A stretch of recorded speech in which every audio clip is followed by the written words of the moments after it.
colloquial, F off. Who the hell are you?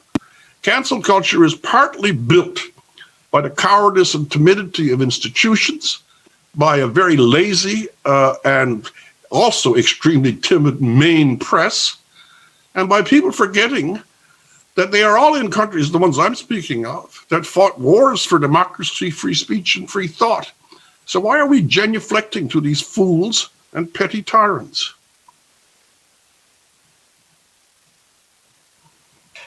Thank you for that. Thanks, Rex. Appreciate it. And we're back. Got our video back. Caught up with you.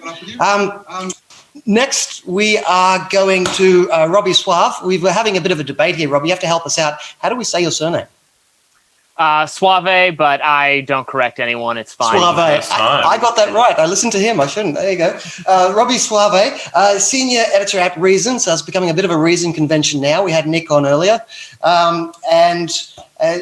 You've been doing a bit of work shining a light on the stupidity that goes uninvestigated by people who call themselves mainstream media and doing it quite well. We appreciate your work. Apparently, Robbie's also put out his first book, I think, Panic Attack, written about a year ago, and it's been a whole year, Robbie, and you haven't written another book, so you're going to have to get working.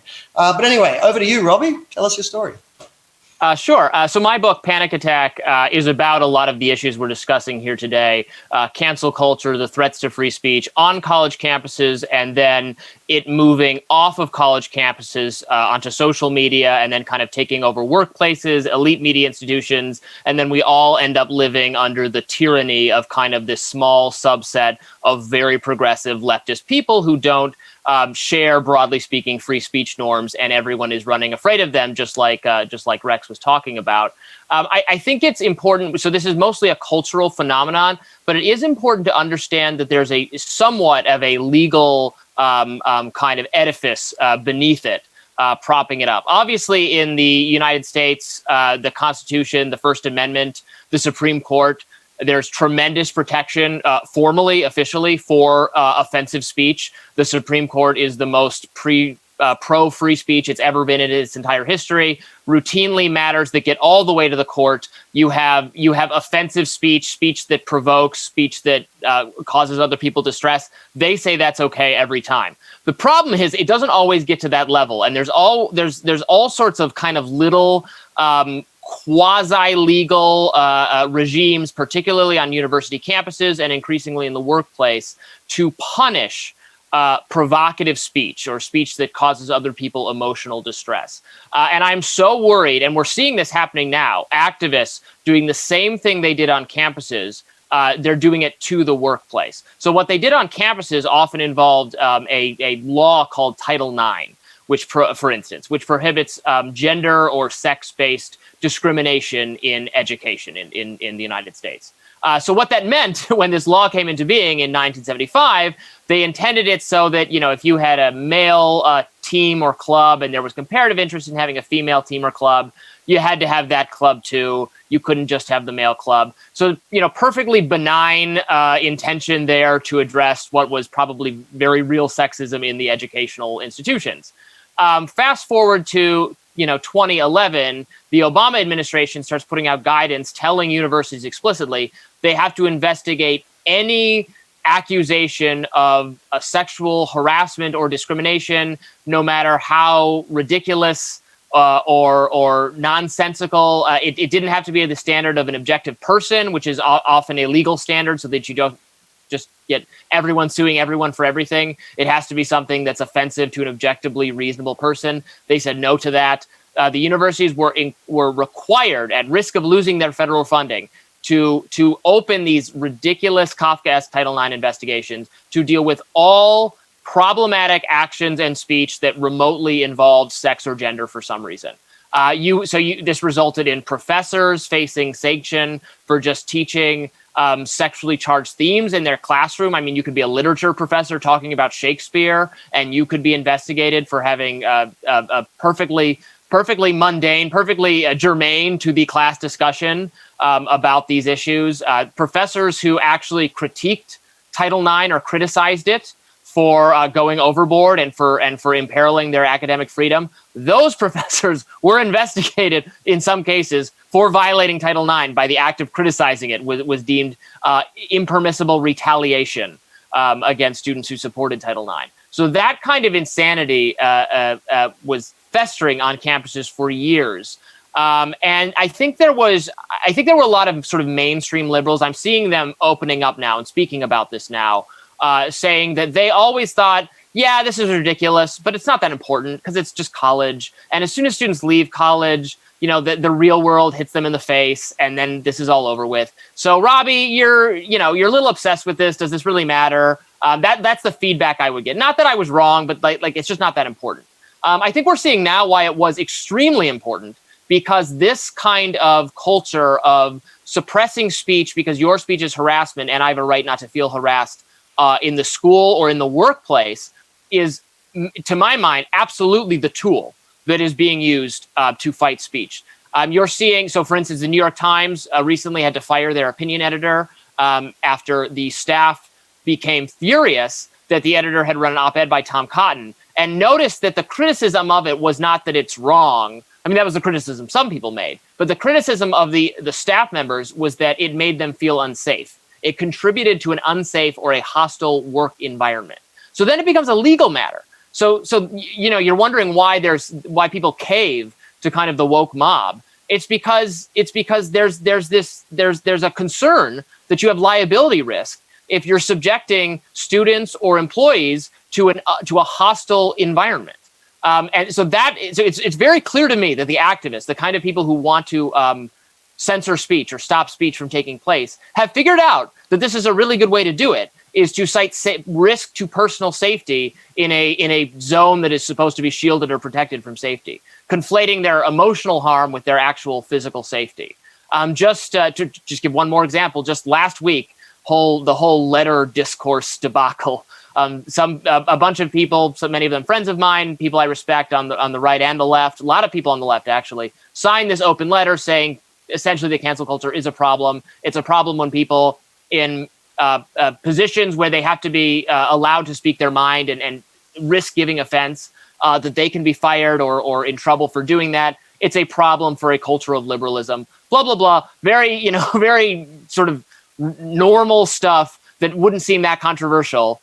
So this open letter comes out, and then immediately, just like that, you have a ton of the more activist woke left saying that, it was horrible to sign this letter. If you're signing this letter, and actually so the letter was signed by a kind of senior person at Vox, which is this very left of center news and opinion outlet. And so Matt Iglesias signed it. But then one of his staff members, who is a trans woman, said that him signing it made her feel less safe at work. And so like that's the language they use, less safe, because the workplace has to be safe according to various workplace safety laws that were never really designed to, I think, include emotional harm. But that's what the activists have kind of successfully lobbied to include under that definition. So that's a huge problem. That will be the next front. It's already the front we're enduring right now. The threats to free speech are coming from this nebulous safety concern that involves to some place the responsibility employers and institutions have to provide people physical safety. Excellent. Thank you. I mean, actually, what you said there, what you described isn't excellent. Your speech was excellent. What you described is quite worrying. And please stick around for the Q&A. But before we get to that, we're going to throw to, I think it's fair to say, everyone's favorite Marxist, if he's still living under the self-description of being a Marxist. I'm not sure if he still is. He can tell us himself. The editor of Spiked Online and everyone's favorite troublemaker, Brendan O'Neill. Thank you very much. Okay, I want to say a few things about cancel culture. The first thing I want to say is that I think cancel culture is a very imprecise term for a very serious problem. I think it's an amorphous term. It's not particularly useful. My main issue with the term cancel culture is that I think it underestimates the seriousness of the crisis we currently face. Because cancel culture sounds, a bit timid, a bit coy. You're just saying to people, I don't like you, or I'm going to push you out of my life, or whatever it might be. But actually, the climate we live in, for which we haven't found the language to describe just yet, is actually quite a terrifying one. We live in a climate in which people can have their lives destroyed because of what they think. And I think there are lots of words we can borrow from history to describe that. We can call it McCarthyite, we can call it Orwellian, we can say that it is a culture of intolerance, we can say that it reflects John Stuart Mill's concerns about the tyranny of custom and the tyranny of wisdom, which put an enormous amount of social pressure on people to believe a particular thing and to say a particular thing. All of those historical phrases are quite useful in describing the current climate we're living in, but I don't think they capture the depth and the seriousness of what's going on.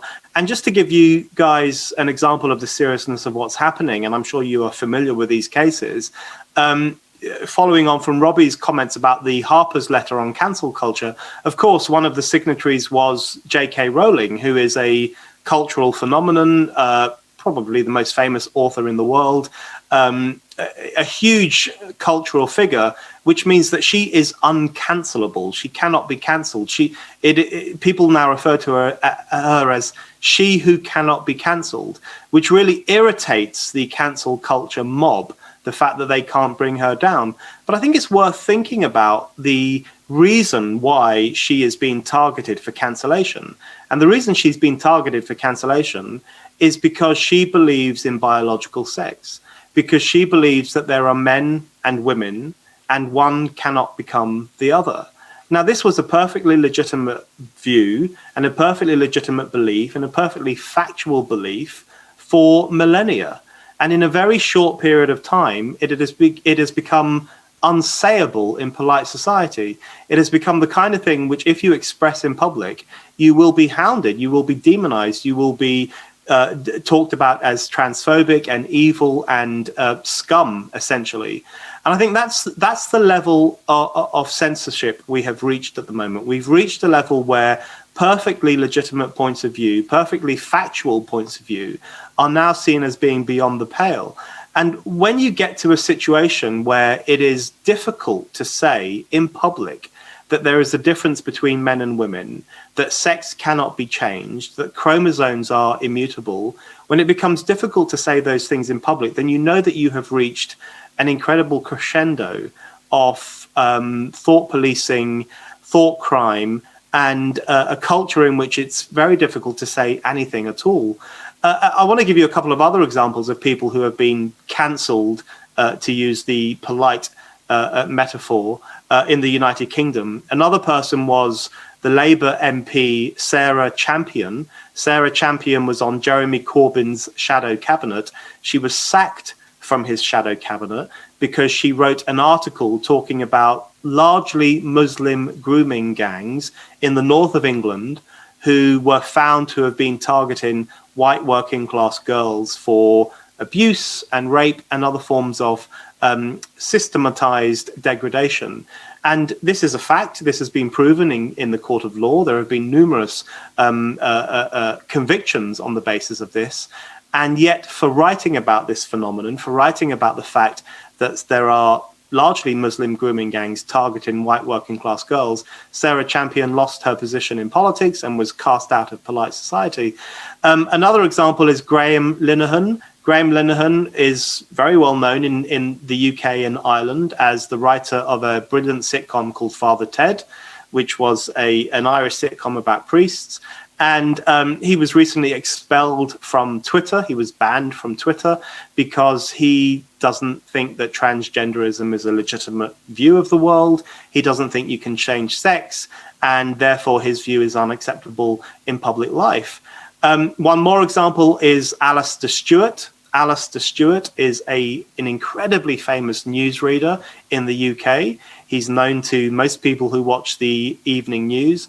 He lost his job. He will no longer be seen on the evening news because he quoted Shakespeare in a Twitter exchange with a black man, and people considered his quote from Shakespeare to be racist when anyone with any shred of intellectual integrity knows that it was not. So it was a case of mistaken racism. Those are just a handful of examples of how serious this situation has become, where people can be cancelled, i.e. censored, i.e. banned from the public sphere, cast out of polite society, either because they believe in biological sex, or because they quote Shakespeare, or because they say things which in some other fashion is considered now to be unacceptable and beyond the pale. We're really reaching an incredible situation where it's difficult to say anything. It's difficult to express any kind of point of view. And this woke tyranny, I think we really need to really start to challenge it, start to think about seriously about what it means, what it represents, what it reflects, what it tells us about our society. And I think we're living through a situation where the term cancel culture doesn't quite capture the depth of the situation. What is really going on is a climate of witch hunting, where evil women like J.K. Rowling can be cast out of polite society simply for expressing views on sex and gender. A climate of McCarthyite politics, where people can be expelled from campuses and thrown out of universities because they don't adhere to the new orthodoxies on political correctness and woke belief systems, and a climate of literalist humorlessness, where people can even be cancelled for telling certain jokes or for saying things that get misinterpreted by willful censors on the internet. So I think one of the things we've got to think about incredibly seriously is the climate of censorship and self-censorship that have arisen over the past 3 or 4 years, and the question of what we can do about this. I think Rex raises an incredibly important point, which is, why are people caving into this? Why are some people going along with this, apologizing for things that they know are true, whipping themselves across the back simply because they said something that is unacceptable in polite society? Where are the people who are willing to stand up and say, I will not apologize, I will not self-flagellate, I will stand by my beliefs, even if you don't like them? And that kind of enlightenment determination to stand by your convictions, well, it's a Martin Luther conviction more than anything else. That Lutheran conviction that you should stand by your beliefs, even if society or the moral majority hates you for it, that is sorely missing in this climate. And I think the impetus, or rather the onus, is on all of us who believe in freedom to stand by what we believe, regardless of how much hatred comes our way. Excellent and beautifully said. I think we're probably all in furious agreement about this, that there is a serious problem here with the woke virus or the woke industrial complex. We're all coming up with new fancy names. But we're probably in furious agreement about it being a problem. And then some of the issues we're talking about is the need to actually speak up and stand up. And then another part of the question is how to then convince the middle ground or the average person to be aware of the size of this threat. We'll talk about all of those. I wanted to go on a tangent for the first question, and that is a step back. The wokistas are certainly a threat and they need to be fought, but where did they come from? And I mean, what led to the sudden introduction or the evolution of a bunch of young people who are so easily offended, who's run around actually feeling as though everything can hurt them? Is there a root cause here? Now, I understand we eventually just have to go and fight them and beat them, but I also want to know what went wrong. What went wrong with our culture or our parenting or something in our society? We allowed these hordes of young ferals to grow up and start ruining our culture. And does Jonathan Haidt's book, The Coddling of the American Mind, have anything to say about it? Let's start that with whoever wants to jump in, but Rex? You might need to unmute yourself. I tell you what, you raise a very good question. But before I answer it directly, I want to underline something that Brendan said, because I think it's also consequential. We have these tag names for things. They're as quick as the internet. And cancel culture, he's entirely right to say that we need to search for something that suggests the depth and the peril. It's an actual peril. As your closing thought, your closing exchange, and as he pointed out, you're also ruining lives. As to how we got there, we could do another 24-hour broadcast on that, but the broad scheme is very simple. The way the hard left approaches these things, they may not have a design that is universal at its beginning, but they find the weak spots, and they always proceed almost by osmosis.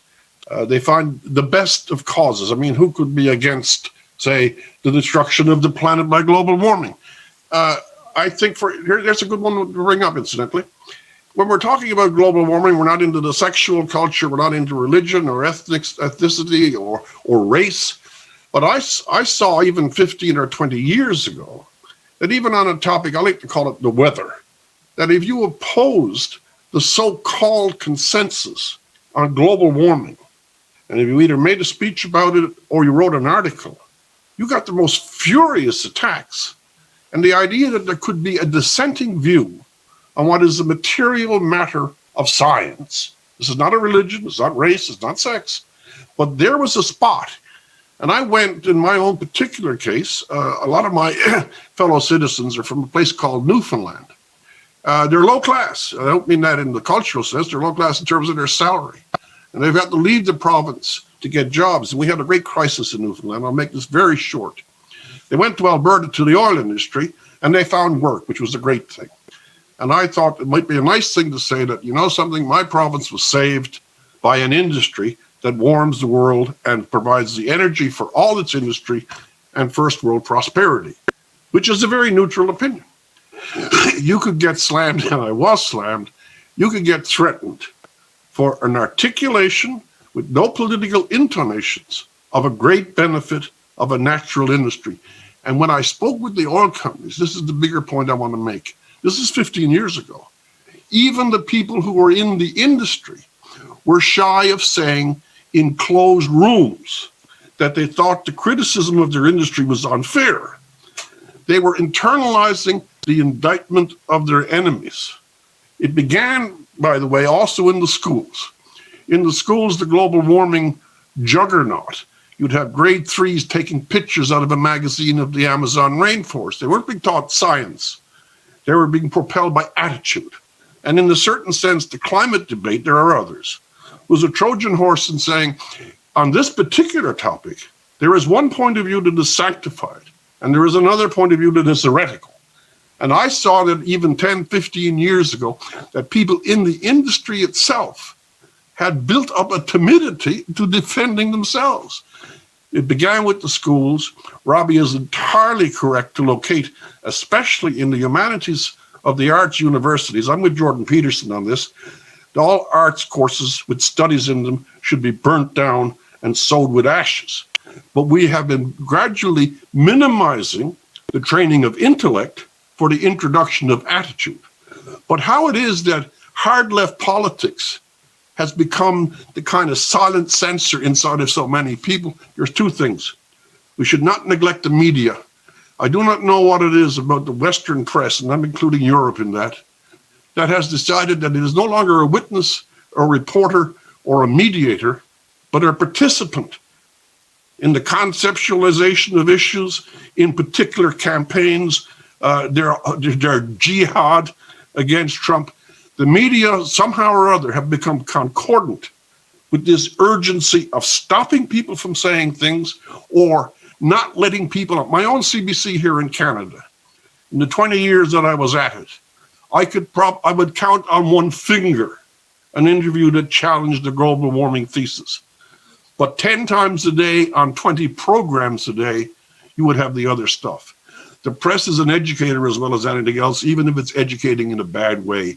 They have sowed the minds of people that these opinions are okay to have and these are not. And finally, I'll get off of it. When we talk about how this has happened, we're talking about the managerial elites, the academics, the journalists, those that are pretty well off, those that are in the higher class industries. Here's what I know about how to challenge this stuff. If you walk the streets of ordinary towns, if you talk to the guy who comes in to fix your sink, or if you get in a taxi driven by some guy from Somalia, you're not hearing Whig culture. You're hearing the actual expression of opinion unmoderated by some internal censor. It's the class that feeds the communication and political industry that have concocted or built this atmosphere. It developed by osmosis. It developed by deliberate attack by the really hard left radicals. And it also developed because so many people, and I'm glad that Brendan brought it up, they go into this torment this crucifixion of self-abasement. And that's the one point that I find myself most angry about. It's one thing to be told that you're a bad person, but if you know you're not, and your point of view is real, why in the hell would you strip yourself naked and flagellate yourself in public to a bunch of people you really despise? That's not a great answer, but it'll have to do. Oh, that's a pretty good answer. Robbie, Brendan, do you guys want to jump in with what did we do wrong to these kids? Who hurt them to have them grow up to be such ferals? It's important, I think, to remember, because people ask this, how could it be, all young people, they hate free speech, they all want to cancel everyone. But of course it isn't all young people, even. It's a minority. It's a small number of people we're talking about. Actually, even among Democrats, right? You would find probably most of them agree with J.K. Rowling on the issue she's being canceled over. So the problem is a very small number of militant, woke, progressive young people who happen to occupy the most vocal positions in society, who work for elite media institutions or are very vocal on social media. You see them, so you hear from them, and you think I think this happens to the left, to Democrats rather, that they think these people are overrepresentative. So then maybe it's important to mimic their views, when actually you might very well lose votes by doing that. And sort of Donald Trump kind of deftly exploited that, or maybe not. Maybe Donald Trump doesn't do anything deftly, but accidentally or inadvertently exploited that. Obviously, Jonathan Haidt talks a lot about the coddling culture and safetyism being a root of some of this. So I also think safetyism or appeals to one's safety have been the mechanism by which canceling or free speech, or whatever you want to call it, is taking place. So you can draw a sort of line back to the kind of the parenting culture of the 90s, which became very, very overprotective and afraid of made up danger to kids, and they became more sheltered, and you have the every kid gets a trophy kind of stuff. I'm careful about drawing too much, though, of a causal arrow there, because that's just a theory. There's no evidence of that. I can't point to this specific study showing, oh yes, kids who grew up in exactly this environment are the ones doing the canceling now. I suspect at least some of that is the case. The other big reason, I think often overlooked, for why we have this cancel culture moment now, is actually it's just much easier to find reasons to cancel people now that smartphones with cameras and social media exist. So there is now a living record of everything everyone says or does. Not everything, but to a tremendously greater degree than existed before the year, 2005. So all of those of us who grew up or who went through the stage of your life where you're prone to saying and doing dumb things and getting in trouble for them. So like me, I passed that age before everyone was running around with cameras taking videos of everything, before my inclination would be to tweet some stupid insult or slur. Now that is not the condition that young adults are being socialized under now. Now they can do or say something, as all people do, and then 10 or 15 years later, when they're on the cusp of some great victory or championship or public recognition, some viciously cruel rival or enemy or journalist who has nothing better to do with their lives can go dig and find what they tweeted or what their friends said about them or their video of them from their adolescence and destroy their lives. And this happens all the time. And it's really, it's horrible. It's to my mind, the most horrible aspect of cancel culture. People getting in trouble. Sometimes they're not even famous people for wearing a dumb Halloween costume 15 years ago. In a time where these issues or what you're supposed to do or what was offensive was even much less settled or settled among the left than it is now.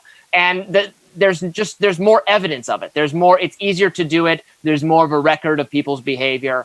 We're living in a snitch culture. Everyone is a cop. We're never putting this genie back in the bottle, by the way.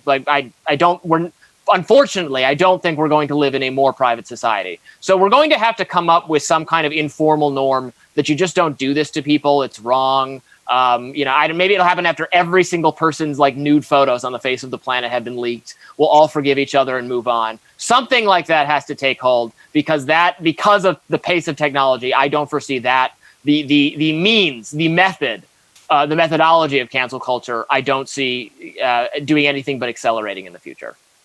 Now, it's an excellent point about the existence of forever tech, right? The technology that means our actions last forever. This forever tech has created a world, or it seems to be associated with a world that has lost the art of forgiveness. You say something stupid to a few friends, but if it's not recorded, it goes into the memory and gets forgotten, and you're able to move on. Things that are part of forever tech seem to be harder for our modern culture to forgive. It's a really good point, and it's hard to solve something if it comes from technology. Brendan, did you have some comments on what we did wrong, how we hurt these kids? Yes, I think I've always been very careful not to blame young people, millennials or Gen Z, for this phenomenon, because I don't think it's their fault.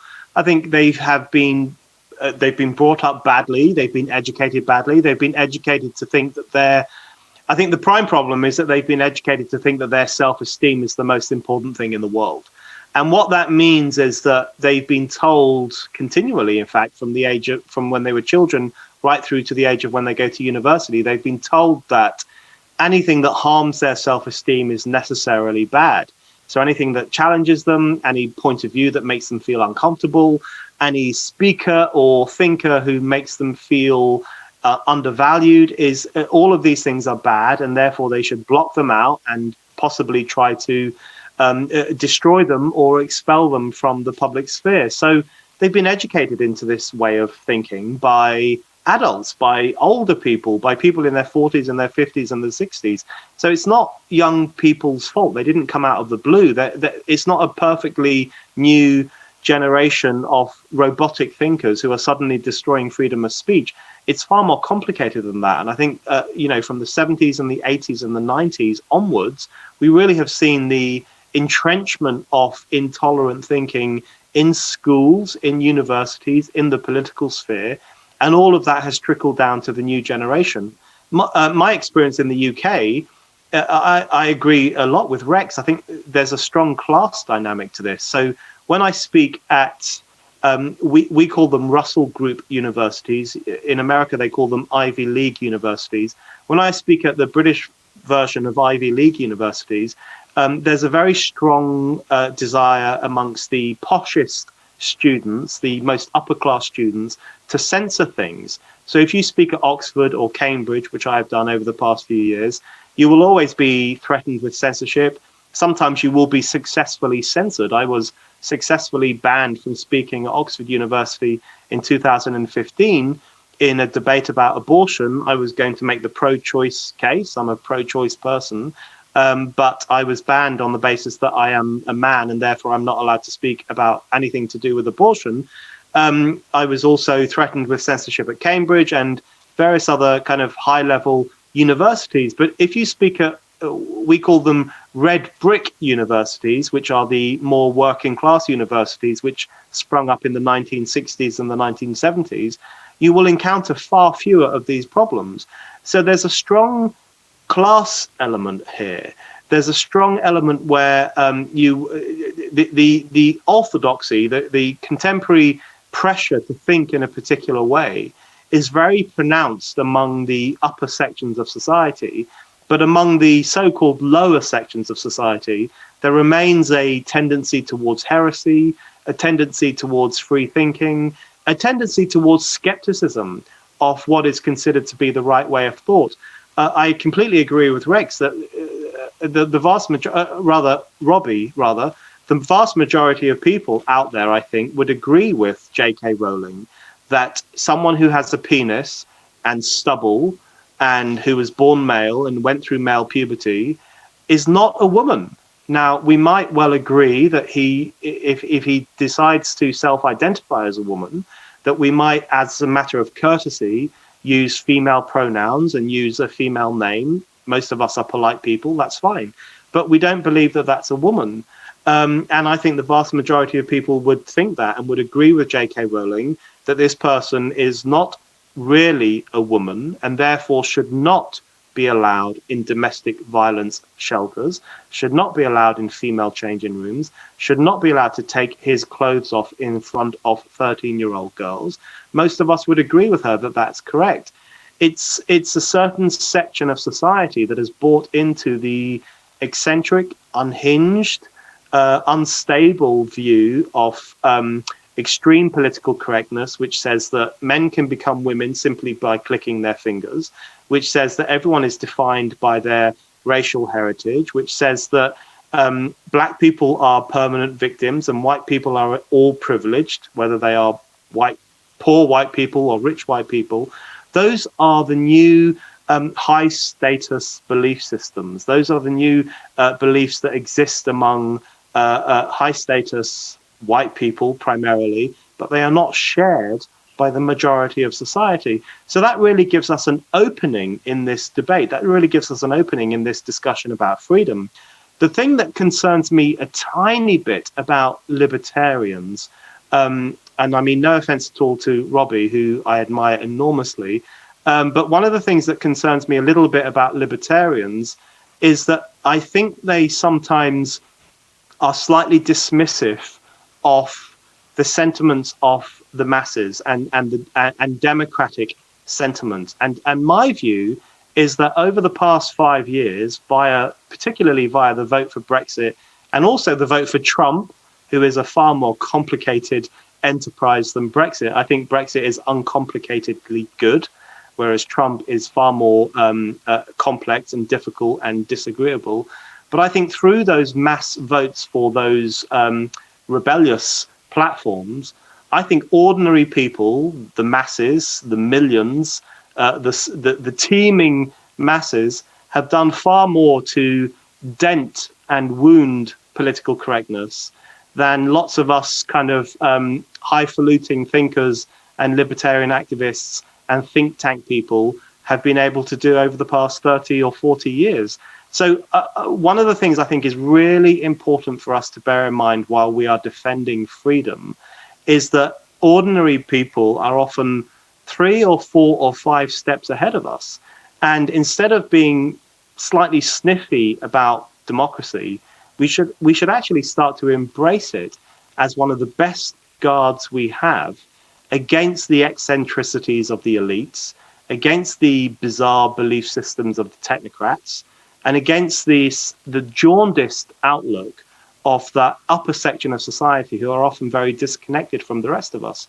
So I really do think we have to start warming to the idea that freedom will be delivered to us by democracy rather than by this kind of rather than by a kind of conflict within the upper classes itself.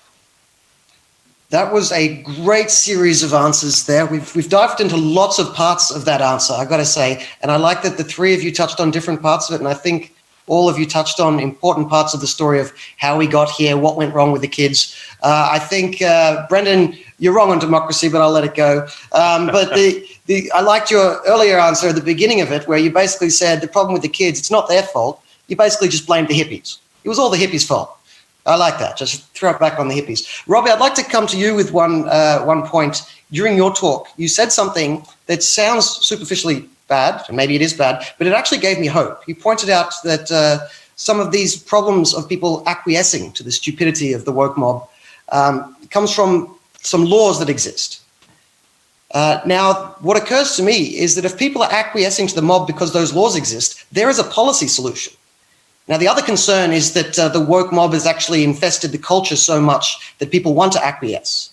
And if that's the problem, that is a deep-seated problem. That is harder to fix. But if there is a policy solution here, that actually gives me hope. So is there a chance that we can actually fix this problem policy-wise then? You can certainly fix the policies. Whether the policies have been in place long enough that the culture will operate as if the policies exist even when they no longer do is the concern. So right now, one of the things the Trump administration has done that I most agree with, and they're few and far between for the most part, is the Education Secretary, Betsy DeVos, did rescind the guidance relating to Title IX. So this is specifically for schools the previous guidance saying that they had to really militantly investigate and root out sexual discrimination, harassment, assault, and use these procedures that were totally unfair. And if they didn't just do it in the most over-the-top way, they could get in trouble. Betsy DeVos has said, you no longer have to do that. And here are the new standards we'd like you to use. They're much more fair. We're talking mostly about free speech, but there was a tremendous due process component of this.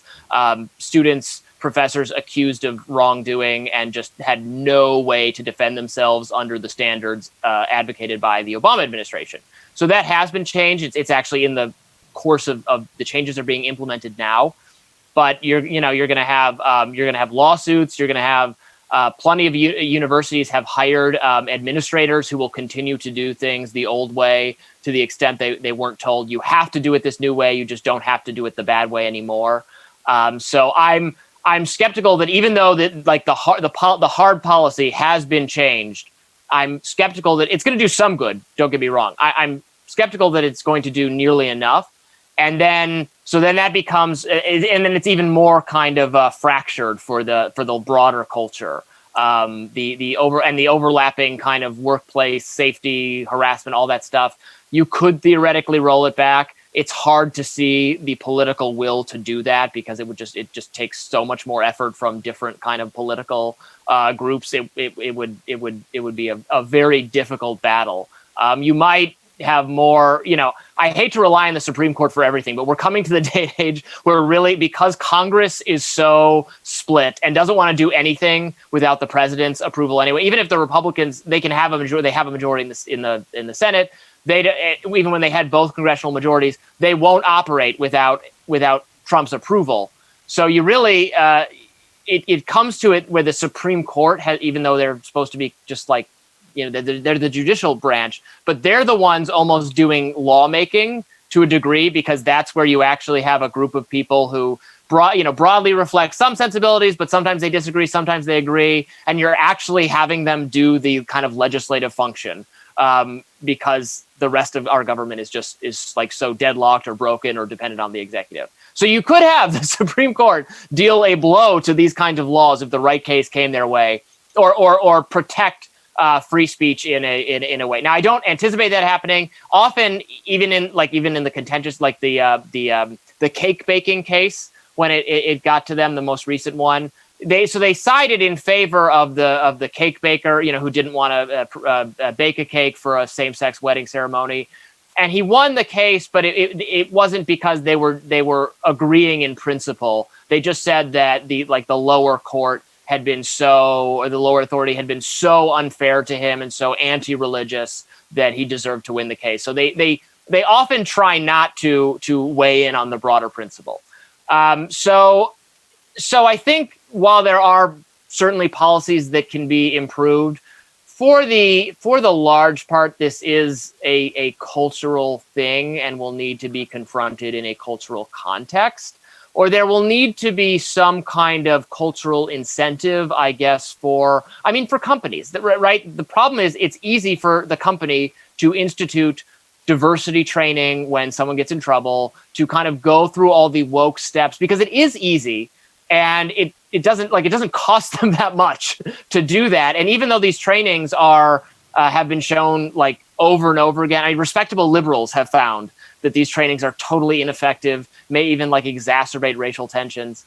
But companies do them over and over again because that's like the thing you do. It's become kind of part of just the industry, or how the woke company operates.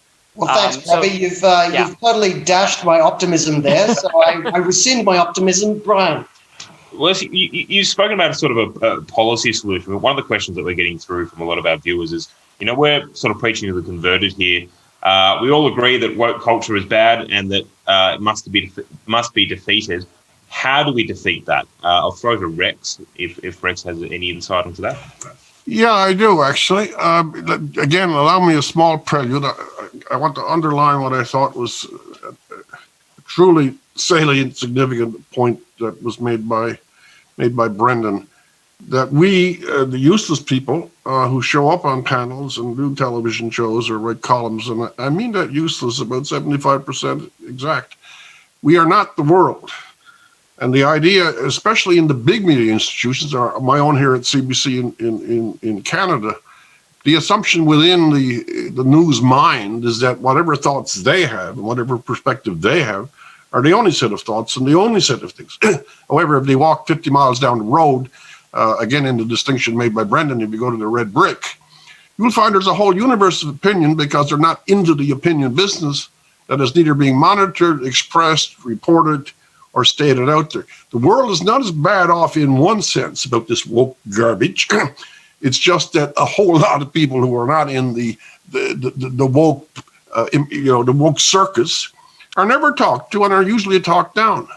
Now, as to how do you beat it? Well, it starts with you. I know that's probably an escape hatch, but it really is. I've been stressing, I think, in the few things I had to say that unless I was in China, North Korea, or Russia, the idea I can say something, it involves no risk. I mean, you don't go to the gulag and you don't end up upside down in some iron ring being tortured with an electric rod. I don't know why so many of us in first world situations with great security and everything else, when you hear something so damn stupid as some 6'5" guy with shoulders bigger than most Brinks trucks declare that he's a woman, why you don't laugh out loud? Why have we lost the instinct that a real response, a genuine reflexive response to what is obviously a petty tyranny, they're pushing their ideas on you. I'd like to pick up this to when someone in the corporation, like Robbie mentioned the New York Times or the Reason article, or Harper's article, and the publication of the article made some person feel not safe. Well, it's idiotic. The generations before us were off in trenches and getting run over by tanks. They knew what trauma was. Why have we allowed these perfectly empty usages like safe to mean you've somehow or other triggered some infinitesimal dislike in the back of my mind? And I equate it with, why aren't the people who say that they felt not safe laughed out of the goddamn room? We know that this is not true. We know the claims. That's the other point. We know the claims that are being made. Oh, you made me feel this, or you're a racist, or whatever. You know that these are constructed accusations. In the majority of cases, the people who run these attacks on others don't believe what they themselves are saying. It's the old struggle for power conducted under a different aegis, a false language, deliberate duplicity, and mob control. The only way we will take it back, and by the way, I really want to agree with this thing of Brendan's on the idea that this class, of which, alas, I am one, the chatterers, are ever going to do anything. They've chattered for 40 years while this whole thing built up. It was osmotic and tsunamic all at the same time. But it really is time for those who are not going to lose their life. The next time someone calls you a racist or a sexist, why are you buying the indictments of these hollow people of little mind and no conscience? It's time to find a spine. That's not a program, but it is a call. Brendan, I'll throw to you on that same question. How do you defeat this? Well, with at the risk of upsetting John even more, you defeat it via democracy. I really genuinely believe that. Now, I know for a fact that many people watching this will be skeptics of democracy. I've had so many run-ins with libertarians who think that democracy is a threat to their individual freedom, and I've spent a lot of the past 10 years trying to convince them that freedom and democracy go hand in hand and are not a threat to one another, but I have not done a particularly good job of that. But I think the way in which we defeat woke culture is through what was traditionally referred to as the wisdom of the crowd. Ordinary people are wiser than well-educated people. And this is not an accidental phenomenon. You know, there's that old cliche that I would rather trust the first 10 people I meet on the street to run the United States of America rather than trusting people who had been educated at Harvard University. And this is not an anti-intellectual view. This is a view that ordinary people live in society in a way that those other people tend not to, and understand the strangeness and the ridiculousness of elite opinion in a way that members of the elite tend not to. You know, there was a movement in the United Kingdom in the 1840s called the Chartists, and the Chartists were a movement for the right of working class men to vote. It was a movement to expand the franchise to working people, and their view was very plainly that they openly said, we're not saying that ordinary working men are just as good at politics as lords and ladies and barons and bureaucrats. We're saying they are better. And the reason they are better is because they live in society in a way that those people don't. And this is not a facetious point. I think this is a really important point. If we're going to challenge woke culture, if we're going to challenge this culture that comes from removed, cut-off elites based in the academy, based in the bureaucracy, based in the technocratic elites, then we are going to have to turn to people who tend to be more naturally skeptical, who rely upon their fellow man and their fellow woman much more, and who are far more open to different ways of thinking. That's what the vote for Brexit tells us. That's what the vote for Trump tells us. It tells us that there are millions upon millions of people out there who don't buy into the woke ideology and who are a willing audience for the kinds of arguments we are making. And unless we tap into that mass sentiment, if we treat that mass sentiment as something dangerous and threatening, then we will lose even before we begin. And we have got to start treating that mass sentiment, which thinks that J.K. Rowling is correct, which thinks that campus culture is insane, which thinks that the idea of living in a safe space with colouring books and puppies that you can pet and all the other things that Robbie has written about extensively over the past few years, which thinks that all those things are completely and utterly nuts. Unless we tap... Brendan, I understand what you're saying, but puppies are great. And we are well out of time. We've stretched it 5 minutes past. So I'll tell you what, come to the next Friedman. We'll give you a whole hour on the stage with everyone. Please do it. That goes to all of you. And I'd just like to say this was a great session. I really liked it. And thank you all very much for coming along and sharing your wisdom. And please stick around, come to the social room. We'll have a chat after this. But first, we're going to throw to the Melbourne studio. What did you guys make of that? Well, that was an absolute tour de force. Three of the very best anti-woke warriors we could have heard from. And I think the lesson is that we shouldn't be scared and we shouldn't be pushed around and we need to fight back and fight back strongly. But as you may have noticed, Topher is on a very well-deserved break, so I've been promoted to Topher. And joining me as Deputy Topher is our very own Kirsty O'Sullivan. So this is the IPA takeover at long last of the Melbourne studio. Now, coming up next in the breakout room, we've got the Leadership Institute giving a presentation on media skills for aspiring candidates, led by the great Ron Nearing, who we heard from earlier this evening. And next on the main stage is a topic very, very dear to my heart, which is how the libertarians deal with the national conservative movement. But in the meantime, please enjoy this short video. Centre for Development and Enterprises, Great Lakes.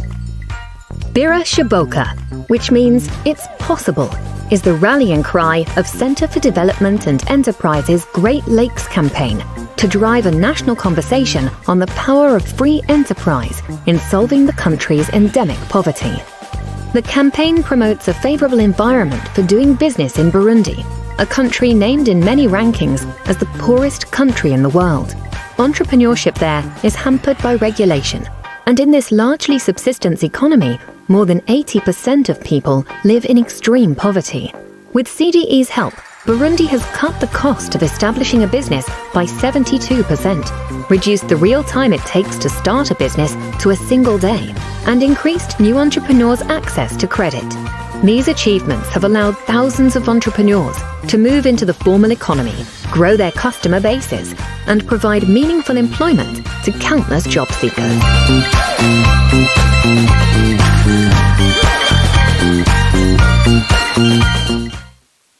Live. And welcome back. Again, for those who want to run for high office one of these days, as we all, of course, do, being politically interested people, please go to the Zoom breakout session with Ron Nearing from the Leadership Institute. But in the meantime, as I said, a topic very close to my heart. And before we get on to our excellent guests, I want to bring in the godfather of the Australian Liberty movement, of course, the great Tim Andrews, with whom I've had many late night discussions over Facebook Messenger in deep frustration about this very topic. Tim, what do you think about the so-called national conservative movement and how we as libertarians respond to them? Look, I think that this is probably the most important and most interesting session in this entire conference, because this gets to the very, very core of what the political debate right now is. But I would argue that this isn't necessarily a debate about the economics of the issue or the cultural wars of the issue. This is a conversation that we now need to have, where libertarians and pro-market people need to realise what we've done wrong, what we have done as a movement, as people who believe in personal responsibility, that has led to a situation where so many conservatives now think that the market isn't the solution to their problems. Previously, conservatives and libertarians used to agree that we had this fusion of small government but traditional institutions, and that's fracturing. In order for us to fight the left effectively, I think that we need to start rebuilding that alliance. And this is why we specifically framed this panel, not as a debate between, who's right, who's wrong, libertarians, national conservatives, but rather why and how libertarians and people who believe in the free markets should actually respond to this rising phenomenon of populism, of national conservatism, and of people who claim to be conservatives and still would disagree with fundamental concepts of the free market, argue for industrial policy, closed borders, those sorts of things. And I think this is we have three phenomenal panelists who have really got to the heart of this issue. And I think that when this session gets recorded and people are going to be sharing this and so on, this is going to be the one that will go viral, because I am so impressed with the caliber of our panelists, and this is such an important issue. It is an extremely important issue, and one, as I said, that I care very, very much about. So without further ado, I'd like to welcome our first cab off the rank for this panel, and that is, of course, Ian Murray. Ian, good to have you with us.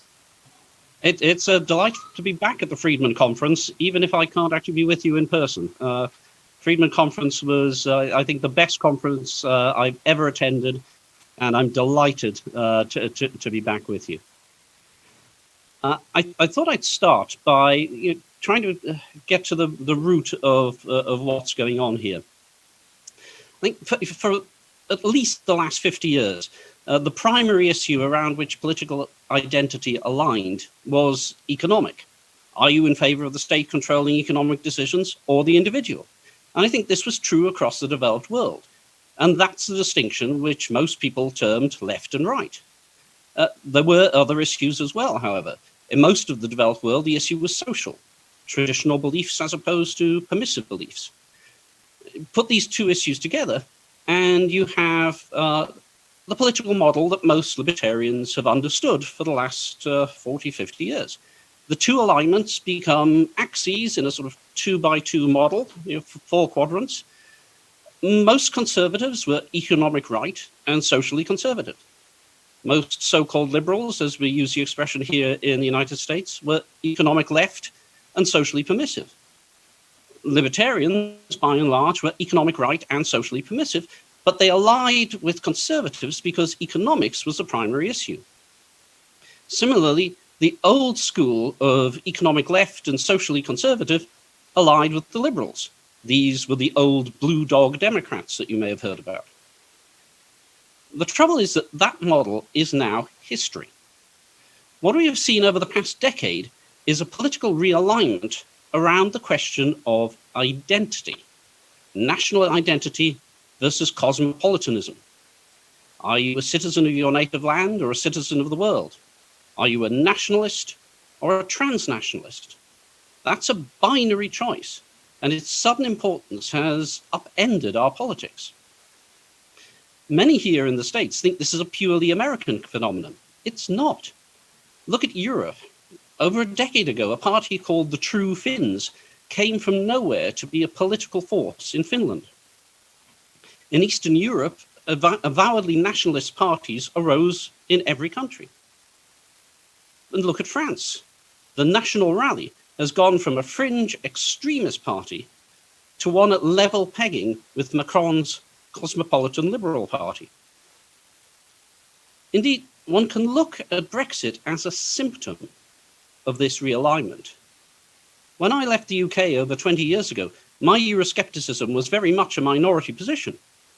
The realignment over there, however, made Brexit possible. But the question of social attitudes has not gone away either. This means that economics may not even be the secondary consideration anymore. Again, look at the UK. The party of Margaret Thatcher, the Conservative Party, is advocating post-coronavirus policies that they proudly describe as Rooseveltian. And that's FDR, not Theodore. So the political world has changed. In America, political realignments happen within the two-party system. As I've said, libertarians, especially here in America, have tended to side with conservatives. So the GOP has for decades been a party of economic freedom and social conservatism. Many libertarians, to be sure, felt uncomfortable with the social conservatism, but they put up with it because their primary issue was the economy. I'll add here that there is a great deal of thoughtful writing about how these two issues are not necessarily at odds and might even be complementary. Frank Meyer, the fusionist philosophy, for example, felt that liberty and tradition needed one another. Now, it may be partly because the marriage of these two philosophies was so successful that the political realignment has caught economic liberals flat-footed. We have been surprised at how quickly many conservatives have turned against free market orthodoxy. Now, a lot of people here and abroad are likely to place the blame on Donald Trump, who is certainly a polarizing figure who has upended a lot of what we thought were settled questions. However, just as Brexit was a symptom and not a cause of the political realignment there, it's my opinion that Donald Trump is similarly a symptom and not a cause. For instance, we knew that Trump was a protectionist. However, the speed with which protectionism has become received wisdom in the GOP has surprised many of us. Similarly, the speed at which old discredited policies, such as industrial policy, have returned is striking. This is especially surprising because at its heart, free market economics is empirical. We know these policies don't work because we've put decades of effort into analyzing them. It was, for instance, Lewis Powell's recommendation that when the free enterprise system was under attack in the early 1970s, that American business should support the creation of academic institutions to challenge collectivist thought, and that led to the creation of the Heritage Foundation. Yet it seems all of that work, the mountains of policy studies and analyses, has come to naught, and it's been conservatives who have rejected it. I'll say here that this doesn't apply in all policy areas. I work primarily on regulatory issues, and there is still a general agreement among conservatives that the economy is overregulated. Yet there is an appetite for regulation in conservatives in many areas. Antitrust, for instance, is no longer the realm of the hipsters. Onerous regulation of tech companies is another conservative favorite. Conservatives pull down the fairness doctrine for broadcast media, but many want to see one imposed on the internet. And a quick word about energy policy. At the moment, one of the few areas where conservatives and economic liberals remain in lockstep is on energy policy. However, if we look at what has happened in Europe, we can see that green energy policies and nationalism have become quite closely aligned. Boris Johnson's government has announced a phase out of all gas-powered cars. Carbon tariffs are being seriously proposed by nationalist parties all over the continent. It may yet happen here. I want to raise one final point before I actually bother to address the question before us, which is that something similar is happening on the left. People who are nationalist, but whose economic policies were collectivist, are deserting the left in droves. In some countries, the left parties have responded by embracing nationalism. Look at the Danish Social Democrats, for instance, or the Scottish National Party, which used to be called the Tartan Tories, but have now completely destroyed and replaced the Labour Party as a party of economic collectivism. However, in other places, and I think America is one of them, a radical cosmopolitanism has taken over the left that actively rejects any association with the nation at all. I think that the current moment in America is this movement flexing its muscles. The 1619 Project, the use of justified revulsion at the Confederacy as a Trojan horse to attack the Founding Fathers, and the attack on such fundamental values as free speech that we heard about in the last session are all part of this. This has sadly helped fuel the revival of socialism on the left. We should remember that Rosa Luxemburg was of the opinion that rights were not rights unless they redressed a power disadvantage. I talk about this in my new book, The Socialist Temptation, which is available July 28th from all good booksellers. But this is exactly what is happening with the assault on free speech. Unless your speech actively challenges systemic racism, the argument goes, you have no right to say it. What does redress the ills done by systemic racism? Socialism, they say. Thus, all the policy proposals we see advanced from the left to combat the problems they think need to be addressed, and to be sure, many of them need to be addressed, as Steve Horvitz will argue passionately, I am sure, in the next session. They are all based around increased power over the economy and individual businesses for the government or for labour unions privileged by government. This is why I think that the hope of some libertarians that the left will adopt more market-friendly policies is misplaced. While that does look to be happening in the UK, where Keir Starmer is decorbynifying the Labour Party slowly, and in France, where it is now clear that the ex-socialist Macron is probably the only hope left for markets, the reverse seems to be happening in the US, where previously moderate Democrats are signing on to increasingly radical and comprehensive policy packages. They are all protectionist, redistributivist, and burdensome to great degree. The Green New Deal, for instance, is now official Democrat policy. Economic liberals, for sure, and I would suggest most libertarians, should run like the wind from it. Now, many libertarians might rightly be sympathetic to the stated goals of increased racial justice and the like, but they should remember the words of the British journalist Toby Young. Socialism always begins with the lofty-sounding goals about the international brotherhood of man and always ends with having to eat your own pets. So if aligning with the left to promote free markets seems unpromising, to put it mildly, how should economic liberals react?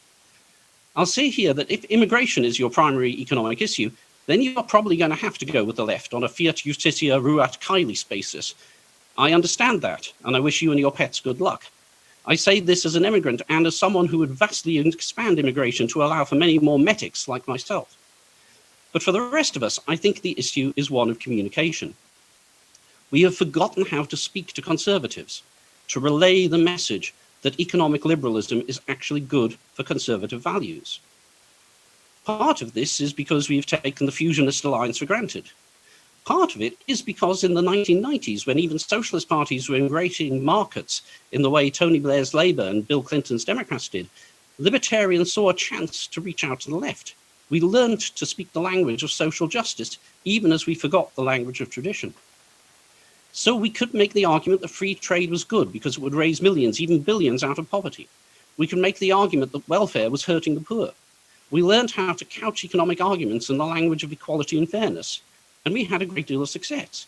A lot of our ideas on criminal justice reform, immigration, and other areas were actually adopted by the left. This was and is a good thing. Yet we forgot the language of tradition and community. In this respect, our concentration on empirics hurt us. A factory closed, and we would say that the closure of the factory was a small, concentrated cost compared with the huge distributed benefits of trade. Tom Palmer talked about this problem in his introductory remarks, and I fear that we heard more examples of that from Joe Jurgensen earlier today. What we were not saying was that innovation and change were time-honored American traditions that the American character was well suited to respond to.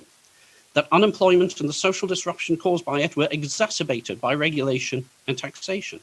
That government had helped to sweep away mutual aid societies and the associations that built resilience, and that Tocqueville thought were uniquely American.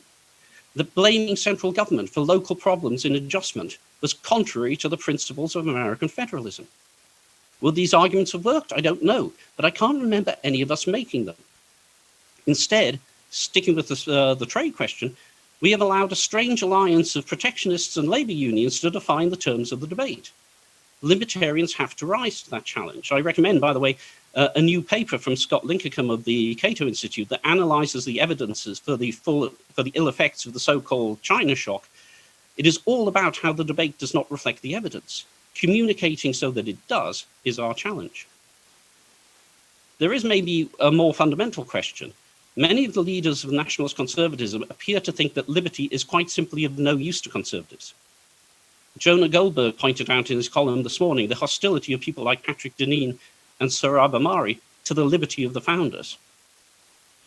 I don't think most American conservatives agree with that, but liberty is important to them, at least partly because it's their tradition. Here in Virginia, you can have the Gadsden flag, the yellow "Don't Tread on Me" or "No Step on Snake" flag on your car's license plate. There are half a dozen of those in my cul-de-sac alone, and only a couple of them are mine. That's why I suspect that as long as we continue to reach individuals through our outreach through the traditional media, digital media, and social media, and as long as we speak in the right language, I think we can still get our message heard. So my bottom line is that I think nationalists and economic liberals can reach a form of rapprochement that will help to head off the threat of radical cosmopolitan socialism. Otherwise, I fear that we in America at least will be engulfed in what DCPR consultant Bruce Mailman calls the woke apocalypse, a massive restructuring of government around the principles of radical identity politics and enviro-socialist redistribution and control of private industry that will make the New Deal look like a golden age of free enterprise. If that threat cannot bring us together, we are lost. And that is something that liberals and conservatives should view with dismay. Well, thank you so much, Ian. And that's a very sobering but accurate sort of assessment of where we're at. And I think, in particular, your assertion that libertarians and economic liberals in particular have lost the language of community and society. And I think that goes all the way back to the old, there's no such thing as a society, only an economy, and all sorts of other things like that. The language of tradition and community has been used to bludgeon libertarians. I can't tell you the number of right-wing gatherings I've been to where people started mouthing off about libertarians before they have worked out who I was and where I stand, because it's become conflated with this very woke self-expression at all costs, the individual at all costs. That is a complete bastardization and perversion, I think, of our message. But enough from me. I'll hand it over now to Dan McCarthy for your thoughts. Great. Thanks very much. I'm very honored to be addressing the conference today, especially since I know for our Australian friends, it's almost 4:30 a.m. in the morning. So you're obviously very dedicated to liberty indeed if you are tuning in. Freedom never sleeps. I'll start perhaps with a few notes of optimism and then maybe get a little more pessimistic as I go on. But it's worth noting that this populist moment, which has produced national conservatism, actually has some of its roots in libertarianism. So, for example, I think you could see antecedents to the Donald Trump phenomenon with the very successful insurgency that Ron Paul ran within the Republican Party in 2008 and 2012. It was not so successful as to actually get the Republican Party's nomination, but it clearly showed that there was a vein of populism, a rejection of the political establishment that was waiting to be tapped by a candidate who had, a better window of opportunity than Ron Paul had in those years. And that's something that I think you saw Donald Trump take advantage of in 2016. Similarly, the Tea Party movement, it certainly had a libertarian emphasis in terms of rejecting the bailouts that occurred at the end of the George W. Bush years and under Barack Obama. But the Tea Party movement was also a populist movement. So conservatives and libertarians came together in a form of populism in the United States, which I think set the groundwork for what happened in 2016 with its rejection not only of Hillary Clinton, but also of Jeb Bush. It was a rejection of both parties' establishments. It was really rebellion by the so-called deplorables, by the people who had been overlooked by the political elites in both parties, who said that they were basically mad as hell and they're not going to take it anymore. And this has been true in other parts of the English-speaking world as well. So the success of Brexit was very clearly a matter of what had been a free market critique of the European Union coming from many of the original opponents of the EU, had combined with a populist rejection of the kind of foreign bureaucracy and control that Brussels represented. And so I think also with Brexit, you have a combination of libertarian and sort of national conservative interests coming together using the medium of populism to succeed politically. Now, the question is, does this kind of past record indicate that there's going to be a future for a combined populist, libertarian, and national conservative project? And I suspect here in the United States, you're actually going to see some degree of healing of the wounds after the November elections. Now, partly that is if Joe Biden winds up winning and becoming the next president, I think you're very quickly going to see that conservatives and libertarians will come together in opposing the radically woke, the radically socialist agenda that Joe Biden and his party will be pursuing. Biden himself, has this kind of mixed record. He was, a supporter of crime bills. He was a very unwoke kind of politician for most of his career. But of course, as we've seen during the Trump years, a president is not necessarily the person who is able to give all the policy direction to his administration. But in fact, there is a deep state, there is a policy apparatus within each of the parties, an elite policy apparatus that will fill the positions where policies are actually made, regardless of who the president is. And so we've seen Donald Trump undermined by his own staff in many cases, certainly with someone like John Bolton on foreign policy, it was spectacularly so. And similarly, if Joe Biden gets into office, I don't think we can expect Joe Biden's sort of record from the 1990s to be restraining his sort of woke tendencies, or indeed the sort of ascendant Bernie Sanders social democratic tendencies within the Democratic Party. Really, the party rather than the candidate, I think, is going to be dominant should Bernie Sanders win. Should Joe Biden win. It will be, in fact, kind of a shadow victory for Bernie Sanders. Now, if Donald Trump wins re-election, even there, I think you're going to find that there may be a little bit more of a meeting of minds taking place between libertarians and national conservatives over time, in part as a sort of second-term policy agenda has to be formulated. And of course, if we look at Donald Trump's first term, we actually find a number of things that libertarians should be very, very happy with indeed, starting with the tax cut, for example, which was good for business, it was good for the wealthy, but it was good for everyone. It was good for workers, it was good for families. Ian has already alluded to the success that the Trump administration has had in restraining and in some cases rolling back administrative burdens. And I think a very important point of common ground is in foreign policy, where both libertarians and national conservatives would like to see the United States adopt a more national interest focused foreign policy, a more realistic foreign policy, and a more restrained foreign policy relative to what either the humanitarian interventionist left or the neocon imperialist right would like to pursue. So one of the reasons why Donald Trump is so strongly disliked by everyone from John Bolton through to the Washington Post is precisely because he is not involving us in the kinds of nation-building wars that Tulsi Gabbard quite effectively attacked during the Democratic primaries in the past several months, and that Americans of all political stripes have come to be very skeptical of.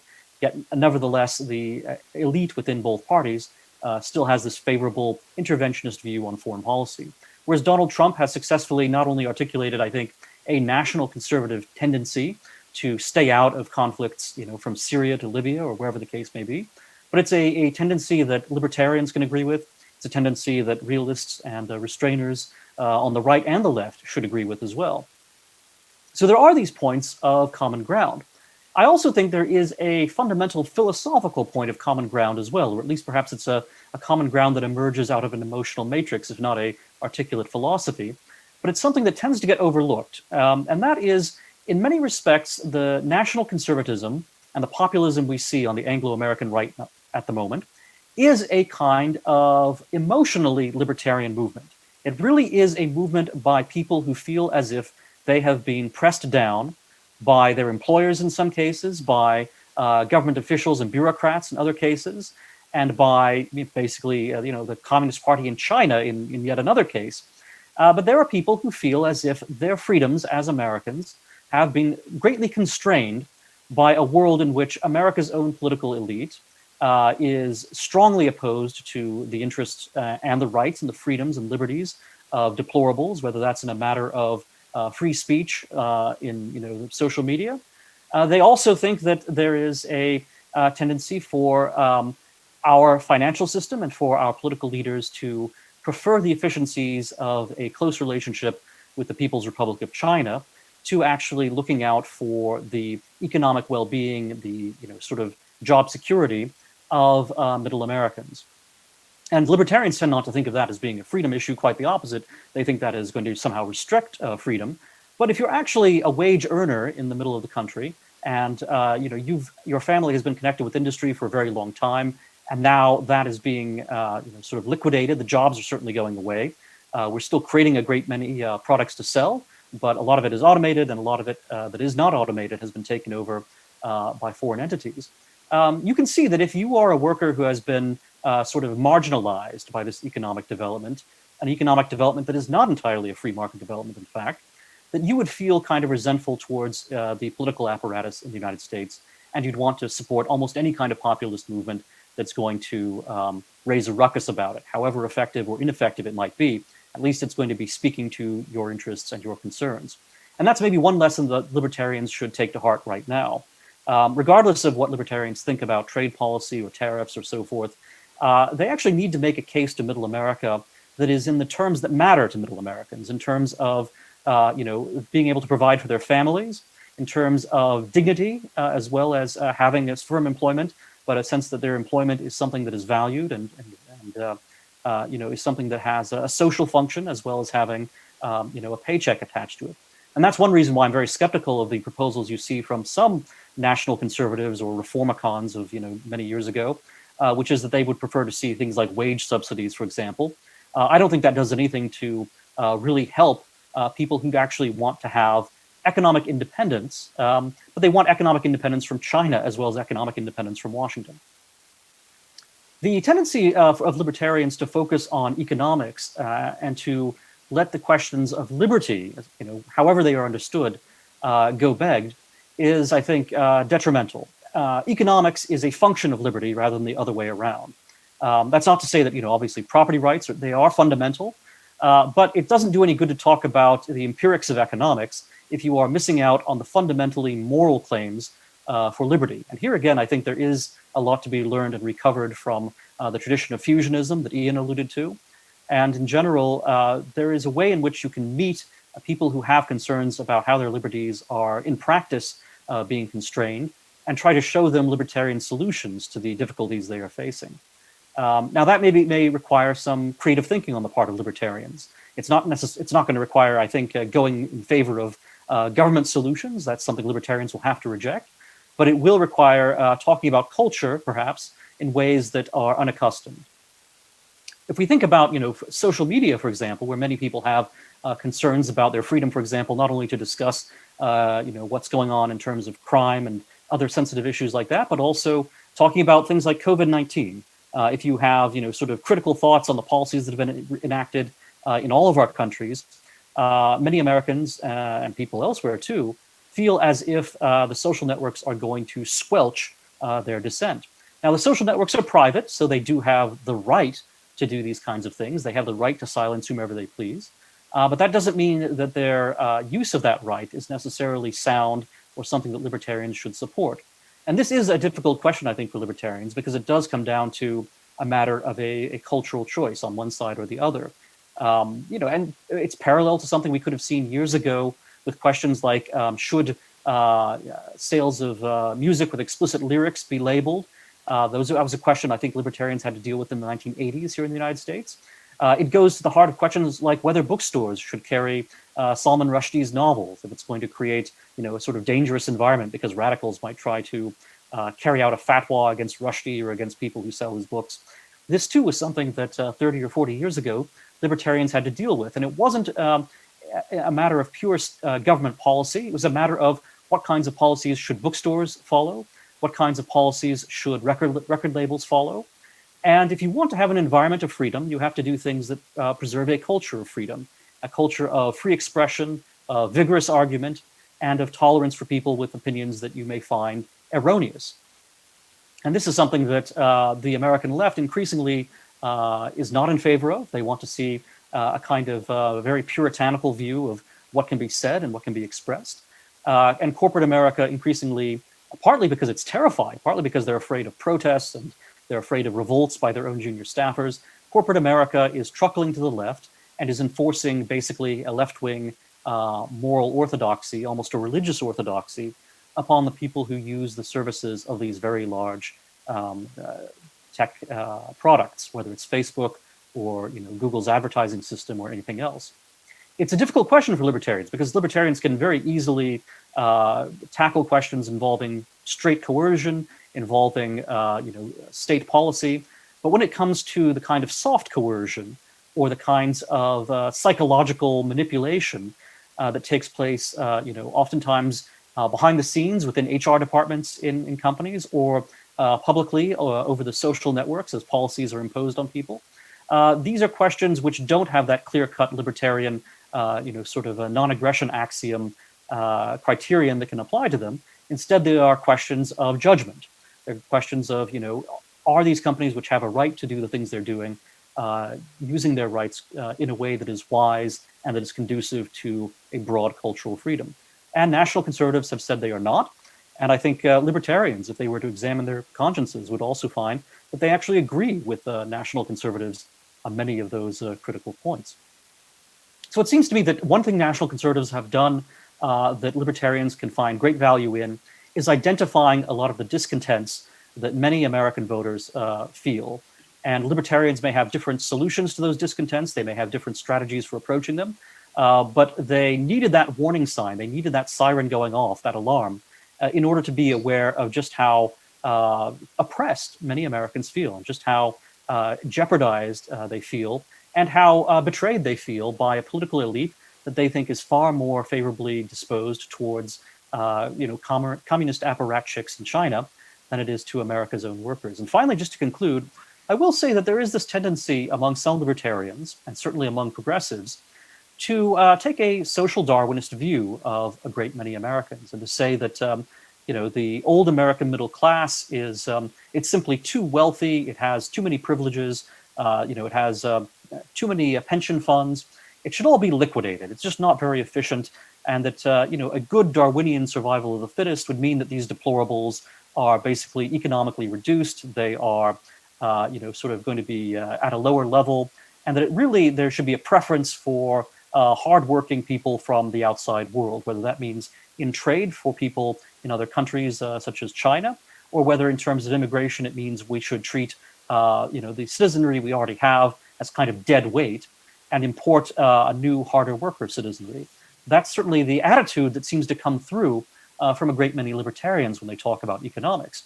And you can understand why Americans in the heartland hear these kinds of claims and they reject them. And they say that, well, this is obviously going to be disastrous for me and for my family if I were to let these sort of libertarian think tank types dictate the trade policies, dictate the immigration policies under which we have to live. So there's a need for libertarians to reconnect with these concerns and to not talk about Americans as being deplorables, American citizens as having sort of retrograde views, American citizens and, for that matter, allies all around the world as being Western and therefore guilty of the most, inexpiable sins of racism and colonialism and imperialism. This kind of anti-Western attitude is rampant on the left, dominant upon the left. And libertarians, I think, feel a little bewildered. They don't know whether they want to reject it or whether they want to try to appeal to the left themselves. So I think I will wrap up there and just say that there is a great deal of common ground among libertarians and national conservatives to be rediscovered, recultivated, and turned into a very prosperous relationship. But it will depend on getting back to some of these core fundamental questions. First of all, whether libertarians are comfortable at all within a nation-state framework where there are, in fact, distinctions between citizens and non-citizens, where there is, in fact, a border that separates one country from another, and when there are interests that are competitive in security terms, if not simply in economic terms, between different states and different kinds of regimes, or whether libertarians really feel that the time has come to completely dissolve the nation-state and simply to sort of free capital and free individuals to be as mobile as possible, even if that winds up being a picture in which the quite powerful and aggressive Communist Party of China winds up being able to steamroll over a great many people in the West. Excellent. That's absolutely spot on, Dan. I think Tim Andrews is very, very correct when he says that this particular session will go viral. 2 speakers in, 1 more to go. We welcome Sam Gregg to Freedom 8, and thank you very much, Dan. Sam, have we got you there? I'm here. Sam is here. Welcome. Welcome. It's good to be talking to the Friedman Conference. Great to be talking to my fellow Australians. Like Ian, I am a migrant to the United States. I'm very happy to be participating in this, I suspect, international, but still very much a highly Australian meeting. So the question we're posed with, and I'm going to try and avoid repeating anything that Dan or Ian has said, is of course this issue of how do we engage national conservatism? And I guess I come at this from the standpoint of someone who calls himself a Burkean Whig rather than a libertarian. And maybe towards the end, some of that distinction will become clearer. So I think we need to ask ourselves, first of all, I'm going to do 2 things. I'm going to ask why I think there has been this emergence of this national conservatism. And then I'm going to outline some ways in which I think it's possible for economic liberals, free marketers, classical liberals, libertarians can engage national conservative concerns rather than simply dismissing them as being irrelevant and somehow will be dissolved over time as the market continues its march throughout history. So the first reason I think we've seen the emergence of national conservatism, of course, is the phenomena of what I'm going to call globalism. Now, I don't mean by that economic globalization, although that's obvious the 2 things are related. But by globalism, I mean the emergence and the turn on the part of many political elites, particularly in Western Europe and some parts of North America, towards transnational institutions and supranational institutions. The European Union is the example of this, obviously, which comes to most people's minds immediately. And one of the reasons I think we see the emergence of national conservative movements is a pushback against these types of institutions, these supranational institutions, which are very detached from the concerns of real live people, who quickly develop agendas and interests of their own. I think the European Commission is a very good example of this, and which are seen as unaccountable, highly undemocratic, and whether it's true or not, focus primarily upon their own interests and not particularly interested in the views of anyone who might have some disagreements in the way that they want politics, and not just on a domestic level, but on a supranational and international level to go. So I think national conservatism reflects pushback against many of these institutions, which I think some libertarians to a certain extent have engaged. The second, of course, is immigration. Like Ian, I'm a migrant, so I can speak with some credibility on this subject, I think. But what I think when it comes to immigration and the national conservatism movement, the unwillingness of governments to enforce sovereign borders has alienated a lot of people from the idea of relatively free migration between countries, which of course libertarians tend to hold to.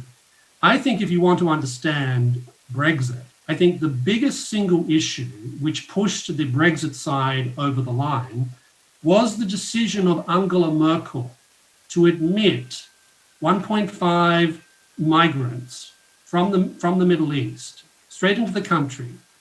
And many people in Britain said, we've lost control of our national borders. It's not a question of racism. It's not a question of being against migrants or anything like that. It's much more a question of we are no longer in control of our destiny. We're having these things pushed upon us. No one asked us if we want large numbers of migrants coming into the European Union, which means they come into Britain. So I think that's another reason why we see the resurgence of national conservatism. And I want to stress, it's not racism. It's not racism. It's a concern about control of national borders. Third reason, which Dan has alluded to, is of course the rise of China. Back in 2000, when China was admitted to the WTO, the working assumption, I think, of most Western governments was that China's gradual integration into global markets would result in the country moving more in the direction of greater civil liberties, greater political liberties, greater religious liberties. Well, none of that has happened. None of that has happened. We've discovered that China has decided to go its own way on many of these questions. We've even seen the turn away from more strictly market policies towards outright mercantilist policies on the part of the Chinese regime. And it's going in exactly the opposite direction when it comes to many of these foundational freedoms. So the reaction, which I think is quite understandable on the part of many people, is that clearly markets are not enough if we're interested in seeing some of these societies which are ruled by highly authoritarian governments, which don't respect liberty. Markets are clearly not enough. And in some respects, some people would argue that the access to global markets has enabled countries like China, who is not a friend of the West, countries like China to act in a highly aggressive way, using literally Western freedoms against us. So, and what's interesting about this is that economic liberals have not said very much about this type of question. And that will bring me to an issue of the national security stuff. Another issue which I think is driving the national conservative movement, not just in America but elsewhere, is the shift of very large, or at least economically powerful groups who have benefited very much from markets and economic globalization and innovation, the drift of many of these groups to the embrace of deeply illiberal policies. A very good example, of course, is the tech sector in much of the United States. If you want to see a definition of woke, take a very good look at the tech sector in the United States. We see the emergence across the United States and many Western countries of what I like to call woke capitalism, whereby more and more of the corporate world is embracing agendas that are seen by many national conservatives as repressive, inherently anti-traditional, and even in some respects, removing the control of very large businesses away from control by shareholders, because now executives and managing directors can say things like, well, we'd like to pursue more profit, but guess what? We have to satisfy the following 5 extra bottom lines, which we think are very important. And that's a way of separating the control of the management of these organizations from the people who actually own them in many respects. And I think that in many respects, what's interesting about this is that I have noticed that libertarians seem to be reluctant to criticize this trend towards wokeness in corporate America and in the corporate world in general. And it's not a question very much, I think, of whether they actually agree with some of the woke ideas or whatever they happen to be. It's much more the sense that these organizations are acting in a highly repressive way. They're using corporate power to shut down and manipulate and humiliate and stigmatize any number of positions as being simply unacceptable. So I think in many respects, the failure of a good number of libertarians to challenge this trend of woke capitalism, not just in terms of the fact that it's alienating lots of conservatives, but also it's distorting the purpose of private enterprise and business in itself. The failure, I think, of many libertarians to engage that particular question, I think, has resulted in alienating large numbers of conservatives from people that they used to spend a lot of time with and arguing many of the same causes. So what do we do about this? Well, I think I've got basically 4 things I think that those of us who believe in markets and economic liberty can say and do about this.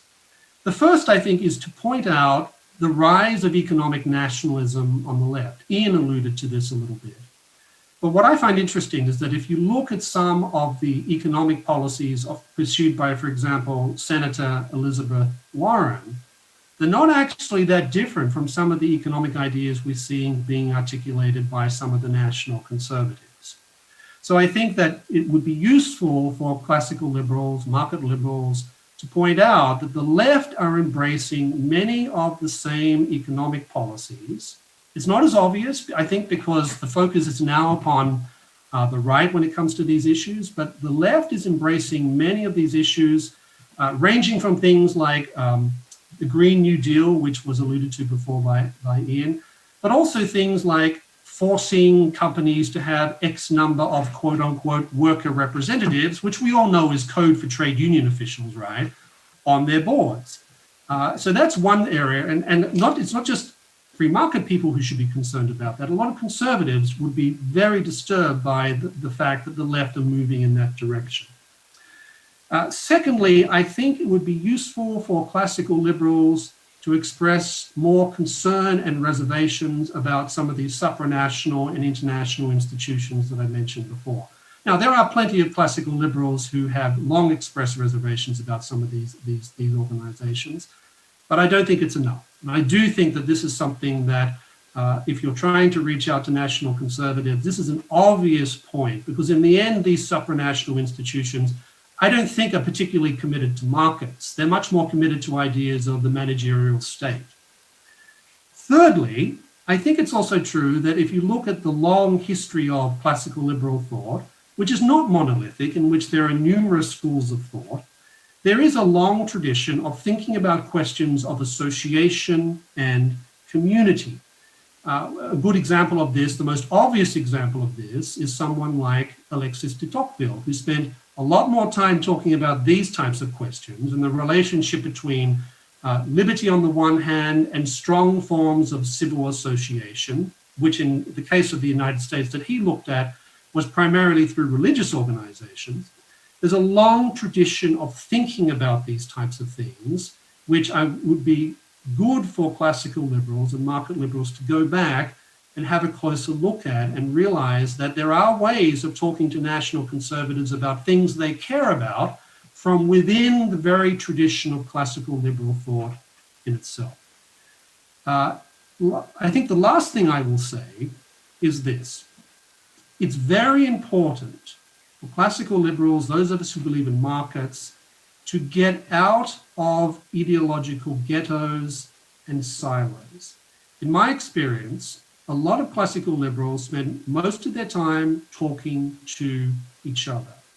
And it's very important, I think, that they actually go and engage with those people with whom, in many cases, they were in strong alliances until relatively recently, and have honest discussion about some of these issues so that they can hear what national conservatives are saying about these issues, so that they can rethink the way that they approach questions like national security, which Dan alluded to, and which I think is very important when it comes to many of these discussions. Getting out of those type of ideological silos, I think, is extremely important if you're interested in persuading people. If you're interested in showing people how markets, strong institutions of private property and rule of law can resonate in many ways with some of the things that conservatives, whether they're national conservatives or social conservatives, care and think about.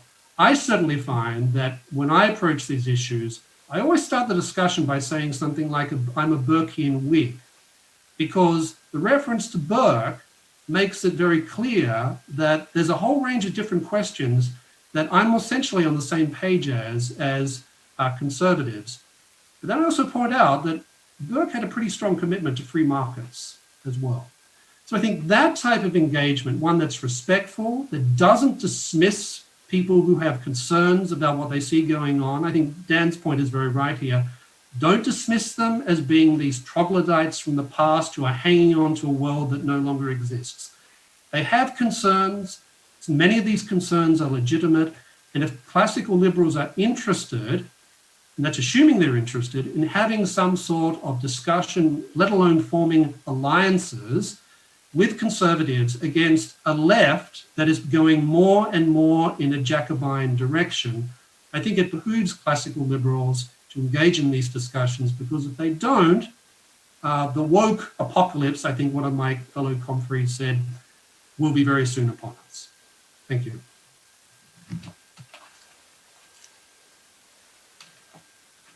Apologies, I just flubbed my Zoom button. It was always going to happen, and I'm sorry to say it happened right as we approached the 5 a.m. mark. But look, those are some excellent thoughts on what is a thorny and complex issue. So thank you so much to our three guests for helping us navigate the minefield that is the, I guess, what at its worst you could call the civil war between within the centre-right. But maybe I'm being too pessimistic. Maybe a repression is possible. Maybe it's just like it's not a civil war. It's just a family where there's a fight over the Christmas lunch or something. I put it that way. And in fact, Chris Berg made a comment earlier about it possibly being a fight of the intra-elites. Yeah. So various groups of white people essentially all fighting over the same things. Yeah, correct. And I think there is. Look, I think there's a lot to be said for libertarian populism. I think that libertarians and the classical liberals and the liberty movement can embrace concerns about, for example, the hollowing out of communities where joblessness and welfare dependency on the rise. I think that we absolutely have a place to aid and to assist the discussion on how best to deal with the rise in China that certainly doesn't respect the liberties of its own people, let alone ours. I think there is room to talk about how the problems that are being attributed to the free market or to capitalism, including by large segments of the national conservative movement, aren't because of capitalism in so far as they're not because of the free market, they are because of crony capitalism. And it is that system that's been built around patronage and the incestuous sort of goings on in Washington and Canberra and Whitehall that we find ourselves in right now. So we are at 4:55 anti-meridian here in Melbourne, Australian Eastern Standard Time. 3 hours to go in this monster marathon on Liberty. How are you feeling, Kirsty? I'm actually doing a lot. You've been here. I slept in today. I got here at 6:30 yesterday, and now it's 5 How in God's name are you a.m. surviving? Well, I'm actually now thinking I cannot wait to see the recording of that last session because I'm going to watch it all again.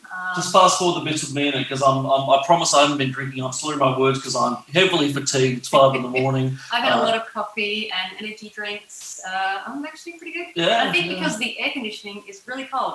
So I'm sitting here on this metal chair and I'm sort of like this because it's actually really cold in this room. That's true. It's a good idea to keep us awake. Yeah, that's true. That's a very good idea. So, look, I think we'll go to another video in a second, but I'll just flag the next session, the breakout, for those of you generous enough to buy a ticket and support this wonderful organisation and movement, will be the Mercatus Centre and the Competitive Enterprise Institute, leading a discussion on something we touched on a bit earlier tonight, which is the regulatory framework post-COVID with John Karch, Ryan Young, Patrick McLaughlin, and Adam Thera. On the main stage, it is we've just heard how libertarians should respond to the national conservative movement. We're going to radically switch tracks and talk about how libertarians should respond to the social justice movement. It is a broad church. It's not so much a broad church, there's a lot of enemies coming from every front. They're sort of here in our little pillbox. But anyway, look, I will go to a video and then back to us in the studio here in Melbourne for more of this sensational marathon of liberty. 3 hours to go. The thing was, I knew I was going to work for someone. I had to provide for my children. Thanks so much, guys. And I wanted to give it a try working for myself. I saw only the opportunity. What I didn't see was that my children were going to become teenagers, that I was going to be on a 6:30 flight every morning. My suitcase weighed the same as every guy's suitcase, and I was in high heels. The days were long, so gratifying, and long. We don't really see what's ahead. Maybe we would turn back if we did. I'm so glad I didn't turn back because it was exciting, it was exhilarating. I believe we did good. It's the magic of West Texas, and Diane knows it, sees it, and embodies it, and wants to make sure that she's done her part to keep that spirit alive.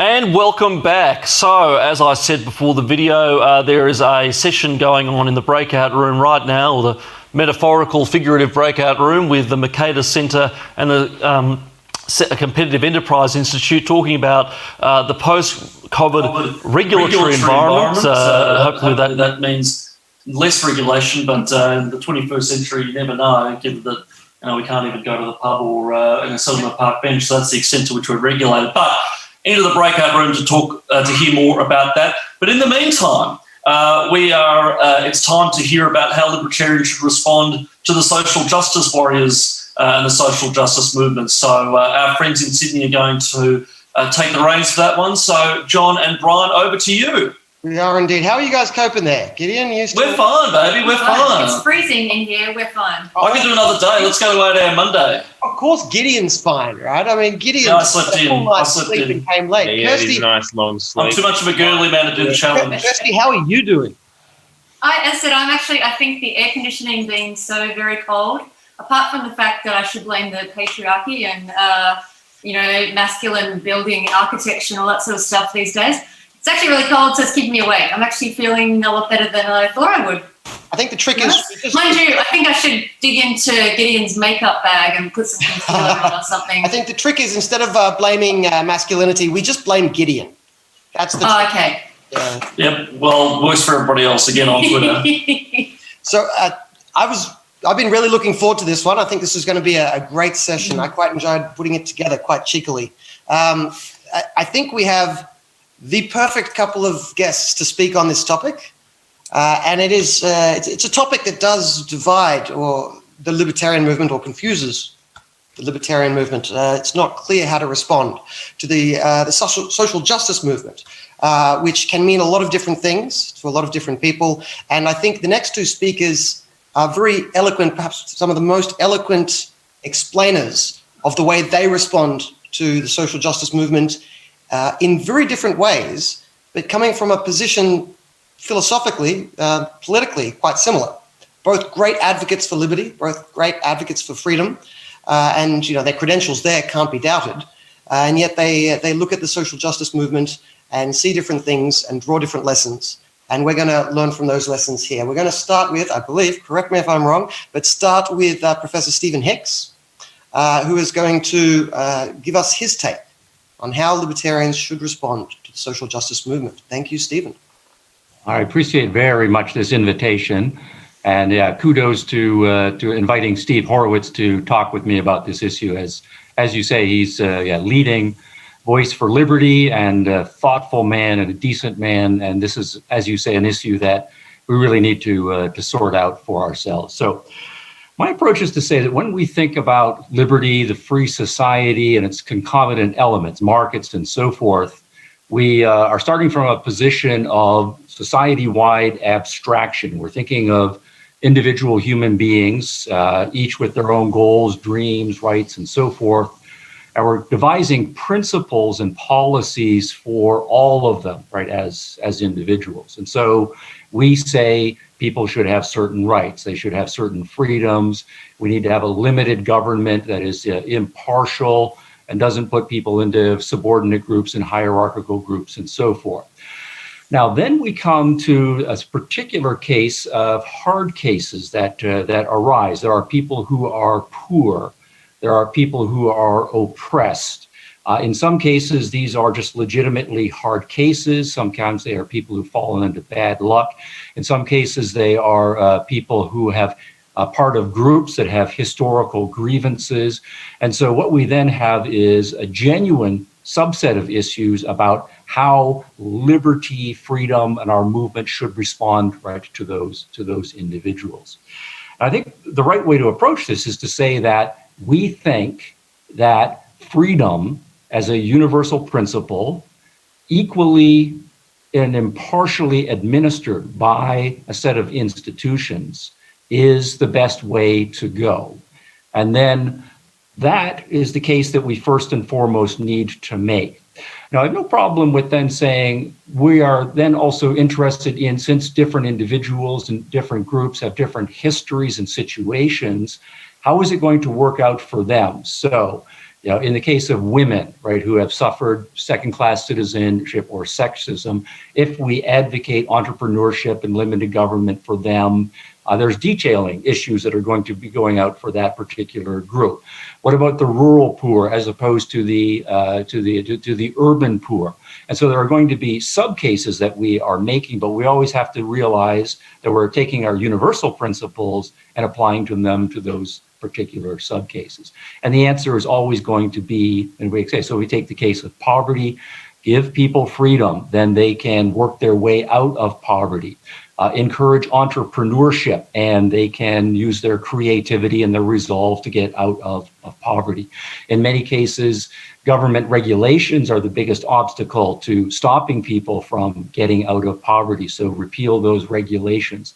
In many cases, yes, there have been unequal rights in various pieces of legislation, and those have had historical consequences. Get rid of those unequal rights. And in the case of the hardest of all hard cases, we then think, well, if we do all of that, we're going to create a very prosperous society. And for the genuinely hard cases, being in a prosperous society, we'll have lots of wealth, and people are basically good. So we're going to have a very robust civil society and lots of philanthropy to deal with those individuals. Now, I think that's the right way to approach moral philosophy and political philosophy, and to make the case for freedom, and to nest our special concerns about particular individuals and circumstances, or even groups that are suffering from certain kinds of circumstances. Now, when we turn to a label like social justice, as our introducers pointed out, it does mean a lot of things to a lot of people, but it does come down to really two or at most three standard uses of social justice. And I think one of them is confused, and two of them are suspect in varying degrees. So I want to talk through on that. In one case, when we talk about social justice, or we start to think about the poor and the oppressed people, the language that we use is to say that the poor and the oppressed should have a kind of a special place in our hearts.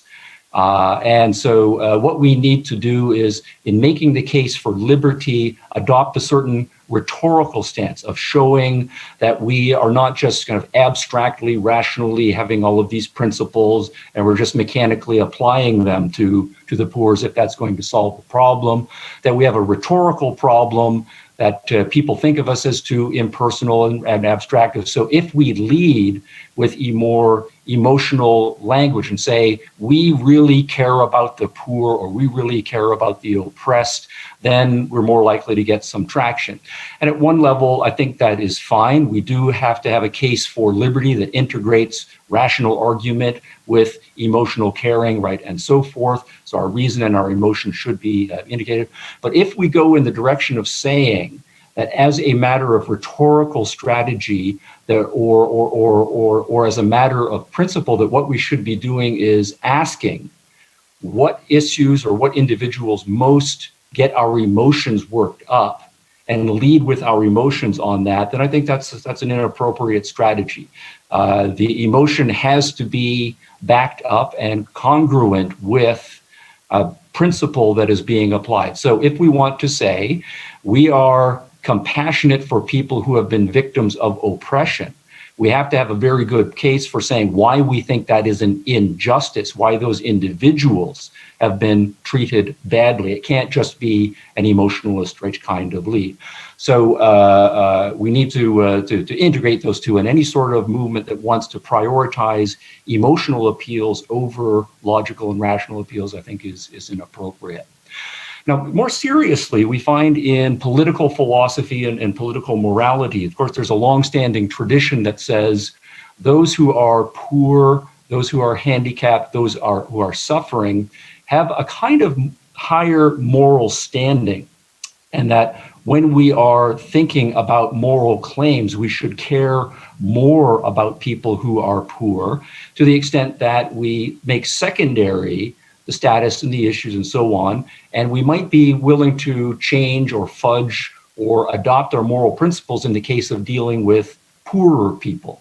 So we find, for example, in the case of John Rawls is perhaps the most famous example, with his difference principle. He's saying what we should be doing as a matter of moral principles to say whatever we're going to do socially and politically, we have to prioritize the needs of the weak. And whatever policies we design, they have to most help the poor, the weak, the disadvantaged, and so on.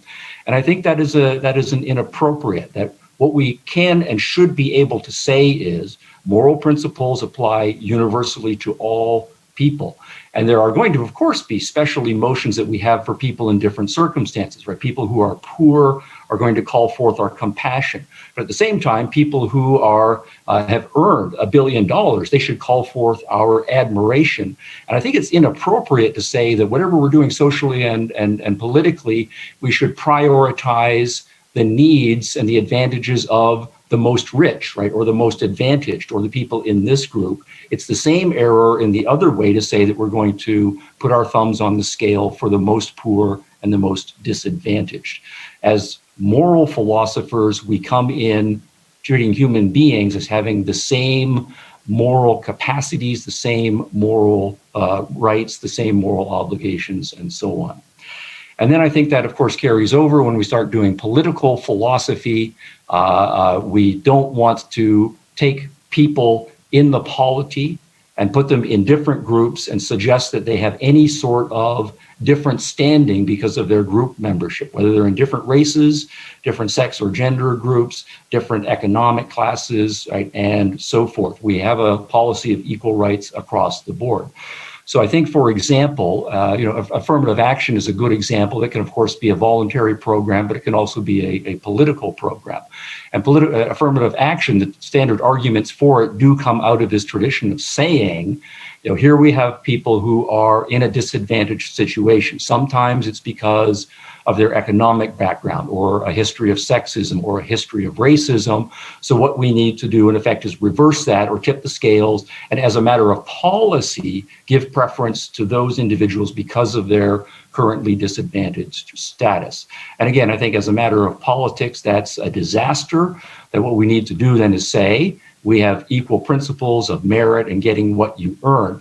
But yes, we are concerned with people who are struggling as a result of traditional sexism, right, or history, or racism, right, or whatever the problem is.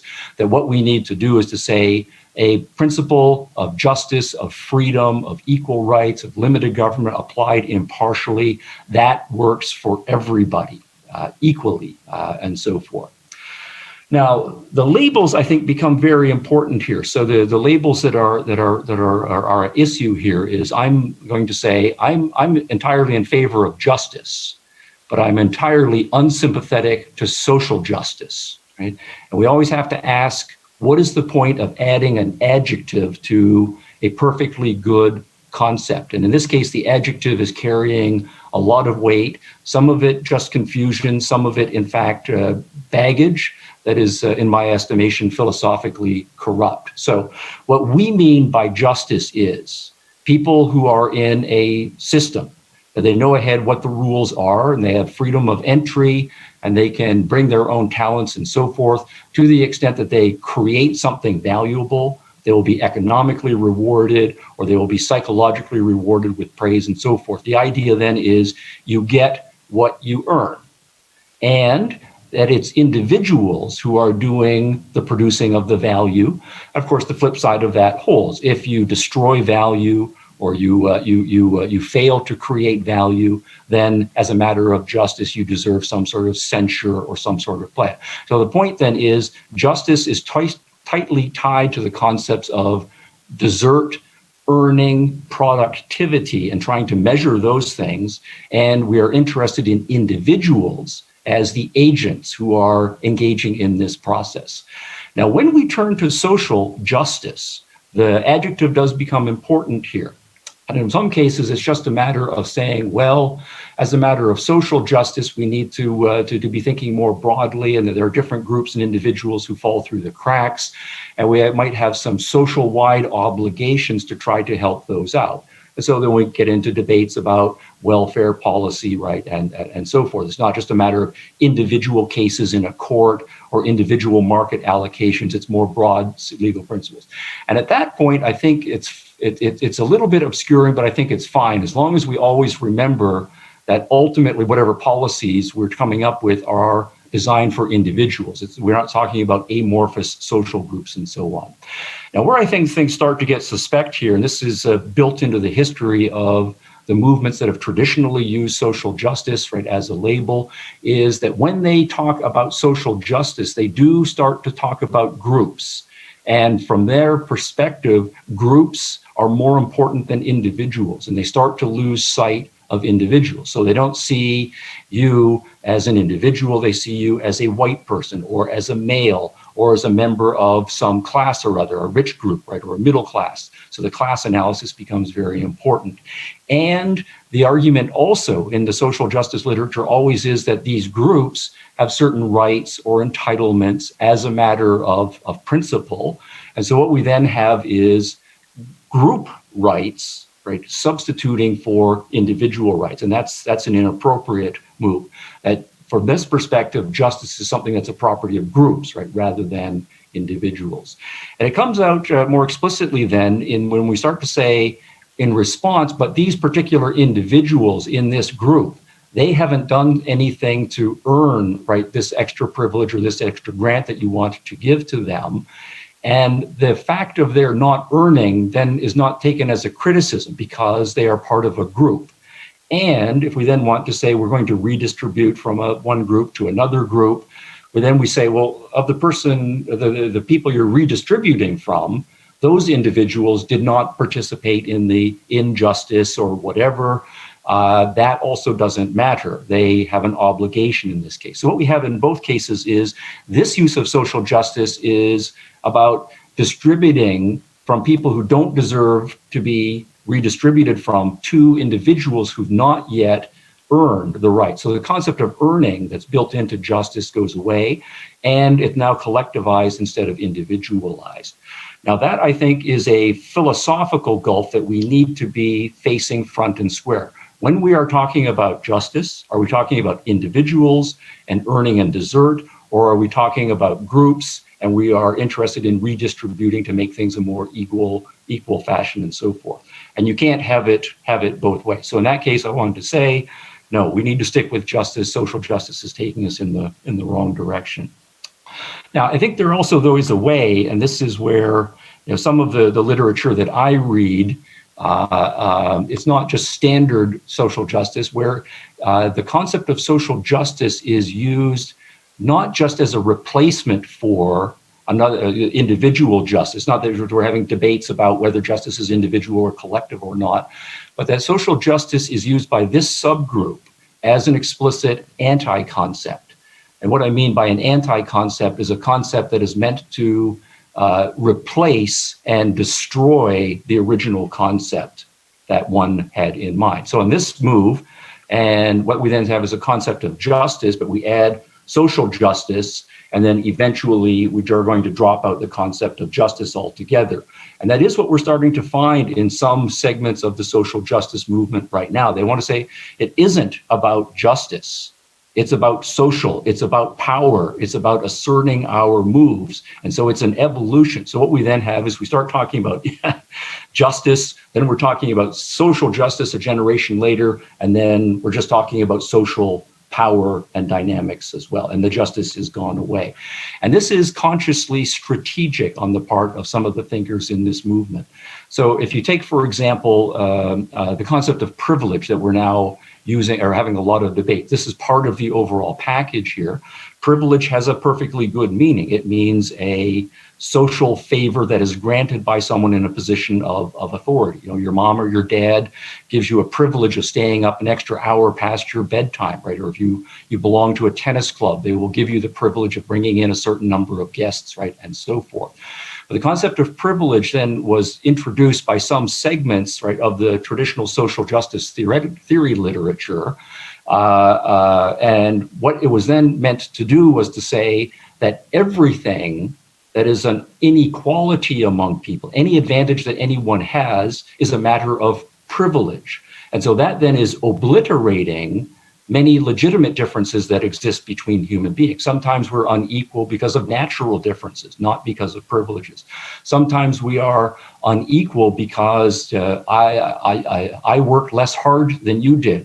You worked really hard and worked really smart. I didn't. That's not a privilege, right? Or sometimes it's a matter of gifts that I received from my parents as opposed to gifts that you received from your parents. And so what we then have is, instead of saying, well, there are inequalities and advantages, some of them are natural, some of them are earned, some of them are social, and some of them are privileges that are being granted. Instead, all of it becomes privilege. But then the point is that we are obliterating the idea that there are legitimate natural differences, or that there are earned differences, or that there are legitimate gifts that some people can give to others, and so on. And that is intentional on the part of those who are intentionally overusing the concept of privilege. So I would say that's a subset issue within the broader social justice category. So what I would say is we need to stick to our very powerful guns.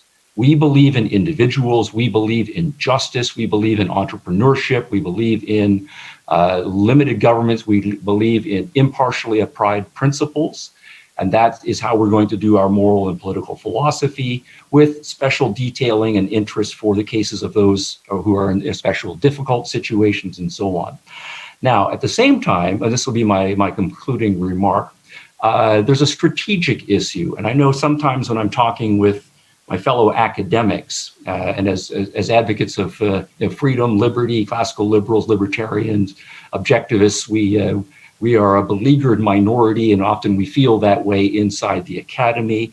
And particularly those who are doing explicit political philosophy, they will often say the social justice labeling and vocabulary has swept the field, and unless we adopt the vocabulary, we're just not going to be paid attention to. And so from that perspective, it's a tactical adoption of some possibly suspect terminology in order to get a seat at the table so that you can make your arguments.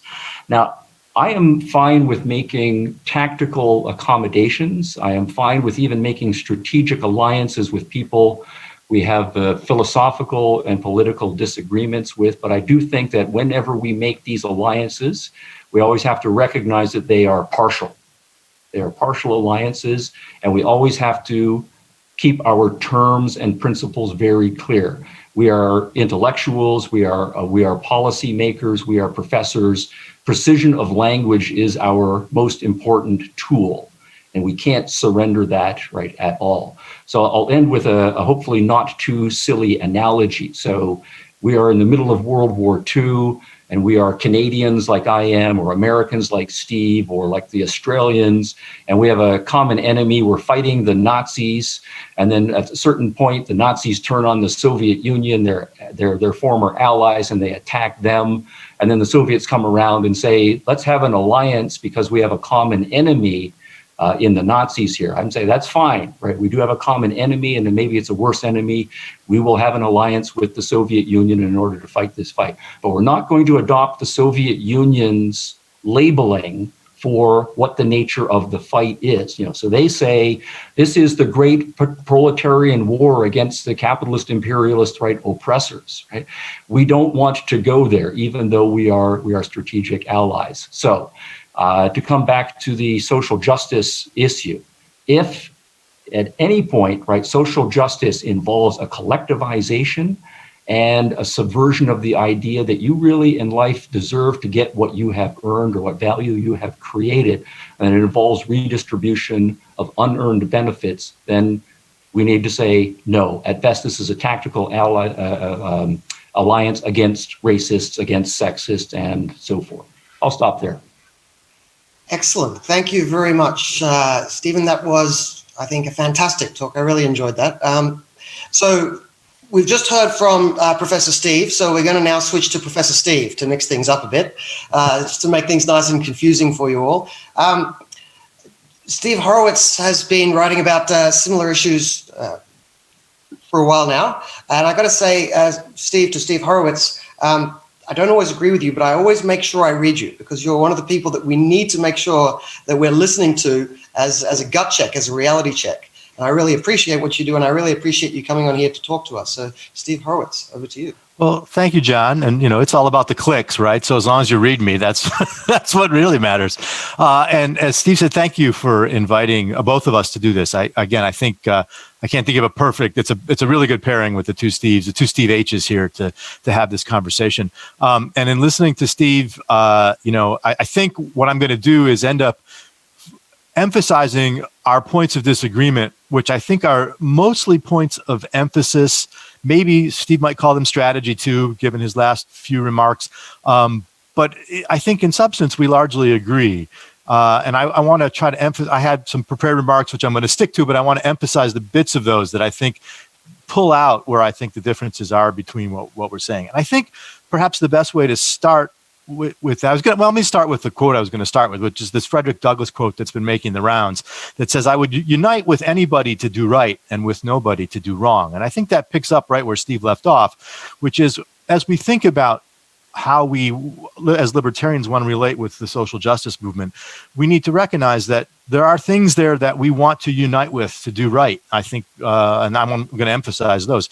But certainly, as Steve points out, there are other parts of that movement that we're not obligated to agree with simply because we find that their emphasis on other issues is good. So we don't, to stay with your last analogy, Steve's last analogy, we don't have to buy into the whole Soviet view of World War II to have the strategic alliance to defeat the bad guys. So with that in mind, I think what captures the differences in our approaches best, Steve a couple times used the phrase how we're going to emphasize this sort of our usual libertarian broad vision of freedom, and we're going to nest, and that was the word he used, nest within that these particular concerns about race and gender and so forth.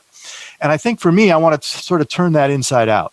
And I want to say, rather than nest those within that, I want to foreground those as being particularly important for how we think about what libertarians should be doing and how we should be interacting with the social justice movement. And I think to sort of pick up another point that Steve made, I think I want to be clear that it's not about leading with emotions, although, as Steve pointed out quite rightly, having an emotional appeal as part of a larger rational argument is oftentimes very powerful. I think for me, the concern with issues of race and gender discrimination and poverty and so on is not so much a matter of emotion, but a matter of deciding which rights violations out there are ones that we think are so important and so fundamental and so egregious that we want to highlight and foreground them. And for me, many of the ones that we talk about when we talk about race and gender fit that category. And certainly, I think when we think about things like police brutality and George Floyd and the sort of issues that have been raised around the carceral state, when we talk about freedom and we talk about justice, those are, I think, central issues. And I think libertarians, it behooves us to be at the center of those conversations where we can. I think the other point I would make at the start, and this is the one I really want to focus on sort of in my prepared remarks, is that I think the social and social justice that libertarians can be okay with is a little bit different. I think I agree with the first, I think it was the first of the three things that Steve mentioned, right? I think that's right, but I think there's more to it. And I think it's the following, that the social justice movement is correct about something. They're correct to identify that many of the problems with racism and sexism are structural and institutional discrimination. They're not just about changing people's hearts. The argument from the social justice folks is that we're not going to make a more just society, a more racially equal society, by just making people nicer. That's not going to solve the problem. The problems are deeper, they're structural, they're institutional. And I think that's a point that libertarians can agree with. I think it's one that we've emphasized. But the difference, of course, is which institutions and which structures we think are responsible. But for me, the key to that institution and structure point is to say that not all of the injustices that we might point to can be neatly tied back to individuals. To say that some person did something wrong, right? And this is, as much of a Hayekian as I am, this is a point where I'm, over the years, I've become more critical or less persuaded by Hayek, is probably a way to put it, right? That in fact, and I would make this argument on sort of Hayekian grounds, that oftentimes what we get is a kind of emergent order of structures and institutions that have built into them long-standing bits of discrimination, of racism, of sexism, that aren't part of the behavior of the people who currently staff those institutions and who are part of them, but rather are deep in the institutions and structures themselves. and remedying what the injustices that those cause, it seems to me, is legitimately in some meaningful sense of the term social. It's not just about fixing the mistakes of individuals or changing individuals' hearts, although those are all good things to do.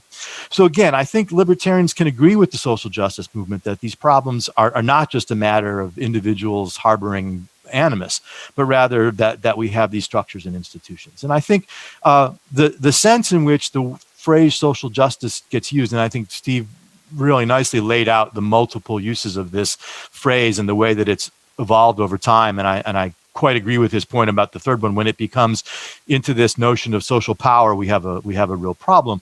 But I do think if you sort of ask people on the street what they think social justice means, I think the answer would be something like making sure that the least well-off among us, whether that's by race or by gender or by class, are treated fairly and equitably and so forth. That the idea that is that they are not, right, and that the demand for social justice is a demand that we ensure that they are. Okay, I think when we look at social justice that way, and when libertarians look at social justice that way, I think it means prioritizing the well-being of the least well-off, again, whether it's race, class, gender, whatever it might be, and advocating for the structural changes that could remedy, if not end, the injustices that they face. And I think what's interesting about this for libertarians is we have a great story to tell about this. We have a historical story to tell about how white supremacy and racism and sexism of the past are at the bottom of so many government interventions and so many restrictions on freedom that have created the racial and gender inequities that social justice advocates rightly complain about. There's a story here, again, about structural and institutional oppression. We can talk, the obvious one we can talk about is slavery and the after effects of slavery. But beyond that, we can talk about labor market interventions in the United States, say during the progressive era, from things like the minimum wage laws to limits on the hours that people can work. We can talk about tax law in the United States that's punished women who've wanted to work outside the home, as well as other paternalistic labor market regulations that have done the same thing. There's a terrific book on the history of U.S. housing policy called The Color of Law. The author's name is Rothstein, that goes through how government policy systematically discriminated against African Americans in housing policy, and is significantly responsible for the difference in home ownership and the kind of housing related wealth blacks and whites have in the United States today. And that contributes significantly to the overall racial gap that we see in wealth. And of course, we can talk about and do and should continue to talk about things like the war on drugs, like the combination of welfare and tax policies that have destroyed families of all kinds, but particularly the black family. And we can also talk, for example, about how horrific public schools have robbed generations of poor and particularly persons of color of the human capital they need to succeed in all the ways that Steve was talking about. I once argued a number of years ago that no Ku Klux Klan meeting has done more harm to black Americans than the poor quality of urban public schools. And it's also why so many, I think, families of color want school choice. And we can add to this a whole other stories about the variety of ways in which sex workers who tend to be female are treated by the law and by the police, as well as the LGBT community and so forth. Sexual minorities are also victims of the state and have been for a long time. And we should see ourselves as foregrounding and fighting for their rights and their equal treatment. And when we add to that the issues that we're facing in the United States more recently with the carceral state and the racist enforcement of the law, George Floyd was the last straw, I think. But it's important to emphasize that libertarians have been out in front of these issues for a long time. And for those who are watching, if you have not read the work of Radley Balko, you should. He is perhaps one of the most important libertarian authors out there writing on these issues today. And these are issues that we should continue to keep foregrounding and talking about, issues of police brutality in the context of race and beyond it. We can talk about the regressive consequences of economic regulation. There's all kinds of ways that we can use the kind of stories that libertarians tell anyway about the problems that the state has caused, and to point out that in fact the state has been, those state interventions have particularly harmed the very groups that social justice movement is concerned about. And I do think it's important for us to add, after that, to ask the question, why is it then that our friends in the social justice movement are so confident that giving the state more power will solve those problems? I think that's one of the questions that we as libertarians can ask of the social justice movement in a way that I think forces them to confront the complexities of their position in a whole bunch of different ways. One last point I would make too is about this particular topic is that our desire to and our concern about the least well off should not stop at national borders. Interestingly, we don't see the social justice movement talking very much about things like free trade and open borders and open immigration. But the work of people like Brian Kaplan has pointed out that if there's one thing we could do to improve the lot of some of the most oppressed people on the planet, it would be enable them to come to the United States and Australia and Canada and the rest of the Western world in ways that would improve their well-being dramatically and improve ours in the process. So if we really believe, if we're concerned with social justice, that's another, we shouldn't let it stop at the borders of the United States. And there's a whole interesting debate in philosophy over how far our obligation for social justice extends. And I think libertarians have something important to say there too. The other set of points I really wanted to make today is I want to point out that all of this stuff I'm talking about is part of our history. It's a quirk, I think, of the 20th century. Quirk might be underselling it, but it's certainly a 20th century phenomenon that we found ourselves aligned with the forces of conservatism as we both went to fight socialism. Again, another example of the point that Steve raised earlier, just because we work with someone in an alliance doesn't mean we agree with everything they have to say. I think, and this might be a controversial claim, but I think we won the victory over socialism in practice in 1989 and 1991. And I think in many ways we've won it in theory, even though the zombie keeps trying to kind of come back to life. But until that point, until that alliance with the right to fight off socialism, classical liberalism was a progressive leftist, in the way we would think about it now, movement, and one in particular that fought for equal rights across race and gender. If you read Adam Smith, one of the things you see right away in Adam Smith is what later authors have called his analytical egalitarianism, the idea that the street porter and the philosopher don't differ from birth, they differ from the kinds of lives they've led and so on, that people are people and that they should be treated equally. John Stuart Mill, despite his flaws from a libertarian perspective, was an ardent opponent of slavery and fought for gender equality and racial equality in ways that when we read now seem particularly modern. And closer to home in the 20th century, Mises and Hayek were among the few scholars of the early 20th century who managed to avoid the plague of eugenics and other progressive era flirtations with racism and sexism. And as libertarians, we've always insisted on that equality before the law that Steve talked about. And despite the recent book by Nancy MacLean, even in more modern times, Jim Buchanan was someone who was coming right out of that Adam Smith tradition of analytical egalitarianism. And it's worth pointing out that the United States Libertarian Party had a gay rights platform plank and supported same-sex marriage before anybody knew what those issues were about. And I was really glad to hear Steve point out, and I want to emphasize this point, that we as libertarians have always talked about civil society, about the role that charities and religious institutions and so forth play in ensuring that those who need help can get it. When you go to serve meals to shut-ins, working with your local house of worship, or when you donate to Doctors Without Borders, in some meaningful sense, you're doing the work of social justice. And that's part of our tradition too. In all of these ways, right? Thinking in terms of how we help the least well off and recognizing that oftentimes their oppression is not a matter of just changing people's hearts, but changing structures is part of our movement, even if we don't see the world the same way the modern social justice movement sees it. I haven't talked about as well the ways in which capitalism in particular liberated women from the drudgeries of housework and had made marriage into a contract rather than a relationship of domination. And capitalism and markets played a huge role in making gay and lesbian identity possible and making their claim for equal rights. So one of the products of our own beliefs and historically the ideas that we've seen put into practice has been increased legal equality for racial and sexual minorities and increases in their material well-being. Liberal capitalism delivers social justice, and libertarians shouldn't shy away from making that claim. And we shouldn't shy away from talking about how the state, including and especially economic intervention, is a source of racial and gender disparity and injustice. History, I think, and theory are on our side. Let me sort of close my comments with a couple of strategic thoughts, so I think, as Steve did as well. If libertarian ideas are going to capture this generation, we will have to address these questions of race and gender and sexuality. And we'll have to do it, I think, if not using the language that others use, at least being able to talk in ways that resonate with those young folks. Empty slogans about freedom alone won't do it. Nor, I think, will be pleading for color blindness. To say that the state should treat everyone equally is not to deny that we should pay attention to race. Black lives matter precisely because they are not treated equally. We have to pay attention to race and gender and sexuality because the injustices they face are real. And I would argue among the most important injustices and the worst injustices that we might talk about today. And we as libertarians can offer a coherent narrative about the source of the problem and ways to solve it.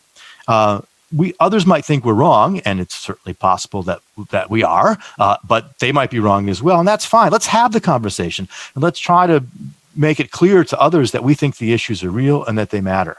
The social justice movement has its flaws from a libertarian perspective, but we do share a number of important concerns. And rather than pushing them away for where we disagree, I think we should be emphasizing our points of agreement in our own self-presentation as libertarians and trying to work with them where we can to forward our mutual concerns. If they reject us, they reject us, and it's their loss. But if we can establish good faith, perhaps we might make the world a freer and more equal and more just place. The issues are too important and the opportunity here is too great to let the weight of our historical concerns about the term social justice stop us from doing the work that needs to be done. We owe at least that much to the long list of victims of state-sponsored violence and oppression and to our citizens of color who live in justified fear of the state every single day. I'm going to add actually one other small point because Steve brought up the word privilege, and I think it's a fascinating word for a bunch of reasons. And I agree with many of the things Steve said, that it gets misused in ways that I think are problematic for libertarians. But I also think there's an old libertarian tradition in the 19th century of defining classical liberalism as opposition to privilege. And the privilege they were talking about was state-granted privilege, right? And the idea that whether it was monopolies, whether it was unions, whether it was the privilege of whites being able to own African Americans, I mean, there's all kinds of ways in which the state treats people unequally and grants some people privilege over others. And I really like that word privilege to be used in that sense. And I'd like to see us try to, as the left would say, queer it, right? Which is to grab it back in a whole bunch of ways, because I think there's an interesting conversation to be had there about what we mean by privilege and about why it can be problematic when it's understood correctly. And with that, I will stop. Thank you. Excellent. Thank you very much, Steve. That was another great talk.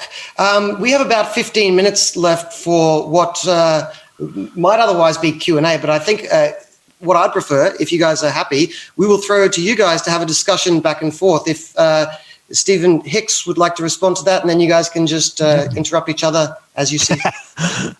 Yeah. Well, no, I like Steve's framing this as we do, I think by my count, share about 85 to 90% of agreement. That's probably right. And some of this, I think, is a strategic, right, and in some cases tactical issue, and then when to use certain terminologies and when to form alliances, right, and so on. So let me just kind of make one philosophical point. Suppose we are interested in crime, right, as a general category, and we're concerned with fighting crime, and then we take an example of stealing, right? Now, suppose I tell you that somebody stole $1,000 from this guy, and I say, what do you think about that? And I think we as libertarians should be very clear about saying, well, that is a violation of property rights. It undercuts all this, that, and the other thing. And the police should, to the extent they have resources, go after people who are thieves. It's a matter of justice and protection of property rights as universal principles. Now, immediately then, we run into those who will say, well, I don't quite know how to answer the question. I need a little bit more information. So then I come forward with some more information. I say, the person who was stolen from the $1,000 is a millionaire versus the person who was stolen from was a poor guy with 4 kids and a wife who needs some medical treatment. Now, what's your reaction? Now, if your reaction is to say, oh, I don't really care about the rich guy, I care about the poor guy.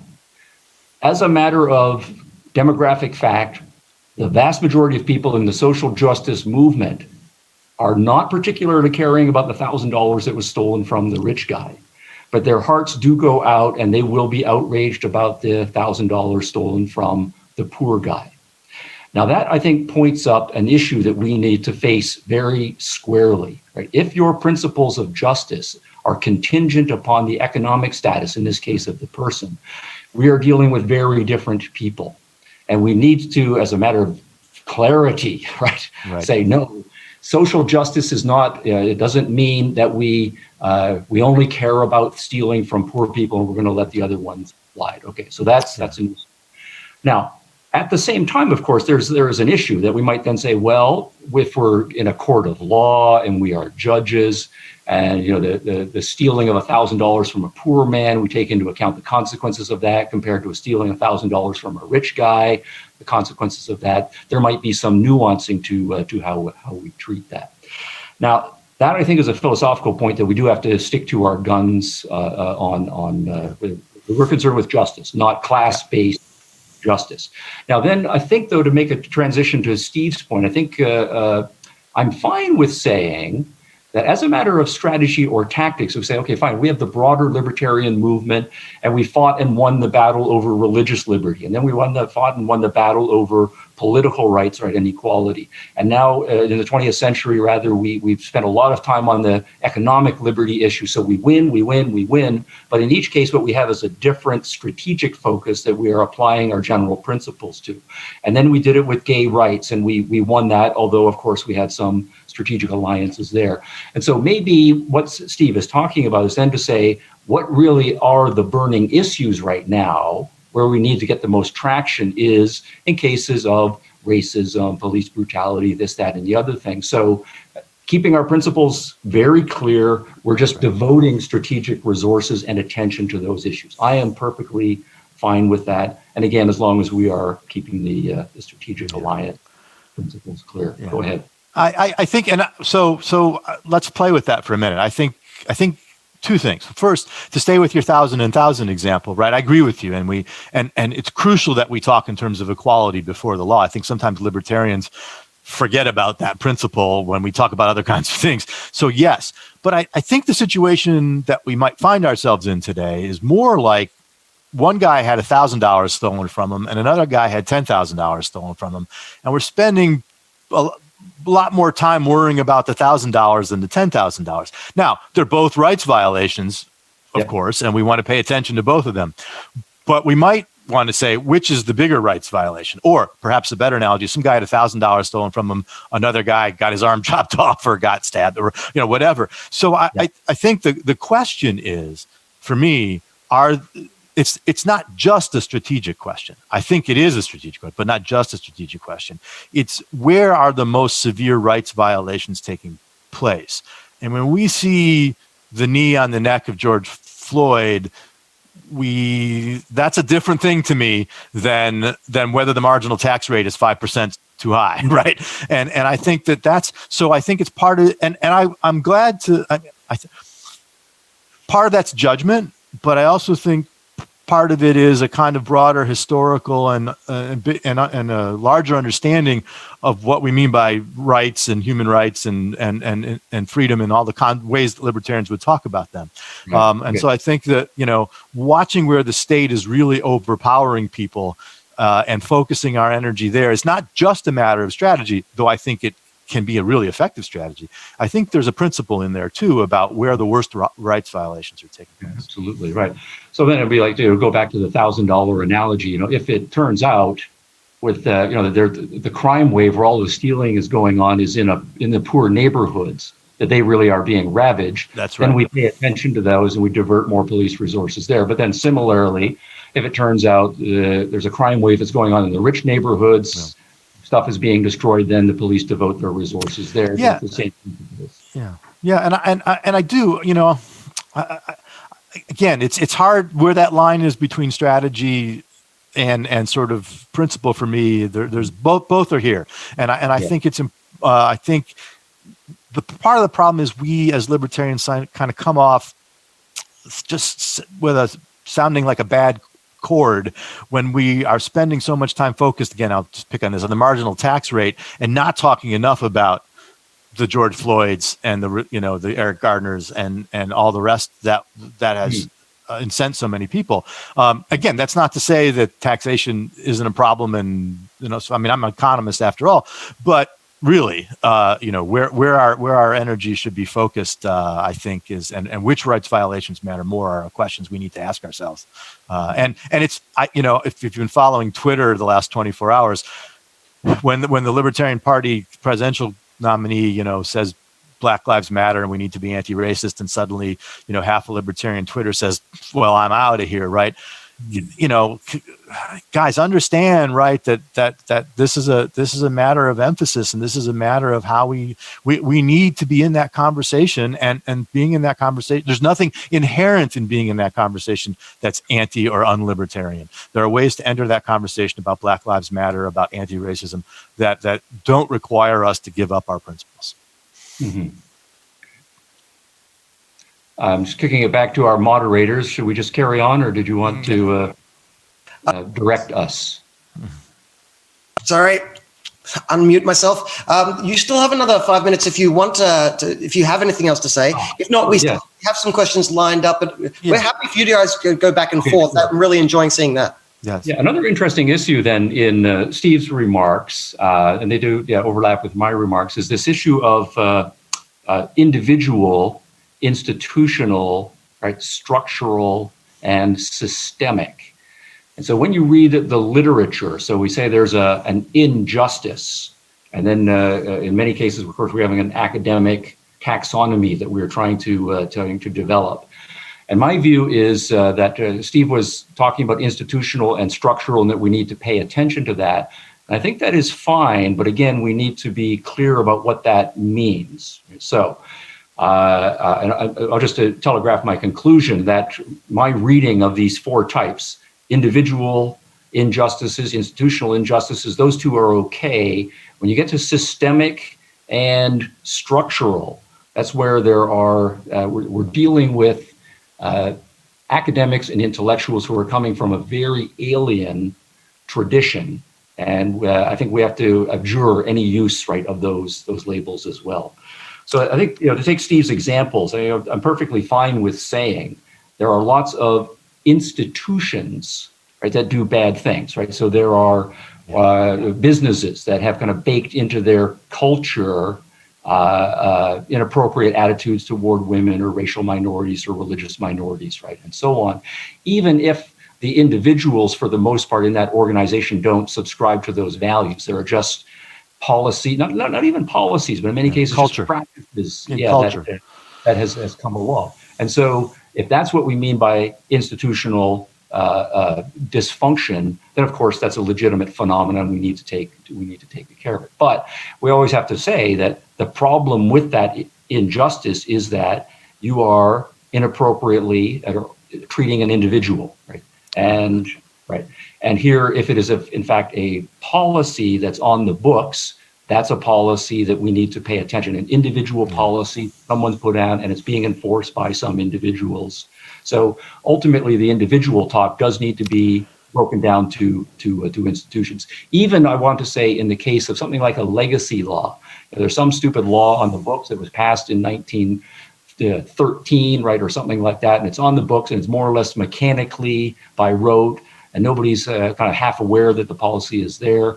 Okay, fine. If that's what you mean by institutional, say, racism or sexism, yes, we flag that. But the problem with it is not social justice. It's that it's an injustice. It violates the rights of individuals. And one thing I'd add to that, I think oftentimes those sorts of things can be embedded in the culture of an organization or the culture of a society in ways that the people in them don't explicitly recognize. And so we end up treating people differentially in the ways that you're talking about, invisibly. We don't see it, and oftentimes it takes the people who are the victims of that differential treatment to call it to our attention and say, hey, think about how you treated me versus how you treated this other person. It's not explicit, but you do that. And I don't like the word privilege to describe the person who benefits from that, because I think it abuses a word that has a much better use. But the concept underlying it, I think, is valid, which is that some people are, for lack of a better term, are getting a pass, or others are being treated poorly as a result of those cultural norms and those that stuff that's embedded in culture that we don't always see. Right. It's a legitimate concept, and we need to use it for sure. Yeah, you're right. And so I think that's one of the ways in which when people tell me, check your privilege or whatever, I try not to hear that word privilege, but I do think they are sometimes, if not oftentimes, saying, hey, there's some inequity happening here that you didn't realize you were engaging in, and I'm calling it to your attention. I think the other problem, of course, is then the question becomes, is it genuinely an inequity? And I think you addressed some of that in your opening remarks, which is sometimes the things that our friends on the left think are injustices are in fact not injustices, right? And secondly, what's the solution if they are injustices, right? We might have really different views on that. But to point out that inequitable treatment in ways that are culturally embedded, that aren't in the law or policy, are real phenomena, right? I think is valid. It's true. So yeah, I agree with all of that. So just on this issue of institutional, structural, and so on, my reading of the literature here, particularly the intellectual history of this, is that we should be very wary of the uses of structural racism, because that literature entirely has a metaphysics that fair enough, and that there I'm are fine. these social structures, and that we're born into them, and they constitute us. And so even if you're not a racist, even if there are no explicit cultural problems or explicit laws, nonetheless, there's this amorphic metaphysical force that only specially trained individuals know about. Right. That is a suspect concept. So we have to be careful. I agree. We have to be careful with that one. Gentlemen, we are just about at the end for this session, but I wanted to throw to you guys for one last sentence or summary or wrap up for what you've been saying today. Yeah. Go ahead, Steve. Okay, yeah, I would say I don't think it should be an either or, kind of philosophical clarity and consistency and kind of strategic and tactical effectiveness. So Steve is a very careful academic in his thinking. I strive to be that as well. We have very powerful conceptual tools in our political philosophy and our economic philosophy that have been honed over centuries. Let's use them and stick to them well. And then when we have a philosophical disagreement, make sure that we're not shying away from engaging that philosophical disagreement. At the same time, we should be able to form strategic alliances and allocate our resources, including tactical associations, with people we ordinarily would disagree with, in order to get some actual good results done. So let's strive to do both. Yeah, and I would close by just saying, I think if libertarians don't find a way to have these conversations and come to terms with the issues being raised by the social justice movement, we're simply going to be out of the meaningful conversations in political and social philosophy and in ground politics that are going to take place. And we're going to lose, I think, a generation of young people if we can't find a way to come to terms with it. That doesn't, again, mean we have to sacrifice our principles. It means that we need to think really carefully about how to apply those principles in ways that engage that conversation rather than run away from it. Mm.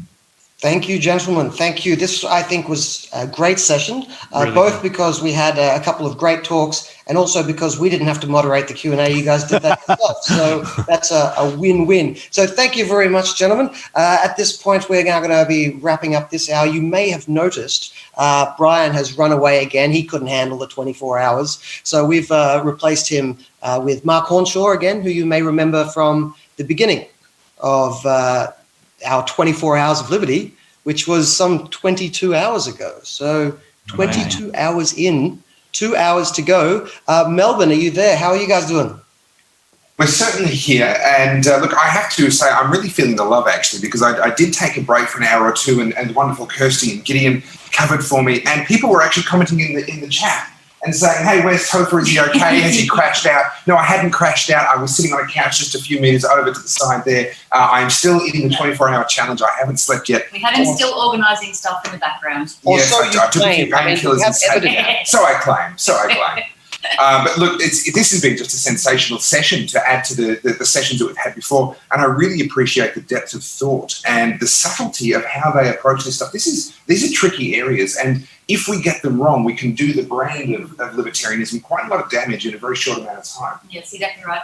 I saw Dr. Hicks when he was in Australia not that long ago. Well, it feels like a different lifetime when we're still able to go to events. And he was really quite fabulous. I went to 2 of the different shows that he was out here for, and it was just so great to see him up here again today. And it's one of the takeaways I really got from it, if I can dare to paraphrase those great minds, is you always have to be principled, but you don't always have to be purist. Sometimes you have to put the purism aside, maintain your principles at all times, but actually be practical at the same time. And I really appreciate the efficiency of both of them sharing a name. It makes the moderator's job so much easier. So, gentlemen, you were obviously thinking of us when you arranged it that way, and we do appreciate it very much. But another great session, 22 hours in, out of 24. We are going to go to an hourly break very, very soon.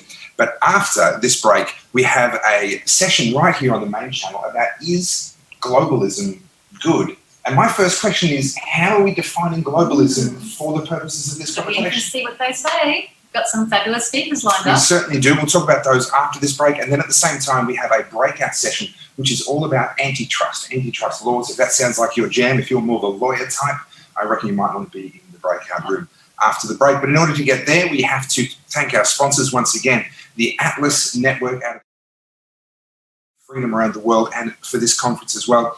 To Atlas Accounting in Australia, thank you for supporting this conference over a number of years. To IndieMax Productions, the team that have actually made it possible for you to be sitting wherever you're sitting and enjoying this wonderful content being beamed in from literally all over the world. They have just done an amazing job in the background over the last 48 hours. It's been mental to watch. It's been quite amazing. It's one of those moments where I just wish that I could show you what I've seen happen over the last 48 hours. It really has been phenomenal. The team at IndieMax always go above and beyond, and this has been above and beyond. It's been incredible. Also to the Australian Taxpayers Alliance, the Australian Libertarian Society, and of course to the Institute of Public Affairs. Thank you for your ongoing support for this conference and for freedom and liberty around Australia. Don't forget that if you have bought a ticket, or if you haven't bought a ticket and you would like to chip in a little bit more to help cover the costs of this conference, you can do that. We have a page set up where you're able to chip in. We do appreciate everyone that has already. And obviously this is quite an expensive thing to do. We want to make sure that the organisers, Tim Andrews and John Humphreys, don't find themselves out of pocket after this, because quite frankly, I'd like them to do it again. Yeah.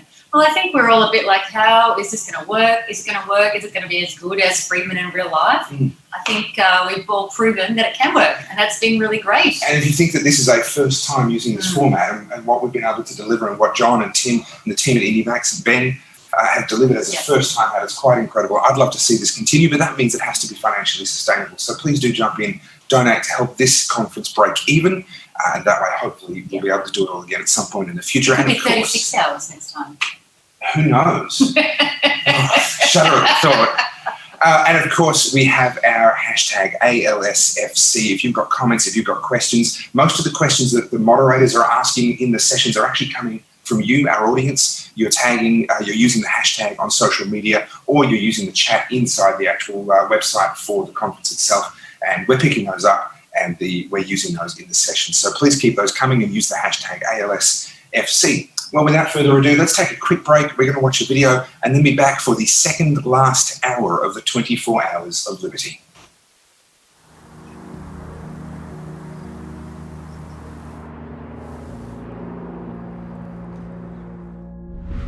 From the point of view of the media, you'd think the world is coming to an end. When we spend our time locked up in houses, terrified of a virus lurking outside our door, we turn on the news, follow all the rules of our elected officials. They know what to do, right? Give up our rights without a fight. Didn't need those anyways, right? Would rather feel safe than have the space to live my life, go outside, take the kids to the park, go back to work.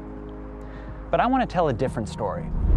When all we hear about is shortage, mask shortage, test shortage, bed shortage, food shortage, cure shortage, we forget about the abundance, the dedication, the intrepid nature of the human spirit to come together under one goal, one flag, one cause. When the regulations and laws are stripped away to allow businesses to innovate, retool, and activate their millions of workers and leaders and humans that want to do good with their skills and creativity, brilliantly shifting their entire business to fit the needs of this crisis.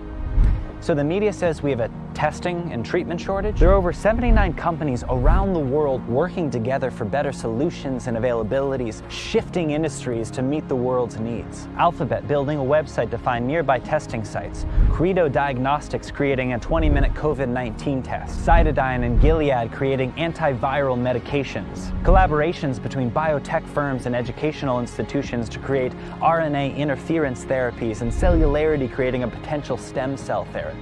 There are more than 50 companies around the world creating vaccines at breakneck speed. Trials already starting in 2020, never before seen in the history of humanity. Clothing companies rearranging their supply chains to create masks and protective equipment for healthcare workers on the front lines. Breweries creating hand sanitizers. IKEA working with suppliers to create masks, aprons, and visors. Printing companies making face shields. Giants in the auto industry field producing hundreds of thousands of ventilators, free of regulators telling them what they can and can't produce. 100,000 people are offering their Airbnbs for free for COVID-19 responders. Uber drivers donating 10 million free rides and deliveries for healthcare workers, senior citizens, and others in need.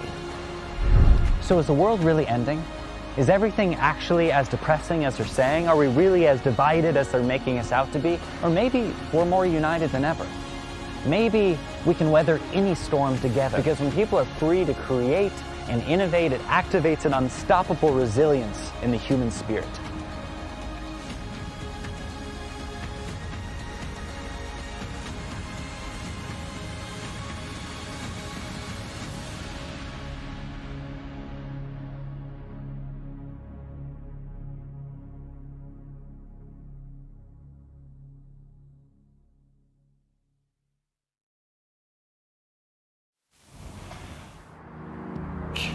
"22 hours of your life, my life, and your life, very well spent in my Look at us. Look, we still look gorgeous. Of course we do. How is that even a... Who would have... Why would you even say such a thing? I'm offended.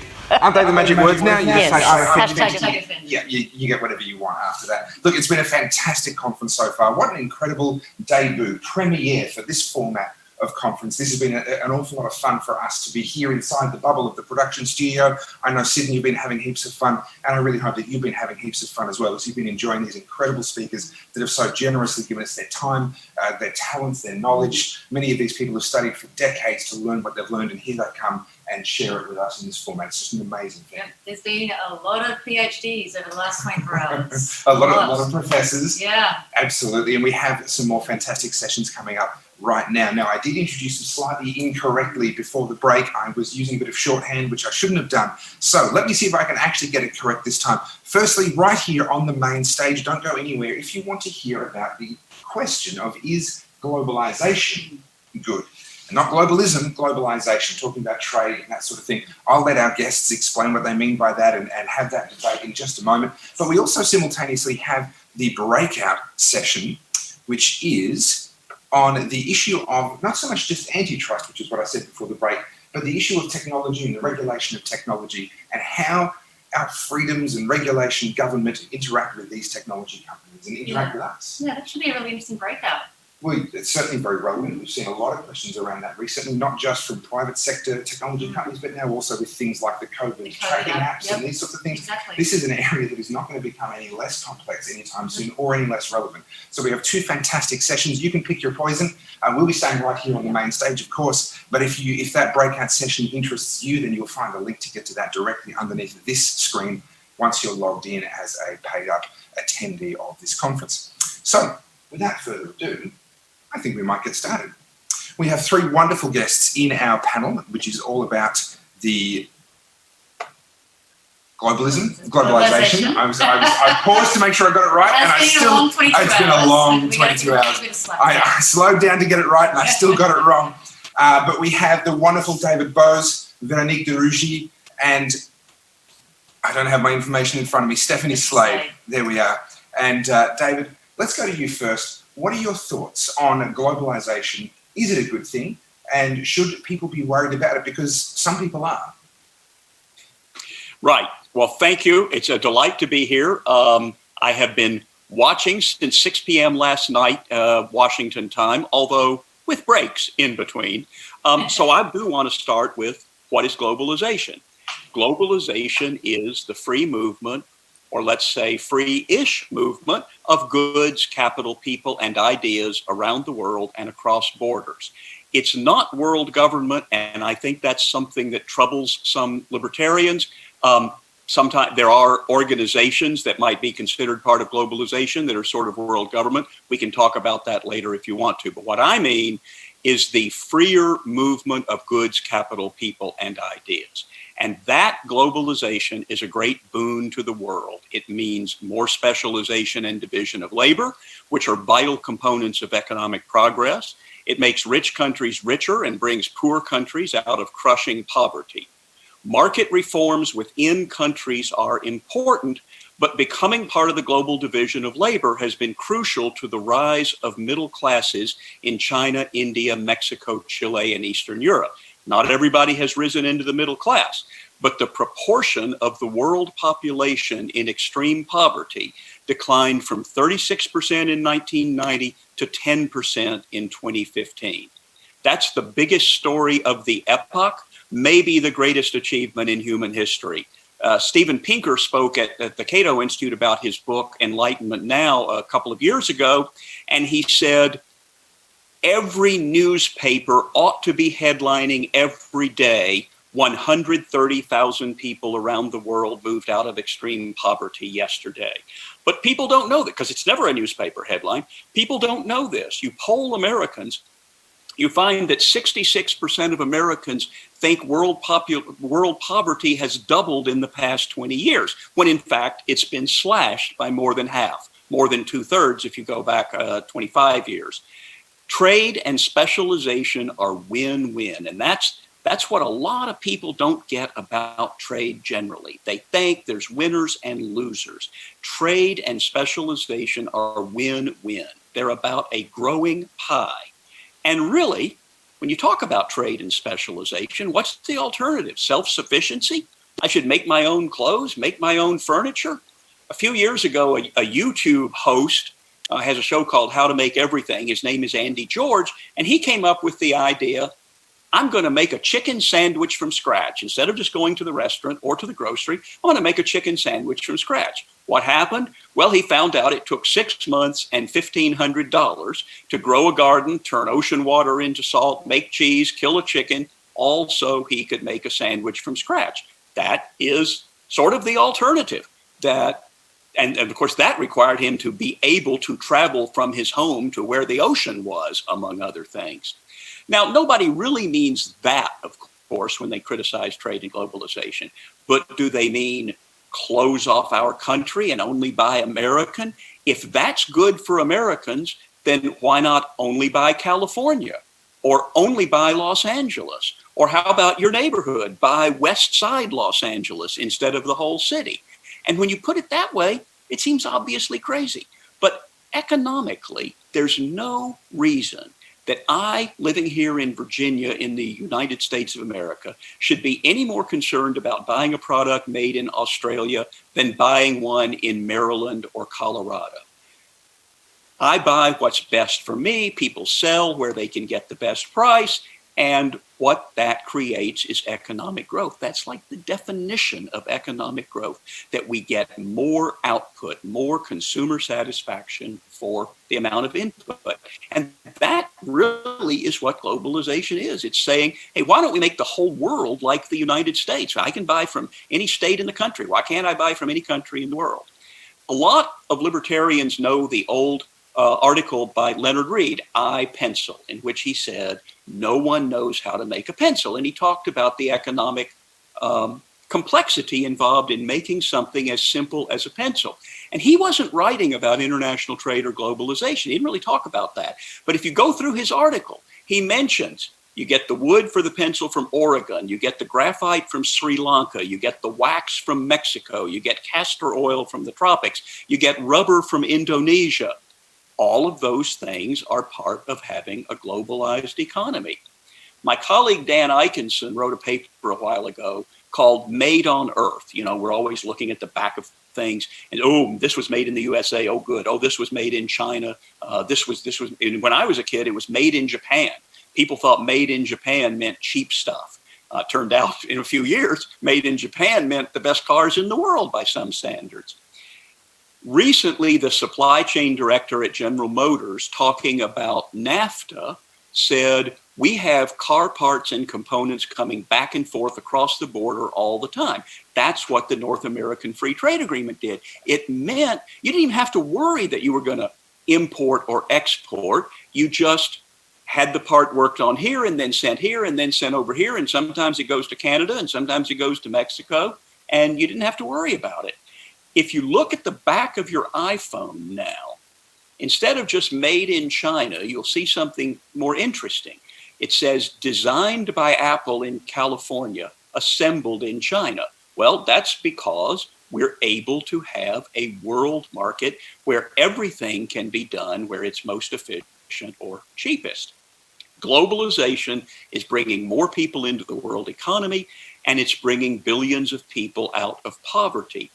And going along with that process, I think both helping to create and reflecting that process is that Enlightenment values of tolerance and human rights are spreading to more parts of the world, and with particular emphasis on the rights of women, racial and religious minorities, and gay and lesbian and transgender people.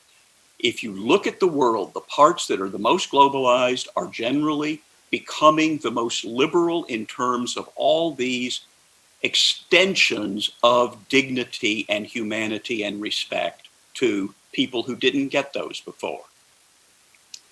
The internet is giving people more information, more ways to connect, more commercial opportunities, and more choice. And despite what we may be led to think from the flood of information about the world, from our CNN screens, we are probably living in the most peaceful era in human history. But economic progress inevitably means change, and change can be painful. Think of the transition from 90% of American workers working on farms to about 2% today. And now we're in similar transitions from manufacturing to services and robots. And some people do get hurt in such transitions.